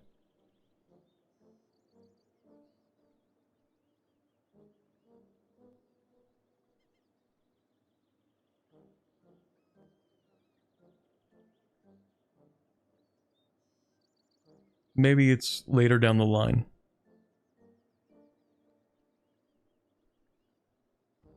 Oh, they're already integrated. Okay, never mind.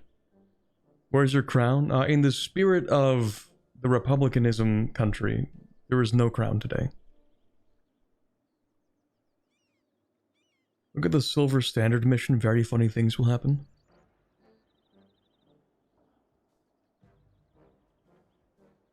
Come on, man. There's no way. That's a crazy good mission. Also, we can't even take it until like Tech 11, or no, it's like Tech 12, Tech 13. We're gonna be sitting here for a while, chat, I think. It's just kind of how it is. Actually, how long have I been streaming? Like 4 hours? Well, that's life. Exile the elves.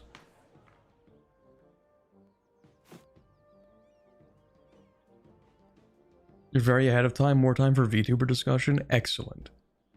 Any opportunity I get to turn an EU4 stream into a just chatting stream,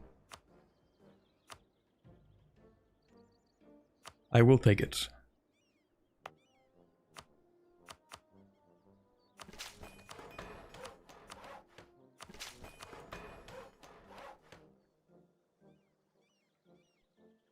Yeah, I'm locked out of the final mission, I know. I noticed this at the very end of the previous stream where I realized, like, I'm gonna have to sit here for like 100 years and do nothing. Just sitting here developing. I might as well just speed 5. It's not like what am I gonna do? I'm just gonna sit here and chill for a bit. Sit here, develop, occasionally expand, complete one mission every 30 years, something like that. Something along those lines. I'm also going to summon the Diet. What do you want? 3 electors with 100 opinion? That's super easy. I didn't even read the rewards. I don't care. I'll just do it. Improve relations. And then sell titles. And then seize land. And then buy that. Cradle of Rebellionism.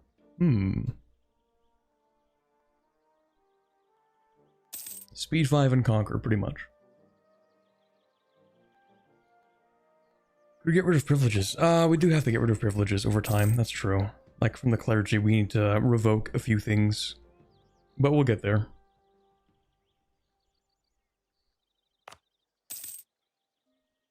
Anyway, yeah, where were we? Niji Sanji moment. And maybe we'll figure out what we do with the elves at some point, eventually.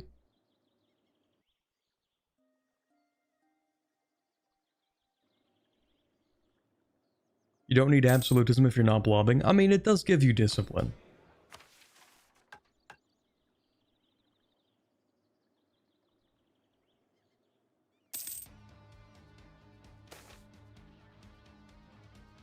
Ooh, prospering times. We'll go with the rural infrastructure. Infinite fish. Now we'll just build a bunch of random stuff, I guess.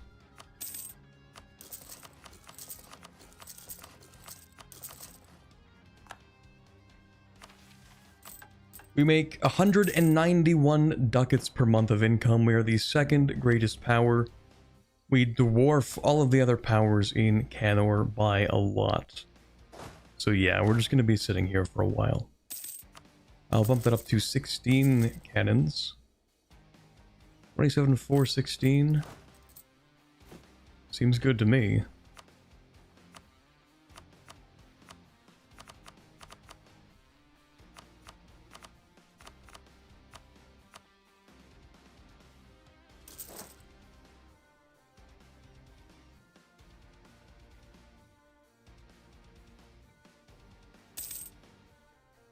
You're not able to use absolutism, though, really. Interesting. Which mission tree did you enjoy the most so far in Anbennar? It's a really good question. Trying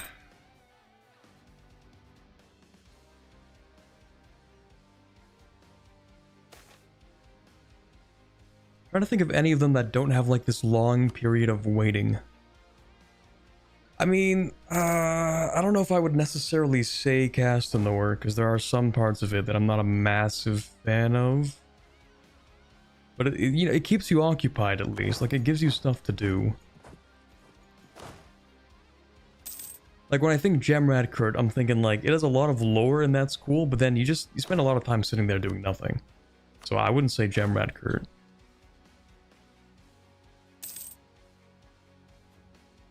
Same with Amion, you know, you kind of have a little bit of time where you sit there and don't do much. Ooh, free stability. Nice. The Emerald Orcs are interesting. Ooh, maybe Koboldzan, actually. Koboldzan's kind of goated.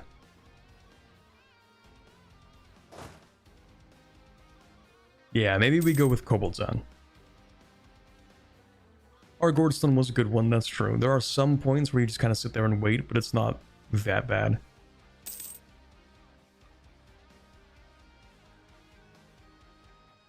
You're just too good, Corbett. You finished stuff early for this tree, at least. Yeah, I think, actually, I should not have taken the advice of whoever told me to get court ideas. Because I think further reducing the, how long it takes between the interactions, the estate interaction cooldown, I think that was actually not the greatest idea. Like, sure, I did play the game faster, like, significantly faster. But now we're just kind of chilling here. Because, like, it doesn't matter if you complete it faster. You still have to wait.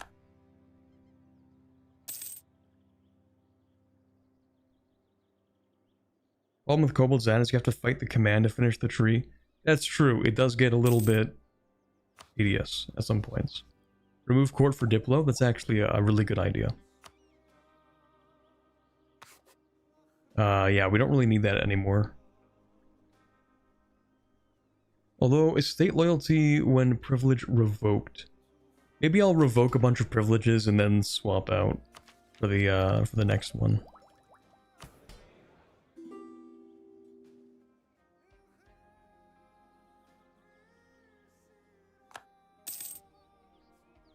But anyway, yeah. Someone, ooh, hold on. Yeah, we'll do this. Imperial ban, based, I think?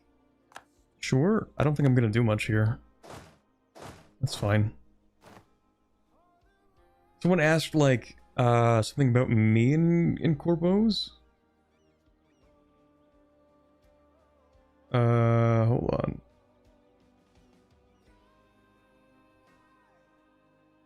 Do you have any corpo or group aspirations yourself as you get bigger, or are you just gonna try to stay as is? That's a really good question. Because I've given it some thought. I'll let you guys in on, like, 2 secrets, I guess, now that I don't think that's super relevant anymore. A while ago, I actually did apply. This was, like, way before the big stuff with Niji Sanji.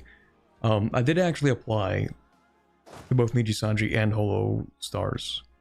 But I think at that point, I was not, like, personally ready. Like, I don't think my content was up to snuff the way that, like, my content now is a lot better than it used to be, I think, in my opinion, personally. And so, I think back then I just wasn't really ready for that.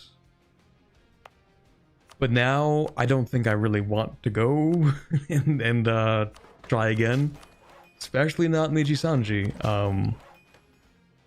Yeah, especially not those guys. But with all the stuff that I would say came out, but continues to come out with them.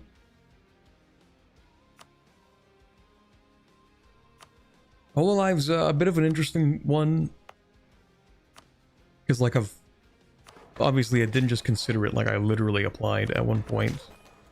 But, then it sort of comes into conflict with, I guess, what I've been doing. It's just, like, super different, you know? So, I've thought about it.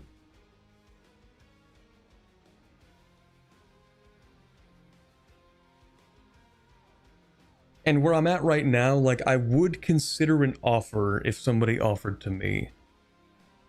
It's just that I also have, I think, an unconventional audience when it comes to VTubing, and also the way that I make my content, where it's, I mean, in my opinion, I don't know if people view it like this, but I always viewed videos to be my primary content. And I think I could do streaming as primary content. Like, technically I do more streams than videos, but that's just because videos take, like, twice, maybe 3 times as long to do. And there's like the associated costs with editing and all the stuff that comes with that. But I always consider my videos to be like my primary content, and if I swapped, I think I could make the swap, but it would be a big adjustment. And it would be like, oh, you know, how would my audience take that adjustment? There are like, you know, I got a decent viewership in terms of streams and stuff, like right now, even on a part 2 of a stream, that's like 250 people. That's pretty decent in terms of streams, but like... But then I think about everything else that comes along with it. And it's like, if you join Hololive, you're not just a streamer, especially nowadays, you're not just a streamer, like they want you to lean more into the idle thing, and it's like, I don't know if I want to do that.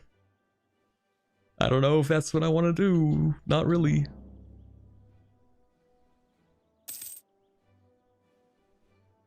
I mean, I've dabbled. I did that one cover, and I owe all of you guys a second one from the subathon that I will get around to at some point. I've toyed with the idea, but like I would be fine with like songs, like song covers and stuff, but you will not get me to dance. It's just not happening. Really, just not my thing.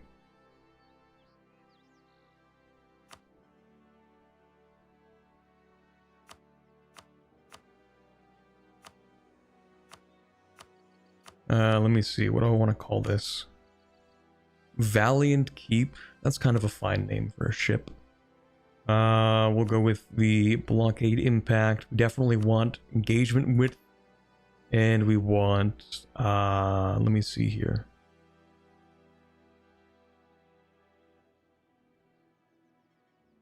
Fleet movement speed is actually rather useful, especially when you have like slow ships like this.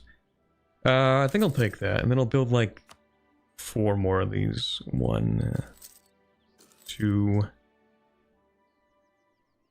3, and 4. I'm actually gonna replace this one. Yeah. Okay, so that's another 5 heavies, and then I'm gonna build more galleys. 1, 2, 3.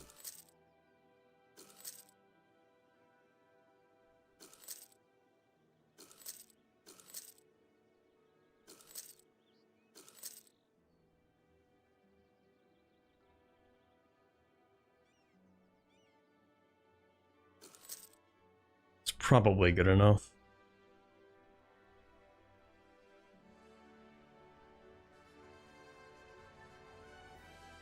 If you're an idle VTuber, you're gonna dance, but I don't wanna. I don't wanna dance.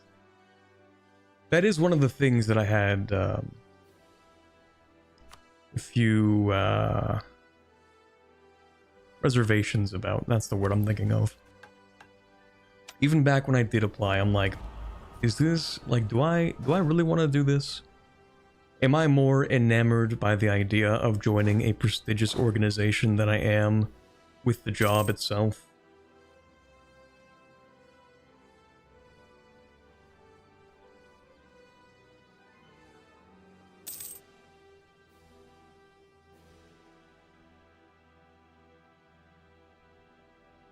We can rename Valiant Keep later, it's fine. Let me see. You for idols sure would be a thing.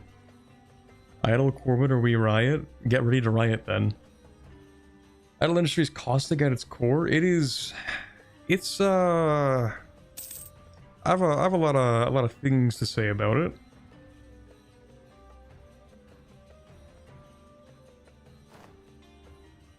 A lot of bad things, some good things. I think that it's like, it's not 100% bad.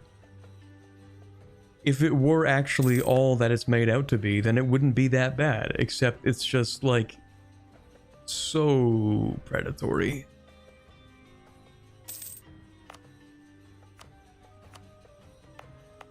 In several meanings of the word.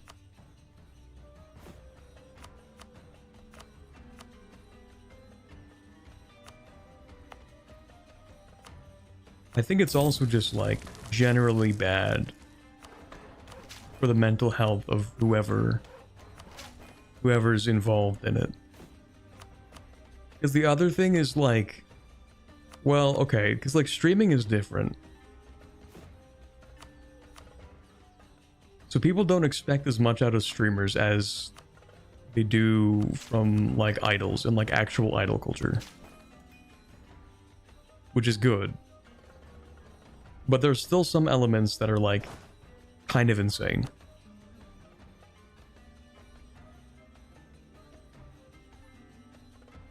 Didn't your crown used to have a model? Yeah, okay, yeah, no, it's still here. I just took it off. You don't really scream Hololive to me. I don't really scream any particular idol group, to be honest.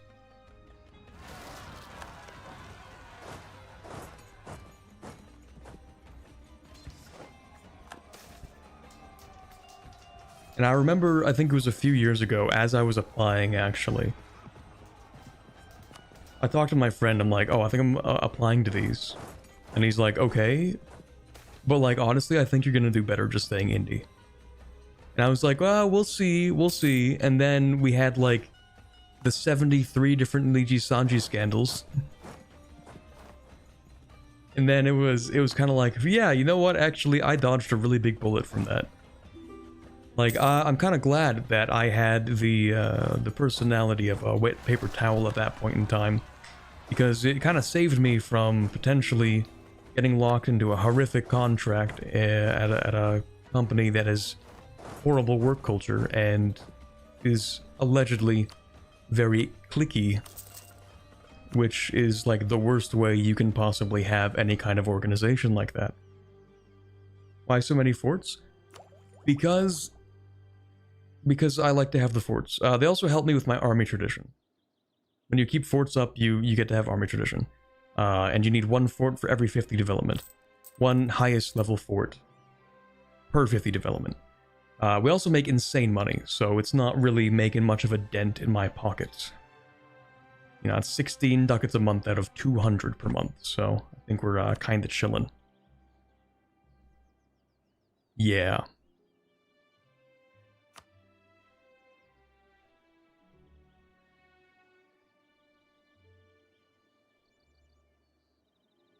Is she gonna duet dance going with Saffron though? No.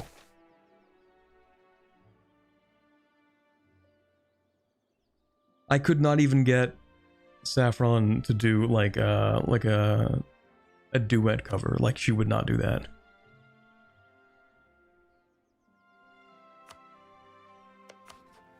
I don't even know how they got Saff to do that one hunting accident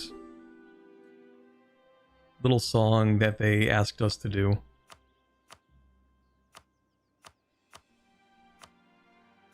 Maybe it was simply funny enough. Is this the right country? Hold on. Aramar, yeah, okay.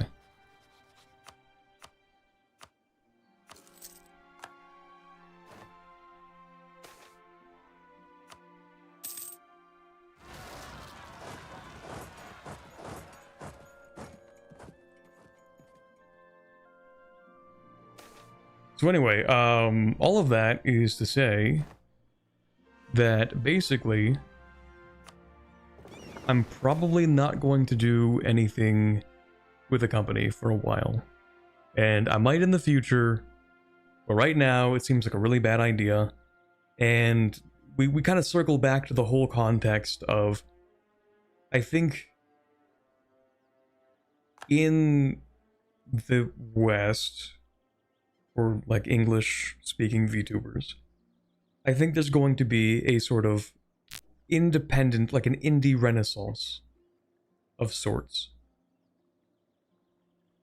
because of how cataclysmic the shoujo situation has been.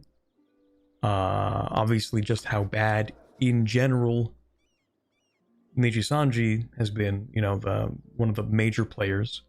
And then a few suspicions about Hololive that I don't think they're really going anywhere. But it seems to be more and more apparent that they are less aligned with what their talents want to do. And so, like, they're starting to lose quite a few talents. So it's kind of like they want their talents to do more idle things, but a lot of the English talent want to do streamer things, and they're having trouble reconciling that, I think.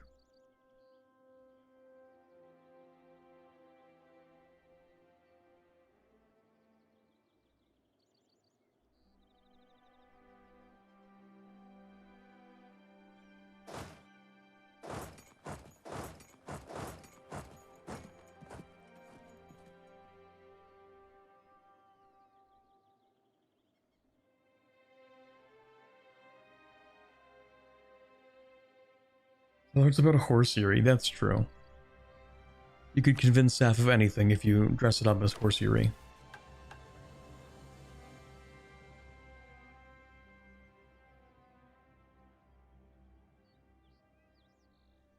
Oh, they have a whole Imperial palace here. Oh, I see. Yo, someone is giving the Emperor way too much power with these things. We need that League War to happen, I think.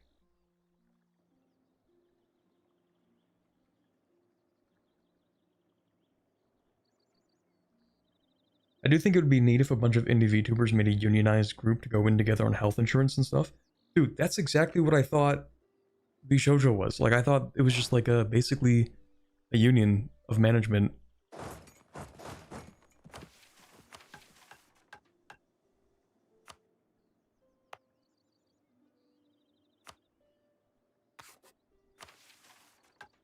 And yet...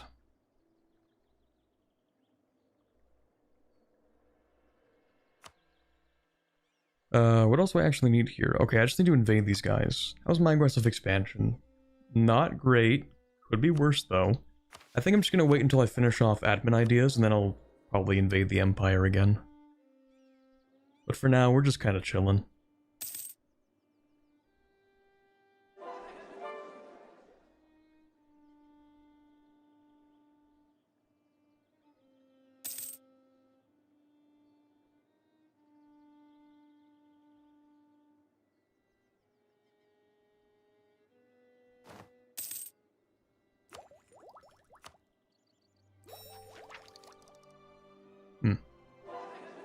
VTuber Union would be pretty based. Well, I think it would run into the same problems that people had with the idea of a YouTuber union. Well, okay, it would be kind of weird. Also because it wouldn't really be as much of a union as I guess it would be like a... basically it would just be their own insurance at that point, right? While we start conquering a head of claims soon, it's going to be a lot. We'll deal with that as the aggressive expansion goes down.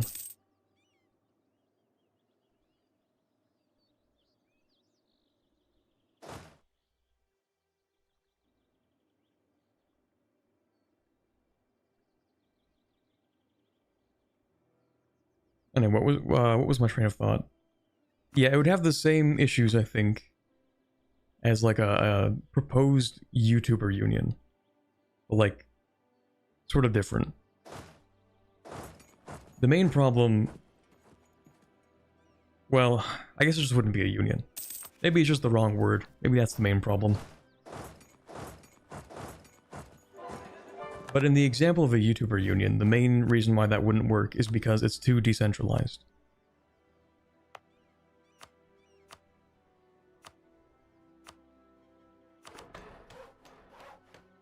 And we're also not really like employees of YouTube, and also they probably just wouldn't care. You'd have to get too many people on board for it to matter, is basically the problem, I think.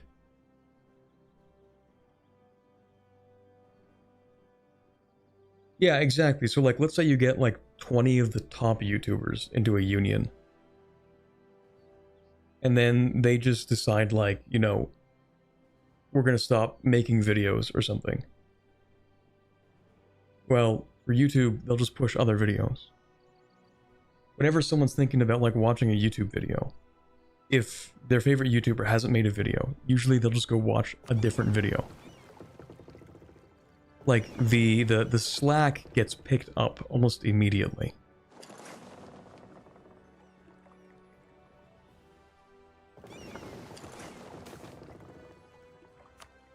That's cool, I guess. So yeah, that's one of the main problems, is that like, even if the top 20 YouTubers decided to stop making content, like, it wouldn't even mean that much. Like, you still have no leverage, and you just don't make money at that point. And then they just, you know, they promote you out of the algorithm, and then life goes on as normal. Like, you actually have no leverage. You have no power. You just kind of have to hope that YouTube will do things that are useful. Yeah, no one would notice. Unless it was like, I don't know, like Mr. Beast made like a YouTube union or something. And even then, they would like notice the dip in his channel. But then people would just watch other things. And they would still get their ad revenue and it wouldn't even matter.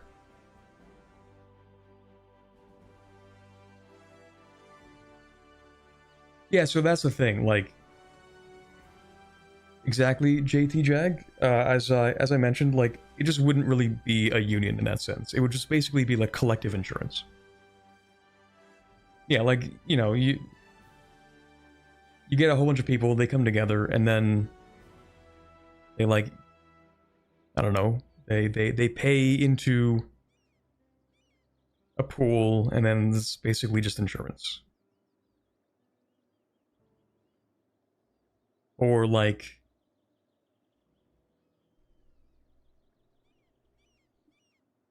if not insurance, I mean, it could just basically be like management as well.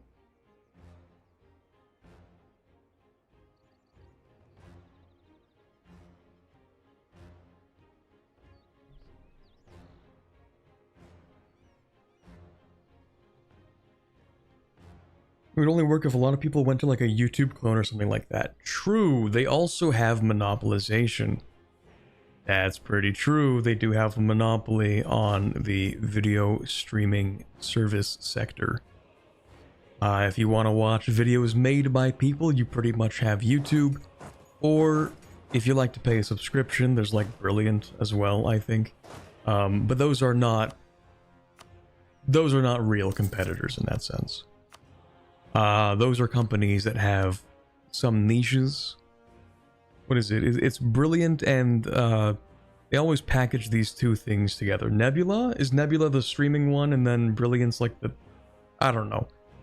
But yeah, it might be Nebula instead. Brilliant might be like the documentary one. They always package them together, so I get the names mixed up.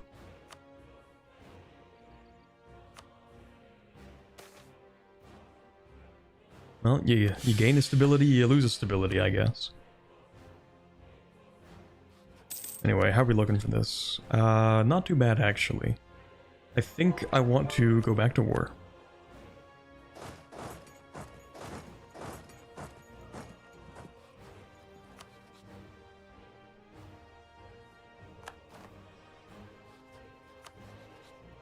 And we will take Istralor.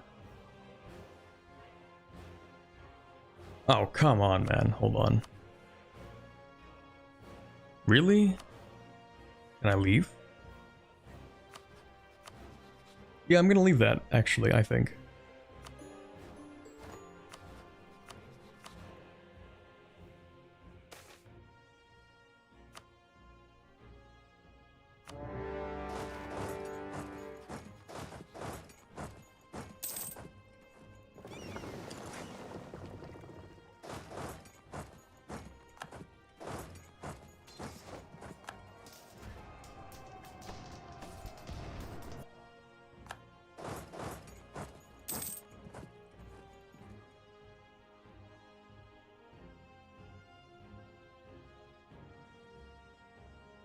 Let me see here. The fact that they make any revenue off ads is wild to me. I can't imagine not using an ad blocker. Twitch consistently finds ways around ad blockers these days. YouTube is not so lucky. That's true. And it's funny because, like, YouTube ads, in my opinion, are not nearly as bad as Twitch ads. Twitch ads, in my opinion, like, I know I'm streaming on Twitch right now too, but like, they're insufferable. I hate the way Twitch does ads. They feel so much worse than YouTube ads.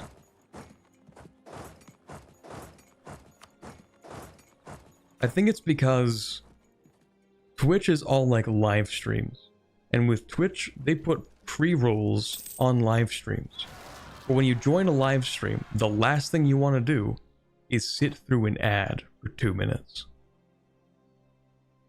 Like, there are a lot of times where I'll be like, oh, I'm gonna check out someone's Twitch stream. You know, I'm gonna, like, oh, here's a VTuber that I don't really interact with. Let me check out their stream. I go to Twitch, you know, I click on the link to their stream, go to Twitch, boom, 2 minutes of ads. I'm gonna be honest, I don't even sit through the ads, I just close the tab. Like, for me, it's such a turnoff on the content, I just don't care. Like, oh, yep, never mind, okay, cool.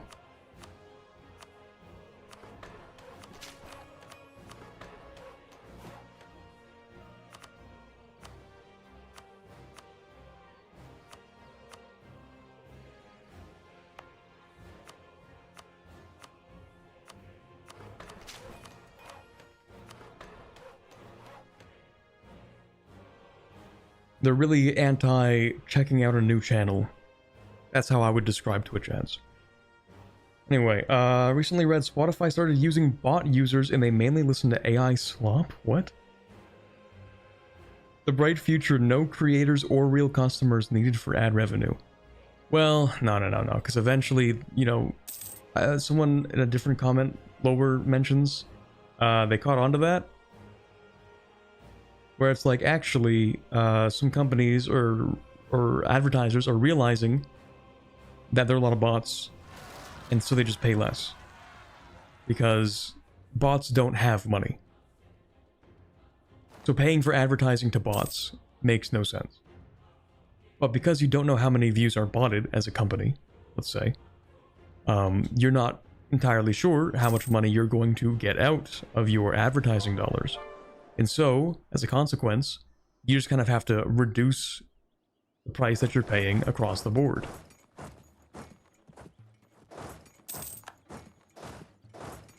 Because, remember, advertising, like general advertising on YouTube, is sort of done to any channel, even if that channel gets bot views.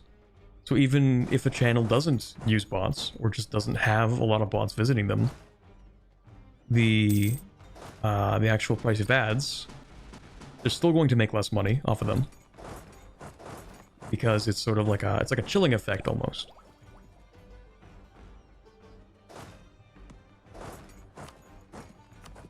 Like, who knows which channels have the most bots on them? All we know is that channels have bots on them. So now everybody gets paid less.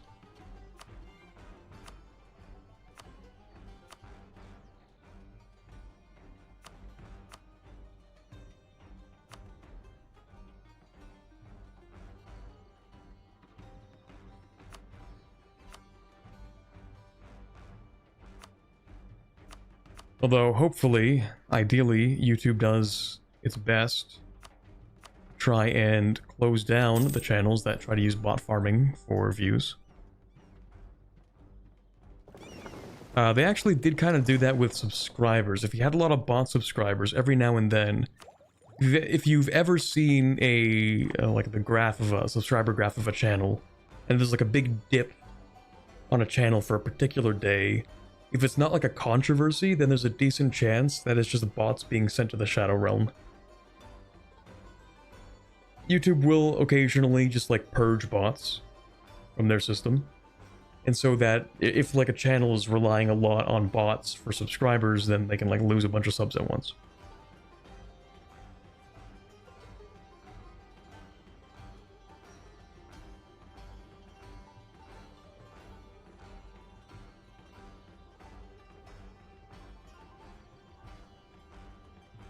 There's a bigger chance a bot with zero money will buy their product over me after I was forced to watch a total of 15 minutes of the same ad in the last 7 days. Unfortunately, the psychology of advertising will disagree with you. Tragically, it's not about, oh, I'm gonna go buy their product now that I've seen it in an ad. It's like, a lot of it is like, I need to go buy this thing. So you go to the store and you happen to stumble upon a brand that seems a little more familiar to you for some reason. And so you kind of gravitate towards it for some reason that you might not be cognizant of. And then maybe you buy it. And that's what advertising is for.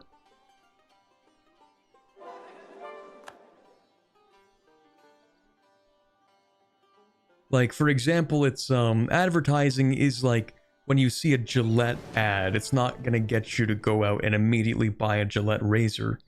It's gonna be in the back of your mind the next time you need to go buy a razor. And you're gonna be like, oh, Gillette, I've heard that before. That's familiar to me.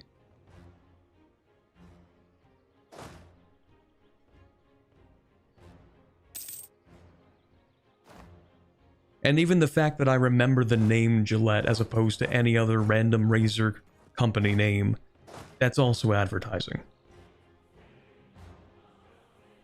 Like, I could maybe tell you the names of maybe 2 razor brands. And the other one would be like Philips or something, because I think they also make razors. And I think that's because mine is Philips.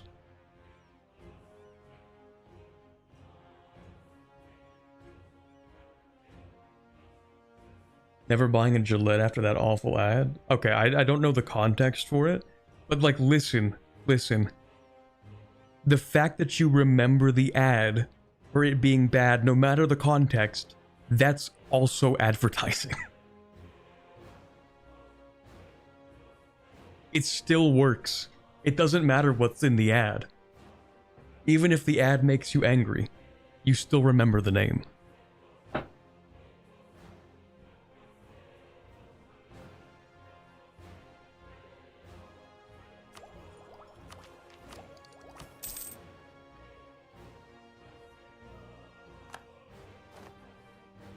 No such thing as bad publicity. They might be referring to you talking about Gillette as the ad, maybe.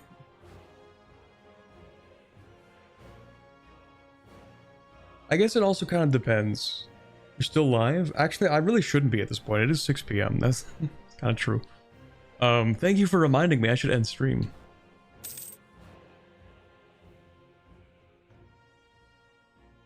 But anyway, I lost my train of thought.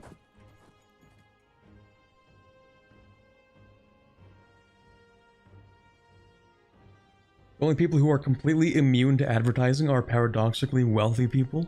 Wealthy people don't prefer products based on anything other than what is most expensive statistically. Which is like, well, I think advertising also doesn't really work for rich people because, like, how are you going to target advertising towards rich people? You kind of don't. Like, when was the last time you saw an ad for a Ferrari on TV? You don't. The price of the product is what makes itself known to the intended customer. You know, like a rich person would buy a Jaguar or any kind of fancy car specifically because the price is so high.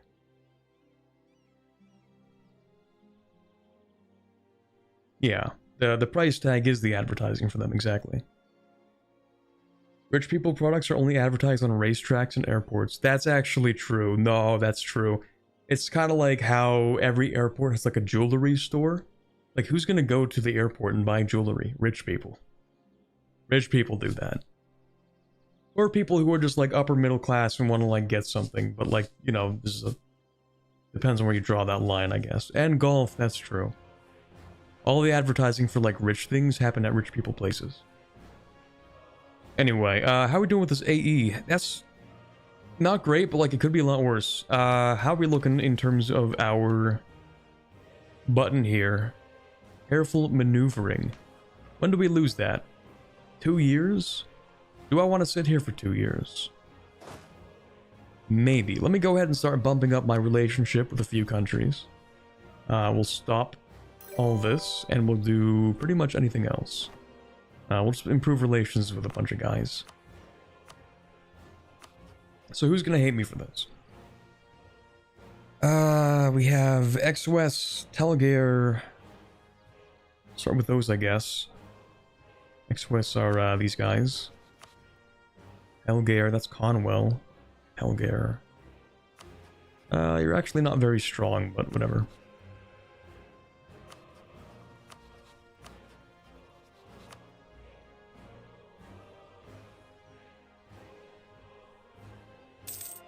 Which people love golf.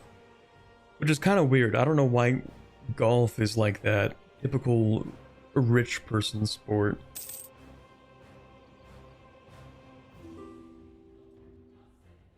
I don't know. I don't even know why specifically it's golf. Like, is golf just like money laundering? Like, how does this work?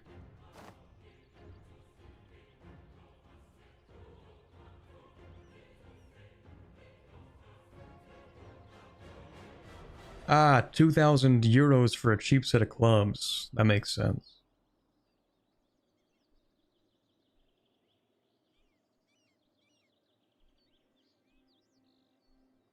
Okay, I didn't know that golf was so expensive to get into.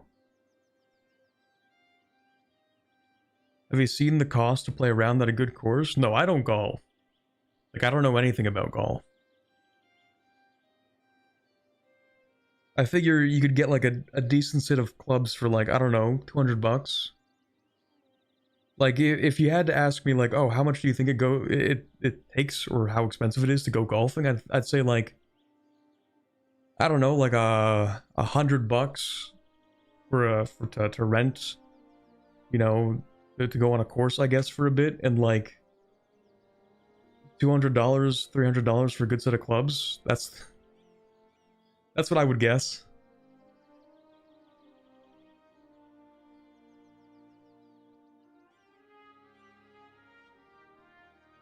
It's like having it's wasteful while also being a social club. Ah, I see. It's like going to the bar, but for rich people.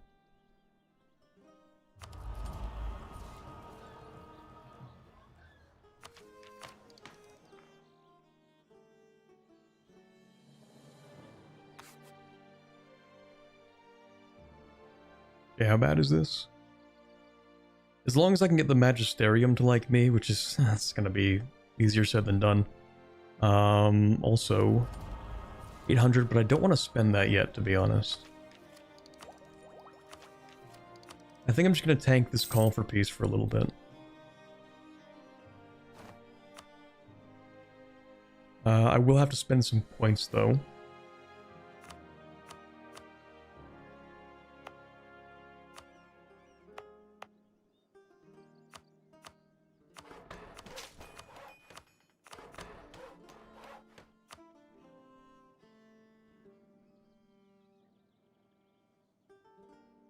You can get golf stuff for cheap probably, but it's also a status object.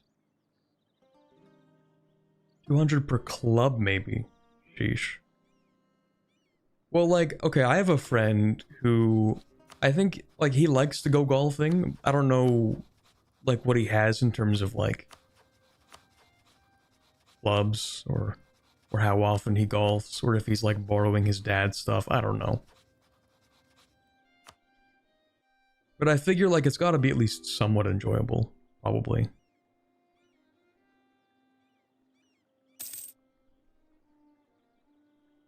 Personally, I'm more of a mini-golf kind of guy.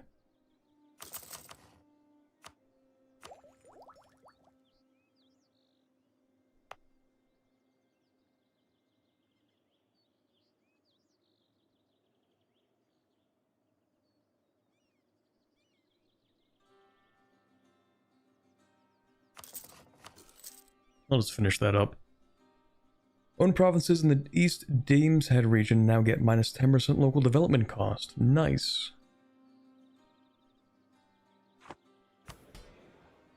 Speaking of the idiots,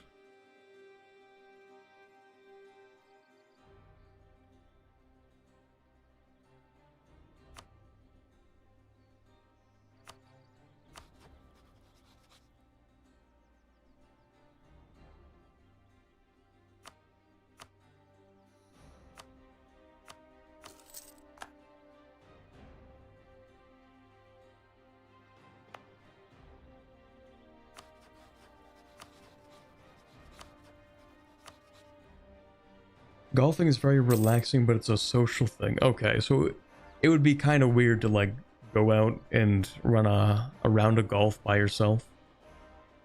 Unless you're like a real professional golf guy.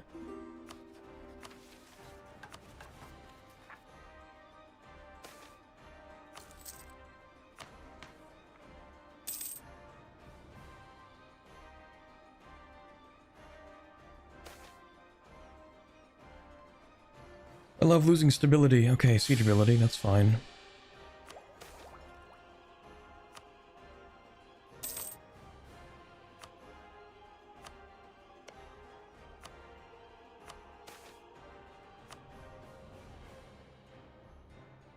Pretty much. It's like going to the cinema solo.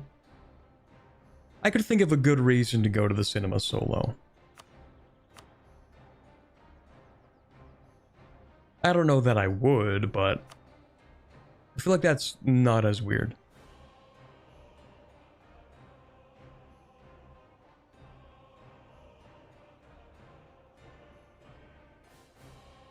Or it's not that weird, at least.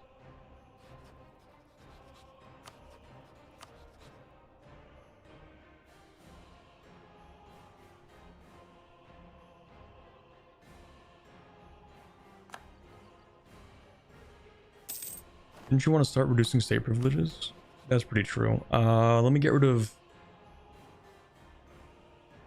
Man, I kind of like all these, actually. We'll get rid of oversight by the clergy. And I'm not going to pick that up, probably, because that's expensive. And then I'm thinking, we might just peace out. Probably fine, at this point.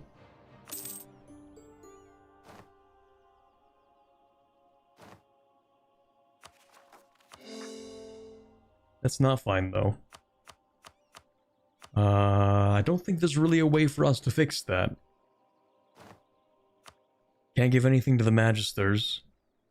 We've handed out all of the land rights. We're just gonna have to tank that. And no more expanding until I finish my admin ideas. I have to stop myself. I will go ahead and pick one of these up. Maybe the... I don't know. Like, religious wars would make sense, and then you think about it, and it's like, actually... Barely. Maybe a little bit.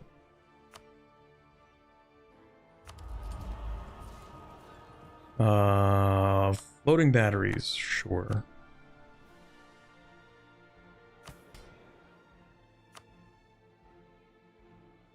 And then you know what else I'm gonna take? Probably religious diplomats away.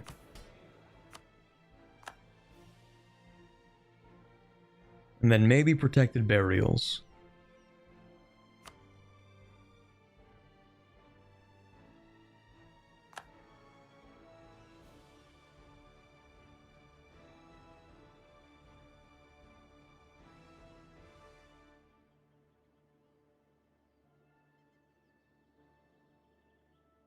You do not need right of counsel.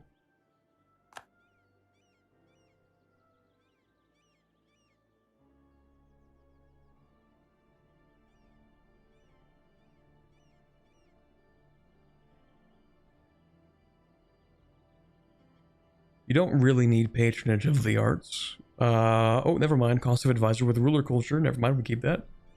Also, I need to drink more water.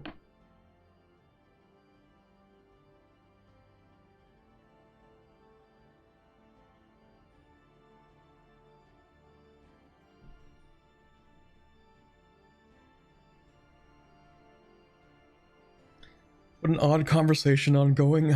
We're talking about like golf and stuff. Infernal Court when? When we play Blade Marches.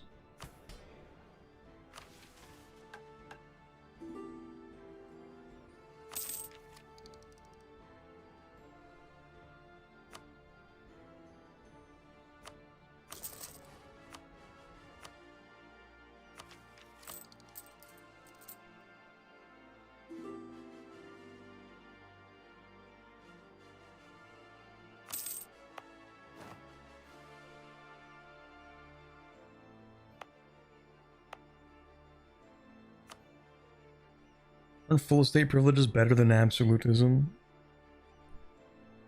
I don't know. We'll see when we get there. A lot of the privileges are not super important.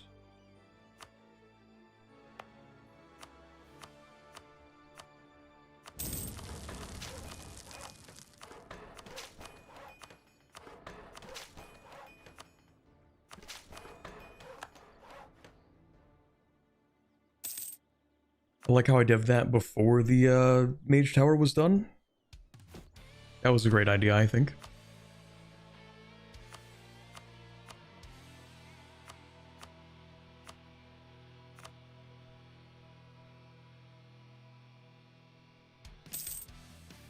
Golf is banned in Anbennar, true. You know for sure they're going to be doing insane amounts of golf in the Luna Confederacy.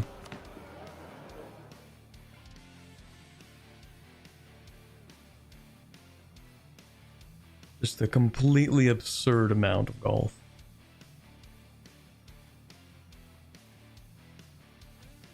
Do I have improved relations anywhere here? I don't think so.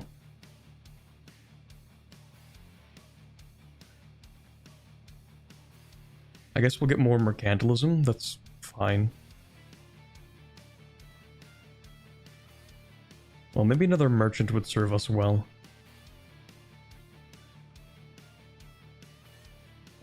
Maybe. Maybe? So yeah, you're gonna transfer over there. I don't know what to do with this. Maybe transfer, maybe not.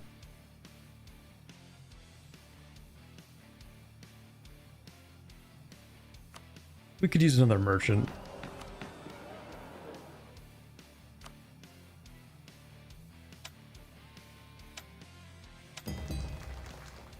Nice. There'd be a nation of tennis. Ooh. True. Tennis also kind of gives me the impression of like something people do when they're rich. But like not as much as golf. Golf to me is like the richest sport.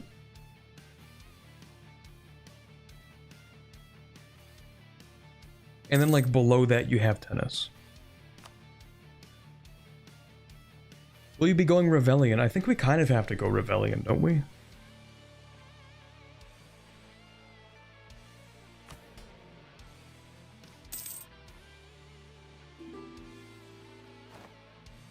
Also, I could get more money, but it wouldn't even mean anything at this point.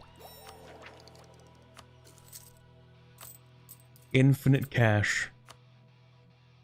1525, too much money, game's over. Pack it up, everyone, we've already won.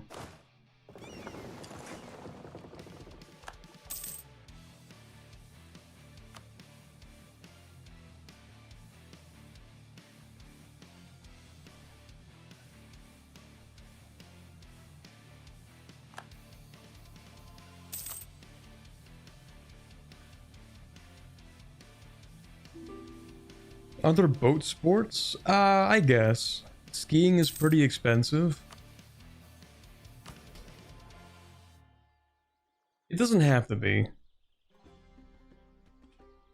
I don't know, my opinion on skiing is different because skiing is like a really common thing where I live. Skiing is like pretty normal. In the winter, like a good number of people ski. Race car driving, no, but like a lot of people who are fans of race car driving aren't like super rich.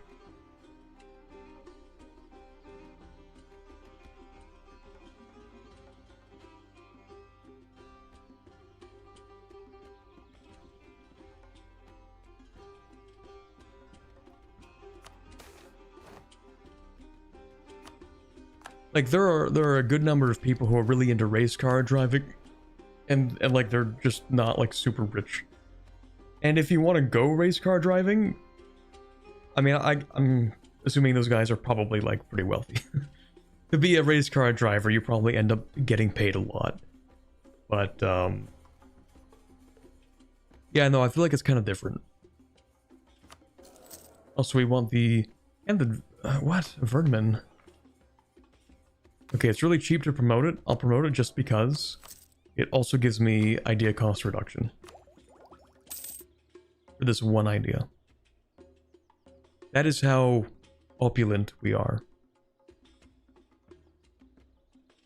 We have so many points we can afford to accept the culture just to spend like a handful fewer points on this. Oh, did you just rival me? You did. Well, at least something's going on. Who else am I rivaled with? Both Laurent and Gawed. What am I, the Demarian Republic? Actually, I mean, in a way, kind of.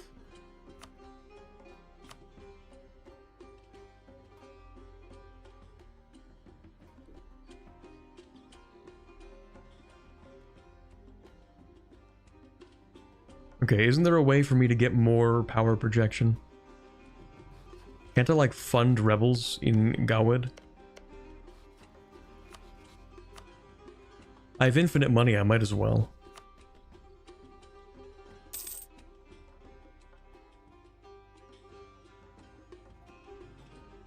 Winter sports aren't for the super rich, it's more like a upper middle class thing.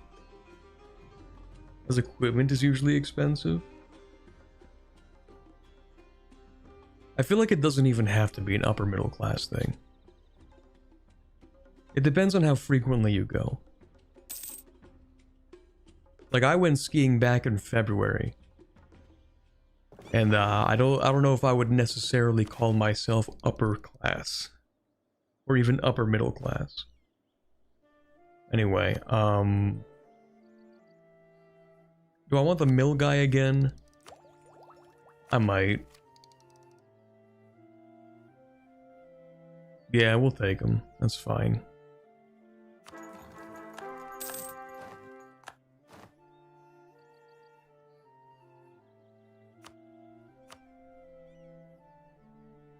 Let's see.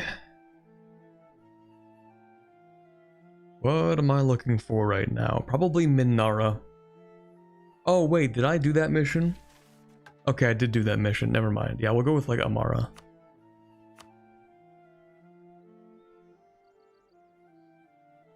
Minara.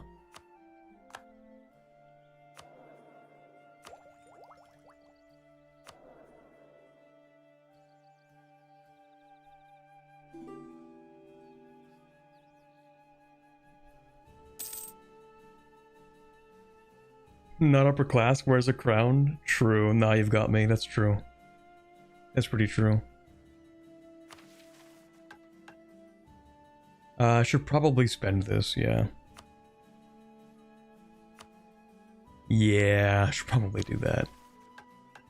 What's funny is that it's only members within the Empire, so at a certain point, we're going to have less aggressive expansion in the Empire than out of it, I think.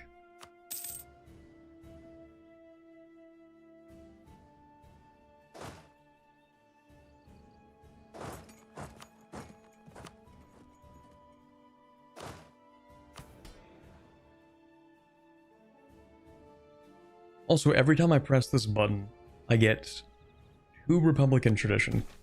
So it is worth it for me to keep the cooldown extremely low on seizing land and selling titles. I just have so much money and nothing to spend it on. On a scale of 1 to 10, how fun has this nation been? It's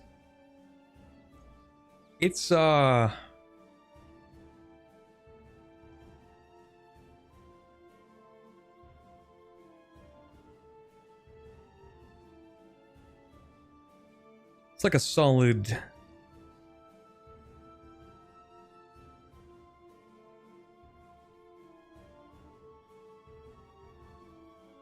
7.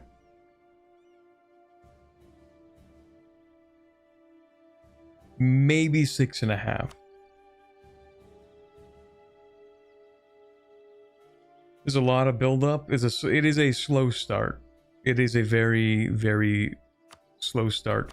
And even if you speedrun through that slow start, it hits you with a second slow start.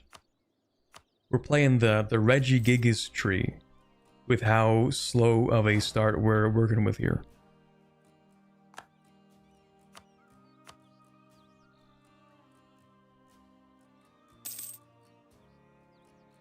What's the lowest scoring campaign you've done so far?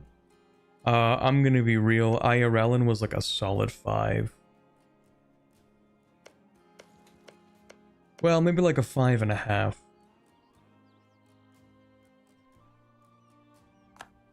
You don't know slow? I've been in the Serpent Spine. Well, it's a different kind of slow, because in the Serpent Spine you don't have to worry about too much, but in this campaign you have to worry about a lot of like working with your estates and doing the things that they require. It's like an active version of slow versus a passive version of slow. Where in the Serpent Spine I feel like there's a passive slowness that allows you to kind of like rip through it on speed 5.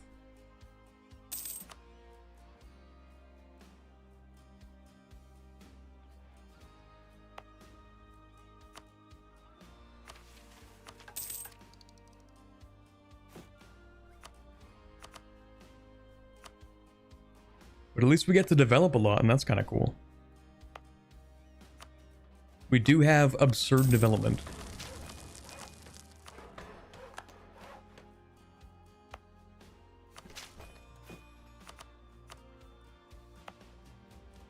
Yeah, you know what? I will develop the elves. I might even accept the elves.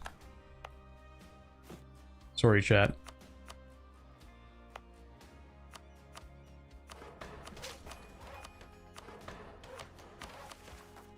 Yeah, my governing capacity does not like that very much.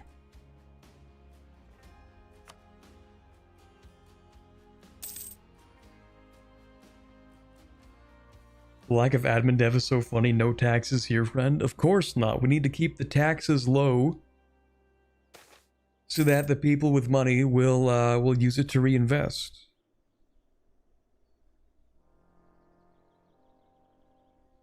If we keep them low enough, it'll happen.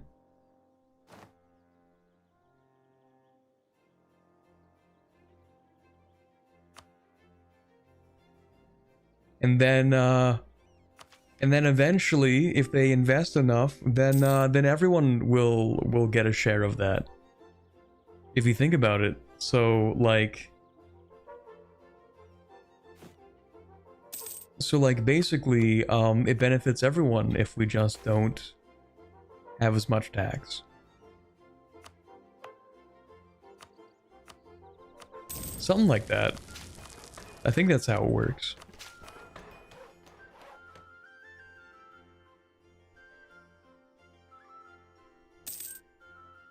Never admin deving sounds like a funny challenge for a future video. That's just how I play the game.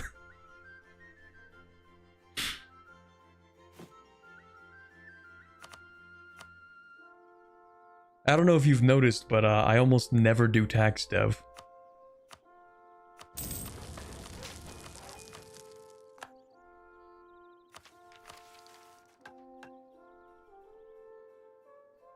Corbett Steel Reagan. Guys, what do you mean? It'll make its way down eventually. Just gotta keep waiting. It'll happen. It'll get there.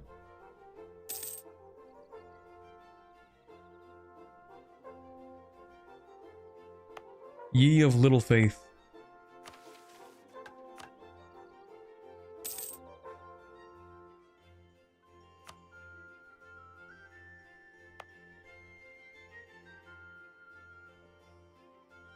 Hey, Gabbard.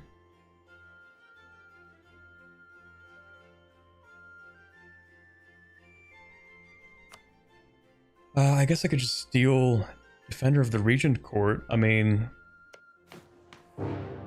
Oh. I keep forgetting that's my raid sound. Oh my god. I feel like I should change that. Oh my goodness. Thank you, Kaiser Shinya, for the raid. Welcome in, raiders, on the Twitch stream. The command is on the march every time I hear the raid sound. You shouldn't change it, make it louder. I don't even know if I can make it louder. But man, yeah, no, I just gave me a jump scare. Every time, every single time.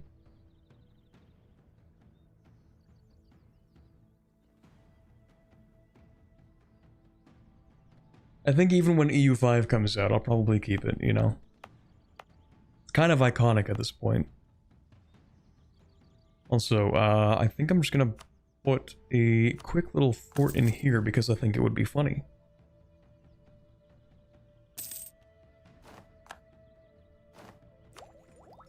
Yeah, we're gonna finish off those admin ideas. We're going to grab the Big Government Act. Everyone loves that. It is scientifically proven that big governments are far more efficient than smaller ones, an argument further supported by the efficiency of our own administrative frame. Let's go.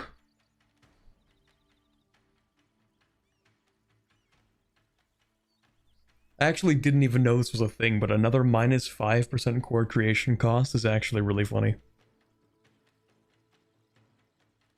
I could also get more manpower though. But no, I'll take it because it's funny. Oh, do I get a second free policy? Oh, I'll just take both then. Double the taxes. Plus 25% infinite taxes. We love that. Also, I'm going to develop a little bit because I think we can get to 1,000 dev. Probably.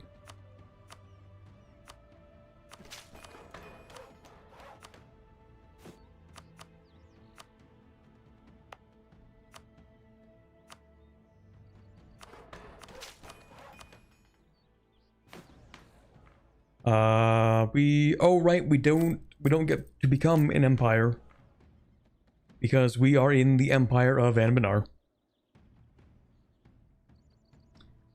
Yeah, that is how that works. I forgot. Okay, so basically my governing capacity is permanently cursed until I break out of this empire.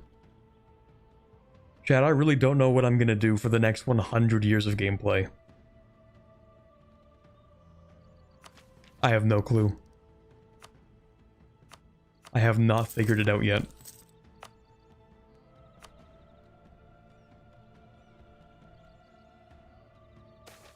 Why not dismantle it? I feel like I'm not supposed to dismantle it.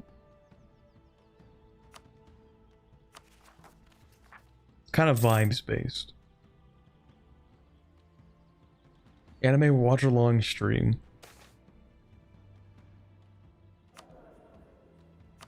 There was a tweet I put out a few days ago where I said 1 like and I will watch the entire Uma Musume anime.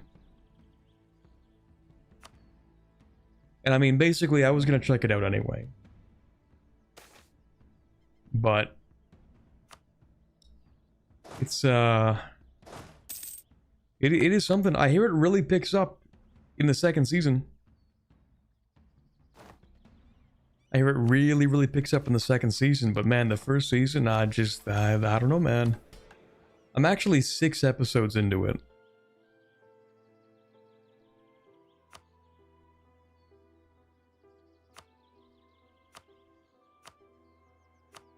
Maybe I'll finish watching the 1st season tonight.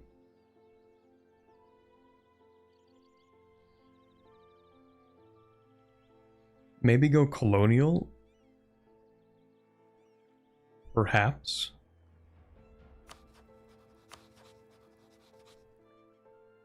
Maybe.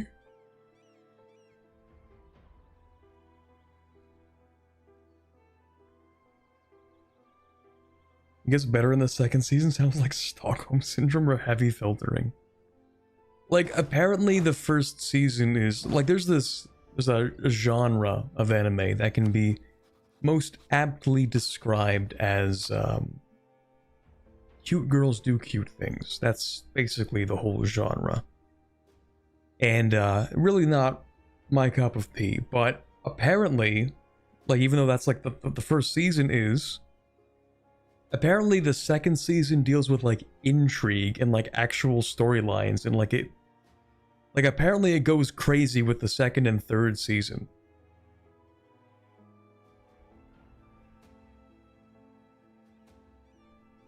So I'm like, okay, I can get past the first season. That's fine. If we get to something that's like actually crazy. Very common with moe shows. Really? Interesting. It's funny because I don't know how many of you remember I don't remember how long ago this was. Half a year, maybe longer? No, it was longer than half a year ago. Might have been in December, actually. Maybe. What show is this? Uma Musume. I don't know if you've heard about the horse racing game that has hit the internet by storm recently. But it has a show with 3 seasons out.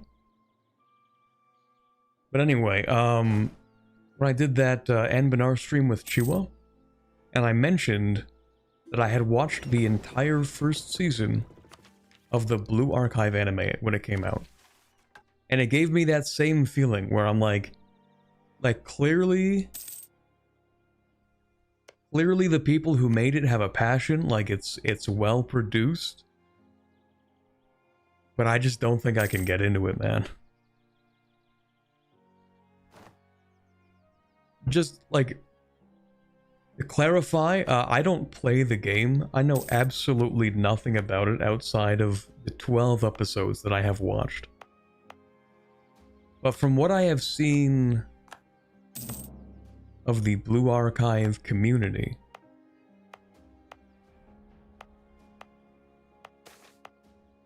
it's certainly something. Why do I have this edict on? I don't know.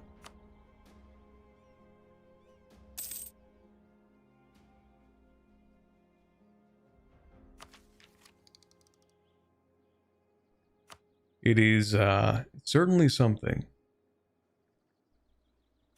A dark aura emanates from the Blue Archive player base, I fear.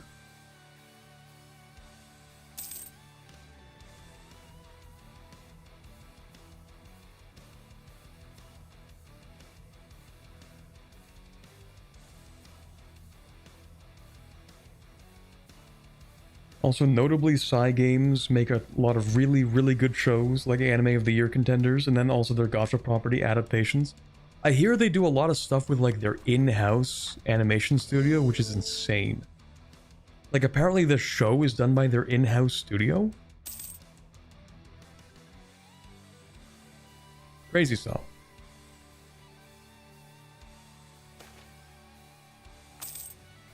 Never have too much money? I mean, I guess. Thank you, Event, for another $20 billion. 70 trillion additional doubloons. Donated directly to the Luna Confederacy coffers. I gotta start doing something, man. Like, I'm gonna go crazy if I sit here for the next 100 years doing nothing. I'm just gonna become the early game crisis for the Empire, I think.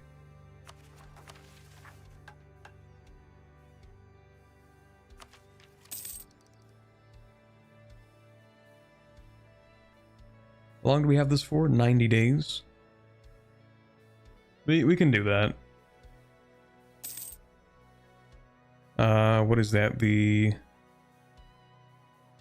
the mill one? Yeah, just the mill one. I mean, I might as well take the Diplo one. Does it really matter at this point? Actually, didn't I say I wanted to swap out court ideas?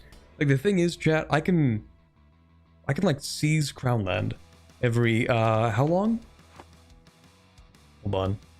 The state interaction cooldown modifier, minus 70%. So, instead of every 5 years, what is that instead? Every, like, 1.5? Kind of? Remember, if you didn't cheat last stream, you would have formed the country only now. That's true. That is true. So for the people who are just here, didn't watch the first stream, at the end of it, you had to get Admin Tech 10 to form the country. And I was like, man, I've been playing this stream on the stream for so long, I just want to form the country. So I removed the admin tech requirement. And then I formed the country. And so technically, just now would have been the time that we would have formed this country. And yeah, as it turns out, like, we're so ahead of time on everything that we just kind of have to just sit here for a little bit, not really do much. But imagine I just couldn't form the country and I had to sit here this whole time, but without doing the missions either. I just sort of had to expand and exist.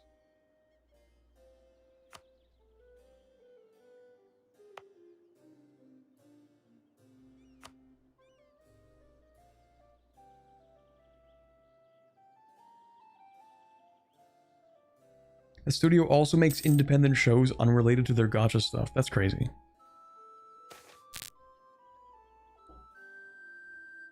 Oh, that guy just died. Okay, cool. We'll go with the mill guy again, I guess. We could conquer Vern now. We need it for a mission. I mean, I guess we could do that. Or, counter argument, we could conquer Vern next stream. Because as I mentioned, like, I don't know, half an hour ago, I have been streaming for a while. And maybe this is as good a place as any to just put in a little pause here. We'll have to come back with more topics of discussion for the next Just Chatting stream.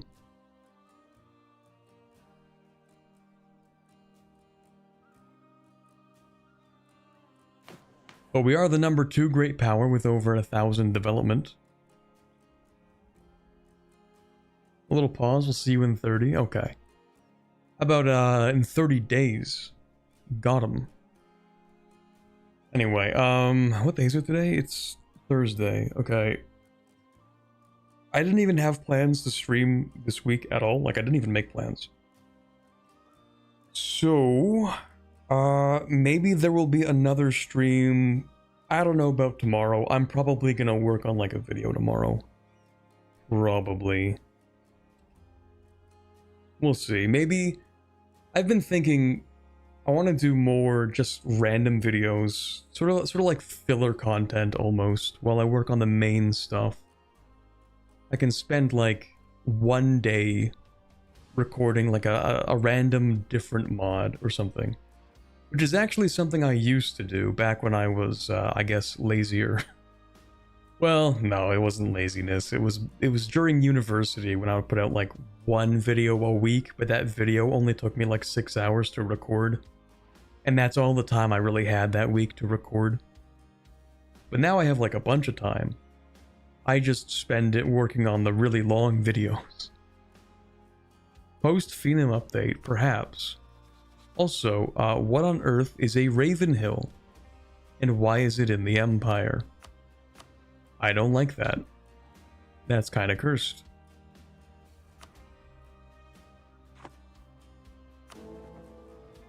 We're also getting dangerously close to those reforms passing.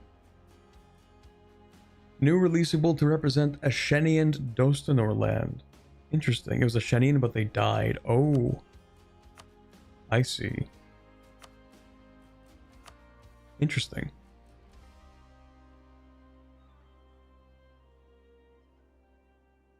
Let's do a short bit of a country. Yeah, okay, so the other side of that coin is, I was thinking I would like to maybe do some, let's say, showcases of different countries in Anbennar that have shorter mission trees. Like, I just won't commit to a full run of them. Obviously, that doesn't apply for the other countries that I still have to play, like, full runs for, or at least, like, I might play full runs for. So, for example, like, the Centaurs, I'm going to leave that open to maybe an extension, but I don't think I'm going to complete the full Centaur tree. I don't know. Maybe like a different dwarf country. Yeah, I can just stick to the races I've already covered, exactly. Which, I mean, it's really good that I'm going through Cesternand, actually, because now I can play some of the other human nations. Lake feather unification? Maybe.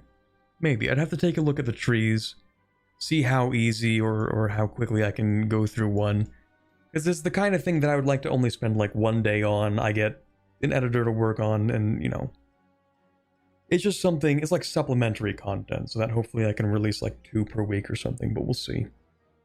Anyway, we are going to call it for today's stream, so I'm going to go ahead and save this. We did make good progress. I mean, considering how much we've expanded, the fact that we're the number 2 great power, we literally have more money than we know what to do with, except to, you know, make more money with it. You know, like maximum advisors, that kind of thing. We're doing literally as much as we can. Could also showcase the beginning of Black Domain, that's true. Anyway. I'm going to go ahead and swap us off. I don't think anyone's streaming at the moment. It's kind of late on a Thursday evening. So I don't think there's anyone to really raid at the moment. Let's see. On YouTube, is there anybody to redirect towards? Who's streaming right now? Not really. Yeah, no, not really. Unless, it sort of depends. When is Cleo about to stream? Is she going to? I don't think she is going to, actually. Not soon enough, at least. Okay, so never mind. And on Twitch, anybody to redirect towards, maybe? Because I could do that on Twitch. Who's playing some EU4 right now? Lumi's playing EU4? Crazy thing to catch. Okay, we're gonna do a raid to Lumi. On Twitch. That's crazy. I didn't even know Lumi played a U4. Okay, based. So based. We're actually incredibly back right now. Okay, we're gonna do a raid. And for the YouTube people, I'll just see you later. Let me see here. Search and filter a category Europa. Oops. Yeah, Lumi's playing EU4. Screw it. Okay, we're gonna raid Lumi. Sure. She doesn't? That makes it even funnier. Okay, let's do a raid. On Twitch, at least. Alright, YouTube people, I will see you later. Have a wonderful rest of your day, everybody. And I'll hopefully see you sometime this weekend with another stream. Hopefully, probably. We'll see. Goodbye. And, yeah, see you later, the rest of you. Bye, bit. Forgot to say that.